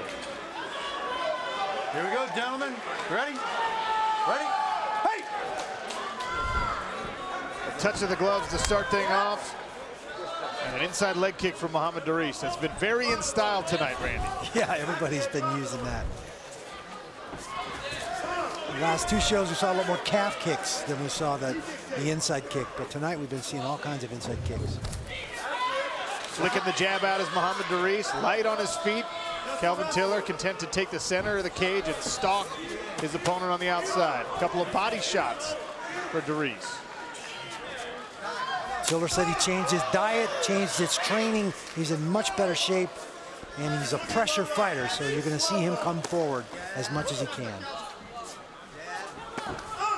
Nice jab there from Daris. Leg kick.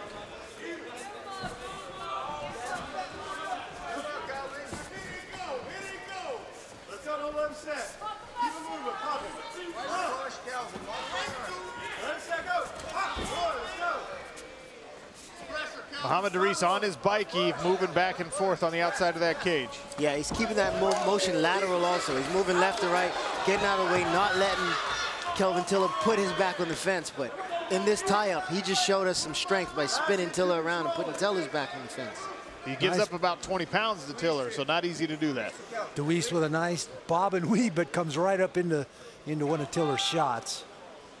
Hands up, drop the lateral. Twist, Kevin. Twist. That's it. Deweese working the knees against the cage here. Work off the cage now. Knees. Oh, elbow, twist.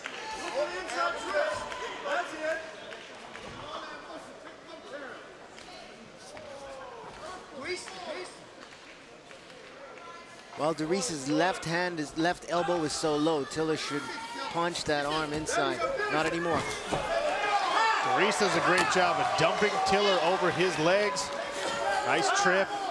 Now lands here in the half guard for Kelvin Tiller, who reaches for that Kimura isolation from the bottom. He's got it wrapped up. He's trying to pull it out. Muhammad Deweese has that arm hit. Oh, it's out. He's got it out. This is bad. Mo Muscle in trouble here. Have to roll. He's got to clear that right leg. Mo Muscle's got to clear that right leg and roll to relieve this pressure on his shoulder. Oh, he's in deep trouble here. Kelvin Tiller cranking on the got arm. a nice, good bite on that leg now. Mo Muscle not willing to tap, and that arm is bending like crazy. This is deep. Oh, he's almost out. Tiller should let him go. There, he's out. But he's good. He's got to use it to sweep, though. He's got to roll with it. He's got to go all the way over. And it's on. Now he's on top. It's still on. He's waiting to tap. The ref is on the wrong side. He can't see that arm. Repositioning himself as the referee. There's the tap. There's the tap. There's the tap. Oh my gosh. Submission victory. Nasty Kimura for Kelvin Tiller. Good for 6 points. And Mama Patricia Reigns likes what she sees. That was tenacious. He was on that like a rat on a Cheeto. He was not letting that go.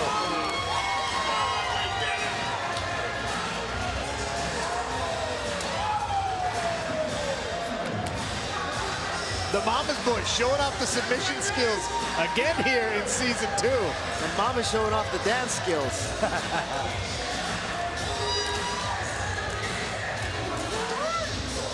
That Kimura looked painful.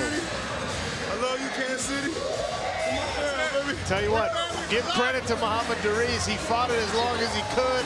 He went for he got his leg out. He rolled all the way over. Then he found himself on bottom. Another roll, and goodness gracious, Kelvin Tiller cranking on that arm the whole time. Yeah, Kelvin Tiller has the arm cranked right here. Muhammad Deweese knows he has to clear that right leg to relieve that pressure. He's pushing down on Tiller's leg, trying to extract his right leg so that he can roll. And when he finally does get it out, Tiller uses that to tip him over and get on top and follow him and keep cranking that Kimura, pushing that wrist behind the head. And here it comes. He's cranking. Muhammad Deweese tries to relieve the pressure. Tiller just follows him to the top, traps his head between his legs, and then Tiller steps over himself because Deweese is a pretty strong man, and when Tiller steps that right leg over, it's just too much. It's Tiller's entire body against Deweese's left arm, and there's nobody strong enough to defend against that. Tell you what, a lot of times when you see guys roll out of something, there's a readjustment of the grip on that Kimura from the top man. None of that from Kelvin Tiller. He hung on. What I don't like is the referee's position. The referee can't see that tap, and as Muhammad Deweese is tapping, the referee doesn't see it. He's tapping now. He's tapping. He's tapping. I tell you what, Kelvin Tiller let go of that because he felt the definitive tap. It wasn't the referee that broke that one up. Credit to Kelvin Tiller. Good sportsmanship there, knowing the situation he was in. Hopefully, Muhammad Deweese suffered no injury there. Here's Patricia Reigns, the mama to Kelvin Tiller's mama's boy. Loves what she sees. 6 points in the heavyweight standings for her son. Made that old go. Well, we talked about that pre-fight, right? Kelvin Tiller said sometimes you gotta be the one that teaches people how to lose. He was taught earlier in his career.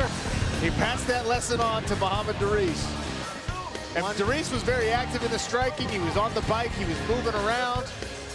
He actually took Kelvin Tiller down, and it proved to be his demise. Tiller showed his entire game last season. He brought it again this season, showing us his grappling game. Lillian Garcia makes it official inside of our PFL cage. Ladies and gentlemen, this stoppage comes officially at 3 minutes and 22 seconds into round number 1. Submission by Kimura, earning 6 points in the heavyweight division. Mama's boy, Kevin Tiller.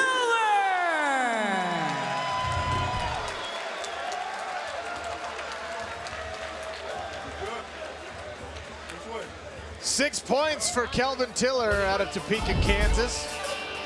Where does that put him in the heavyweight standings? Well, Dennis Goltsov got the finish just a little bit quicker, so he'll remain atop the heavyweight bracket.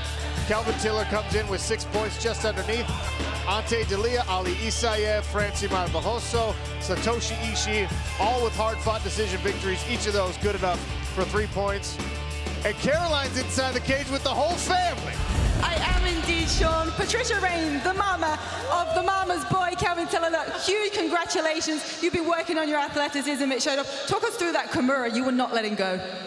Before I say that, I want to let the fans know that I absolutely love you guys. I want to let my kids know I absolutely love y'all. A month ago, I got hit in my eye, and I swear my orbital bone was broken. I didn't tell nobody. I couldn't train literally for almost a month. I could barely hit mitts. I had the worst headaches.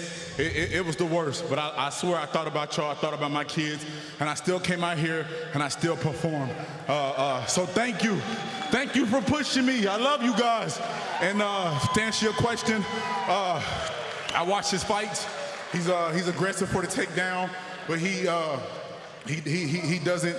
don't got really good jiu-jitsu. He gets lazy on the ground. I think he's a great guy. I think he's a future champion, but it's just my time. I told you I'm on a different level. This is what I do. I was talking to him the whole entire time. I love this. I love it so much, you know. So thank y'all so much.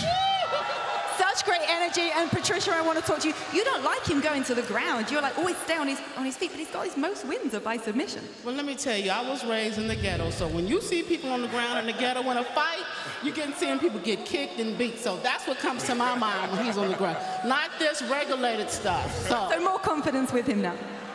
Always have the confidence. I don't care how good he gets. I'm going to never like him on the ground.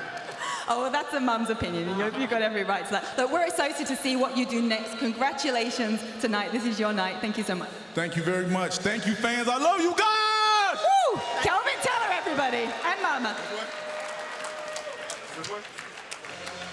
Well-earned victory there for the mama's boy, Kelvin Tiller. Impressive Kimura. There's Emiliano Sordi, a knockout artist in his own right.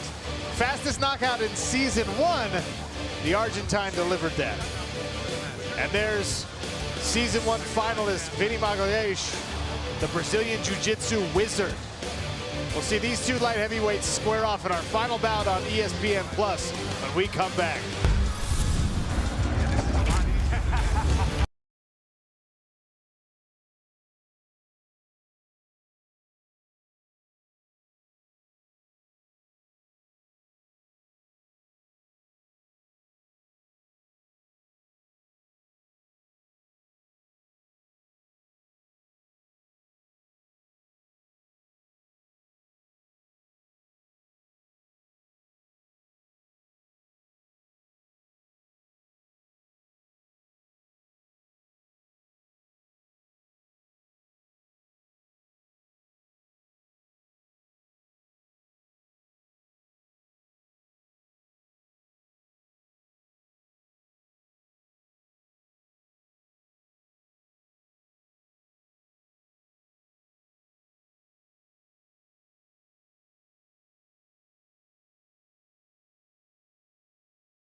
And Emiliano Sordi, if Sordi's going to pull this one off against the favorite for season 2, Eve, what's he got to make happen? Sordi's got to keep his feet moving. He can't let Vinny Magalhães get him tied up anywhere. Can't let Vinny smash him against the fence and pull guard. Can't let Vinny put him on his back. Sordi's got to stay in the open and land big shots. There he is, Emiliano Sordi. He had a 16-second knockout in season 1. He's got power. He's got great power, excellent distance and footwork. He lost in the playoffs to Bozogit Atayev, who displayed his skills earlier tonight. You see there, 20 of his 25 career fights have ended in the first round. He's going for 6 points tonight. And there's no secret coming from his opponent, Randy. Vinny Magalhães, I've got the finishes from season 1, all right? Jamie Abdallah, first round submission. Brandon Halsey, first round TKO. Rakim Cleveland and Bozogit Atayev, both first round submission victories in the playoffs. Total fight time there, Randy. Look at that. It was a half a fight for a whole season. It wasn't even a full round of a fight. It was crazy. Obviously, Brazilian Jiu-Jitsu world champion, very, very good athlete. Not afraid to get into the exchanges and use that athleticism to strike to get him where he wants him, which is on the ground. Lillian Garcia, tail of the tape here. Slight reach advantage for Emiliano Sordi. 1-inch height advantage for Vinny Magalhães. And worth noting, he comes in at 203. Looks leaner this year, does Vinny. Vinny's been working hard. He said he's been working hard. He has something to prove. He made it to the finals, but he wants to get all the way through this season. And now Lillian Garcia will start our heavyweights off in the final feature bout of the evening on ESPN+. Ladies and gentlemen, this is the final fight of the night. It is 3 rounds in the light heavyweight division. Introducing first, fighting out of the blue corner. He is a striker, standing at 6'2", weighing in at 205 pounds. In 25 professional fights, he has a record of 17 victories and 8 defeats with 12 wins by knockout. Fighting out of Rio Cuatro, Argentina, Emiliano Sordi. His opponent, fighting out of the red corner, he is a former Jiu-Jitsu world champion. Standing at 6'3" and weighing in at 203 pounds. In 29 professional bouts, he has a record of 18 victories, 10 defeats, and 1 no contest, with 14 wins by submission. Fighting out of Rio de Janeiro, Brazil, here is Nassau, Vinny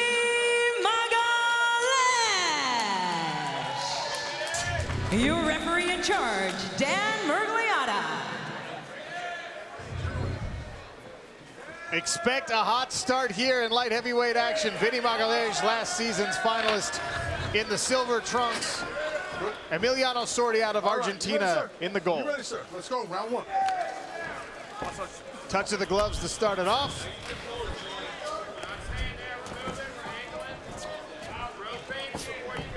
This is like an MMA fight for soccer fans. Brazil versus Argentina. Intense rivalry between those two countries for what it's worth. Head kick attempt there from Vinny. An MMA And fight now a for body volleyball shot. fans too. And now to the leg. 3 kicks in a row from Vinny. Big punch. Emiliano Sordi drops Vinny with a right hand. Follows it up. Sordi's got to be careful here. Vinny's still very dangerous, even though he's hurt. Yeah, he's got to back up, make Vinny stand up. Quick That's recovery a smart choice. by Vinny Magalhães. Tries to tie up the legs of Emiliano Sordi, and now he's got one of his, he's got Sordi's left leg tied up with his whole body here, attempting to drag He-Man to the ground. Sordi's a big puncher, man. He's got to make some space now. He's doing some good things right here, stuffing that head, but Vinny's got his hands locked in. That's what usually is going to happen.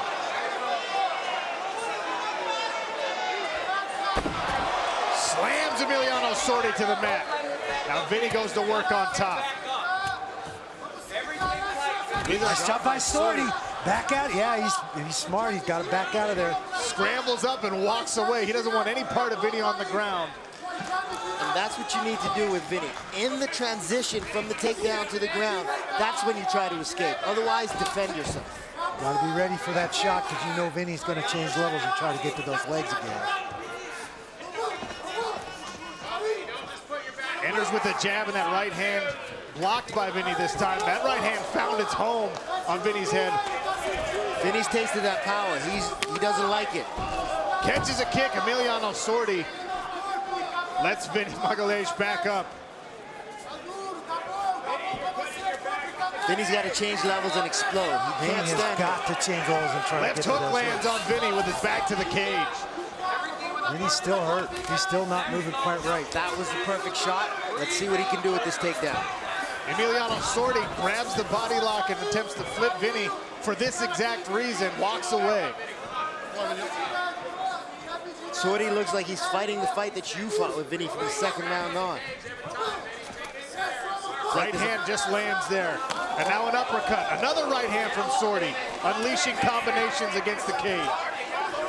That's the uppercut. And he's ducking his head there. He's going to get caught with one of these uppercuts.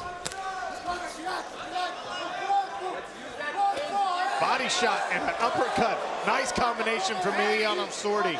He-Man going to work here. Vinny has got to move his feet and try to recover.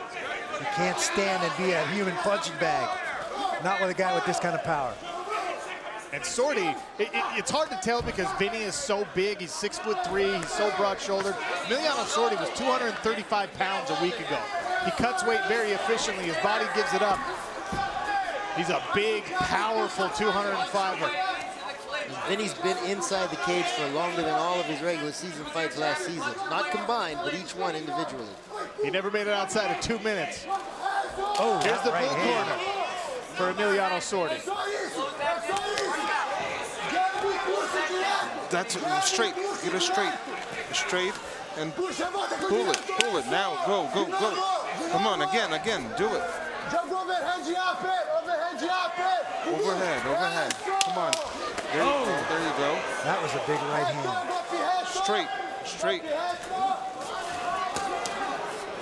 Vinny Magalhães taking a lot of punches here in round one, but he showed his toughness 6 months ago, and he's putting it on display again here.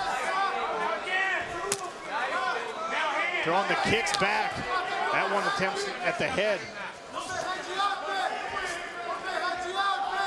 Look at the range Sordi's keeping. Sordi's keeping that distance, and that's going to make it much harder for Vinny to shoot because Sordi's already read his timing.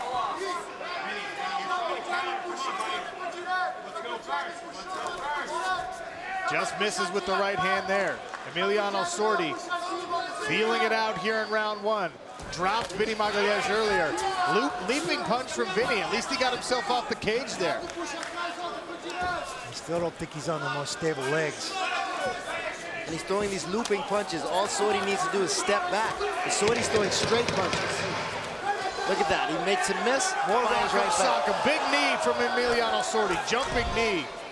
What a first round for the Argentine slugger. He-Man Emiliano Sordi.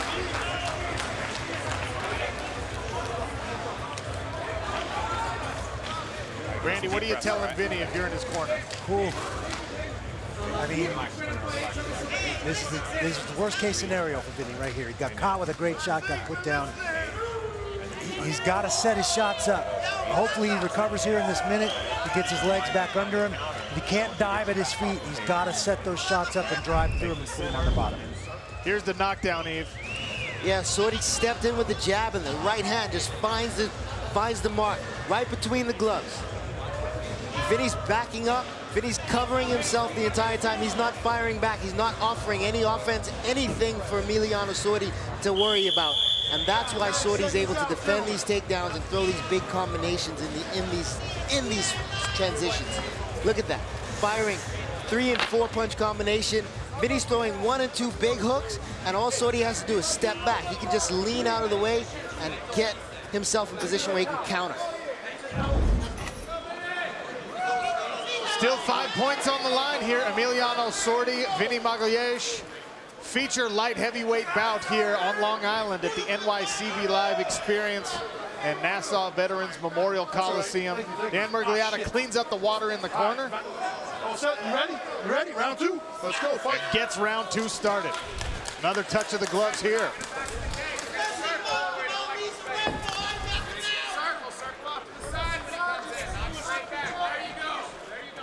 Sorty has malice on his punches, man. Bad intentions on everything. Needs to be careful not to get too comfortable in his combinations here. Vinny still does have big power, especially in those kicks. He does, but Sorty has that range down. Everything Vinny throws, it's either too big or too small. Look at that, he's missing. Everything misses or it hits Sorty with the forearm, the inside fat part of the forearm.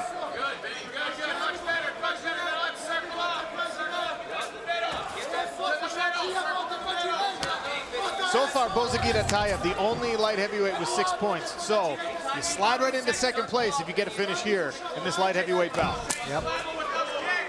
Sorty's setting Vinny up right now. He's trying to work combinations. He's trying to set Vinny up so that he can counter. He's going to draw Vinny's offense out, make Vinny miss, and then make him pay. Strategic calf kicks, both of them. Yeah. Those are big legs, big feet for Vinny Magalhães. Another right hand lands for Sorty. Here comes a counter. Oh, another one. Uppercut and a hook from Sorty. Another right hand. And now diving to the legs is Vinny Magalhães. Sorty says no thank you and walks away. It's like there's a blueprint to fight against Vinny. Right hand from Sorty. Vinny's down again. Pressing his opponent is Emiliano Sorty. Brief ground and pound, and then he backs off and lets Vinny stand up. And Vinny has taken some big shots. I tell you, I questioned Vinny's toughness ahead of our bout. I'd never question it again after I fought him.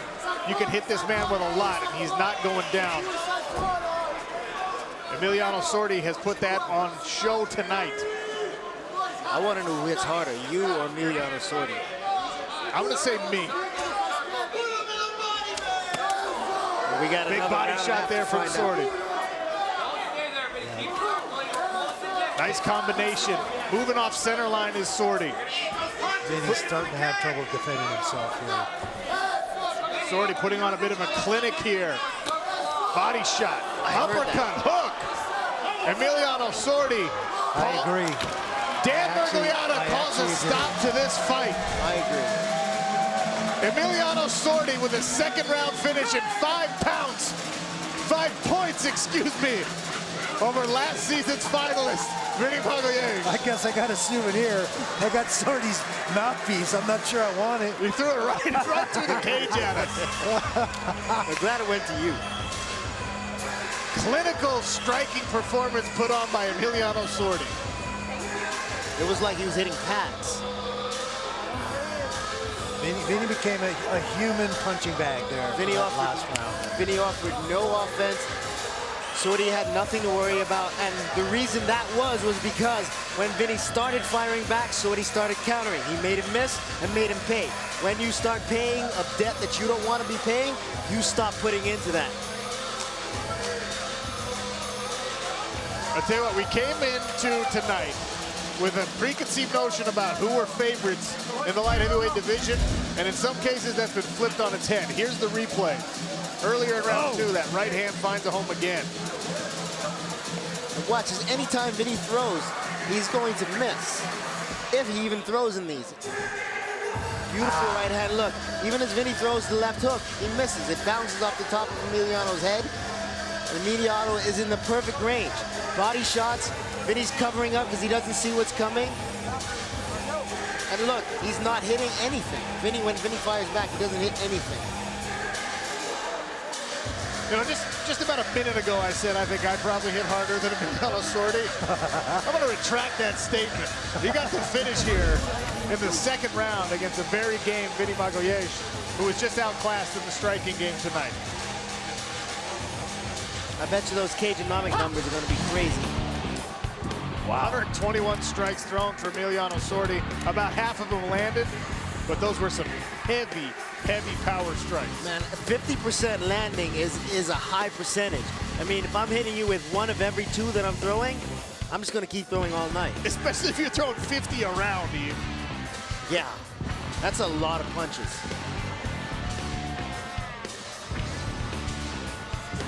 Lillian Garcia is inside the cage with our fighters, and we'll make this one official. Ladies and gentlemen, the stoppage comes officially at 2 minutes and 45 seconds into round number 2. Your winner by TKO, earning 5 points in the light heavyweight division, Emiliano Sordi.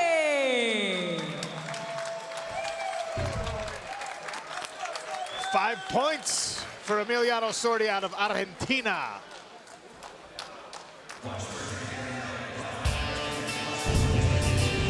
And in the light heavyweight standings, that slides him into the number 2 spot, just underneath Dagestan's Bozagit Atayev, who with a first-round knockout finish of Dan Spawn earlier in the night, earned himself 6 points. Rashid Yusupov, Maxim Grishin, Viktor Nemkov, the 3 Russian fighters earning decisions tonight. Sigi Pesalele got 3 points in a walkover scenario. He still fought Ronnie Marks, but he ended up dropping that bout in the second round. Marks, no points because he did not make weight. Huge victory for Emiliano Sordi. For Randy Couture, Eve Edwards, Caroline Pierce, I'm Sean O'Connell.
This presentation of the PFL on ESPN Plus is presented by Presidente.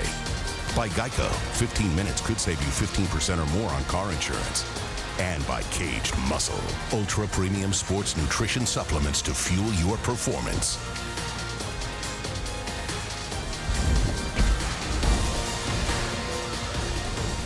Well, a night of light heavyweight and heavyweight action yields these standings on ESPN2 and ESPN Plus. Denis Goltsov out of Russia, 6 points for a first-round victory. Kelvin Tiller got a submission inside of the first frame, and he goes 6 points as well. Speaking of Kelvin Tiller's finish, that's the finish of the night, the nasty Kimura, Randy, against Mo Muscle Muhammad Doris. And he just followed that. There was no way he was letting that go. The transitions were great. He really showed some great skill in keeping this. That is your Presidente finish of the night. First round Kimura submission for Kelvin Tiller. One more look at that as he steps over and cranks it on. Presidente, finish of the night at 6 points. For Randy Couture, Eve Edwards, and Caroline Pierce, I'm Sean O'Connell. Be sure to join us for PFL on Thursday, July 11th. Our women's lightweights and welterweights look to secure playoff spots in their final regular season fights. Both two-time Olympic gold medalist Kayla Harrison and Sarah Kaufman will be back in action, as will reigning welterweight champion Magomed Karimov and last year's finalist Ray Cooper III. Coverage begins 5:30 Eastern, ESPN+, and will continue at 8:30 on ESPN2. Coming up next on ESPN+, it's the PFL postgame show. Have a great night, everybody.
We're here at the Nassau Veterans Memorial Coliseum for our post-fight show here on ESPN Plus. Myself, Caroline Pierce, joined by Eve Edwards. And the night finished with quite an upset in the light heavyweight division. Our runner-up, Vinny Magalhães, the Brazilian, versus the Argentinian Emiliano Sordi, was not quite the result we expected, but an amazing performance by Sordi.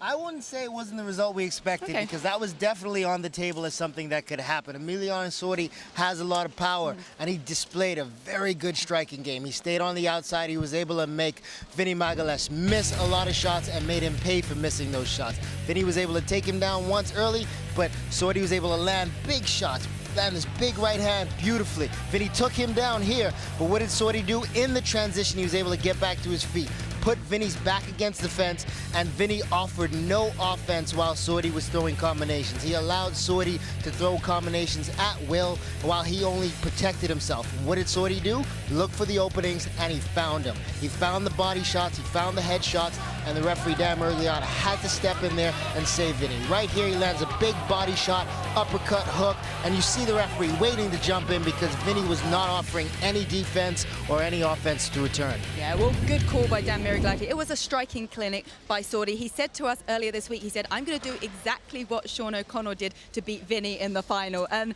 he did. He kept off the ground. He did exactly what Sean did from the second round on in the finale. When Sean was fighting Vinny, Sean was able to defend the takedowns, and that's exactly what Sordi did. He stopped the takedowns when Vinny was able to get him down. He got the fight back to his feet and fought Vinny where he was much stronger, and Vinny did not have an answer for him. Okay, another finish in the light heavyweight division was between Dan Spon and Bozogir Atiev. This was a rematch from PFL3 last season. Spon got the win last time. This time round, Eve?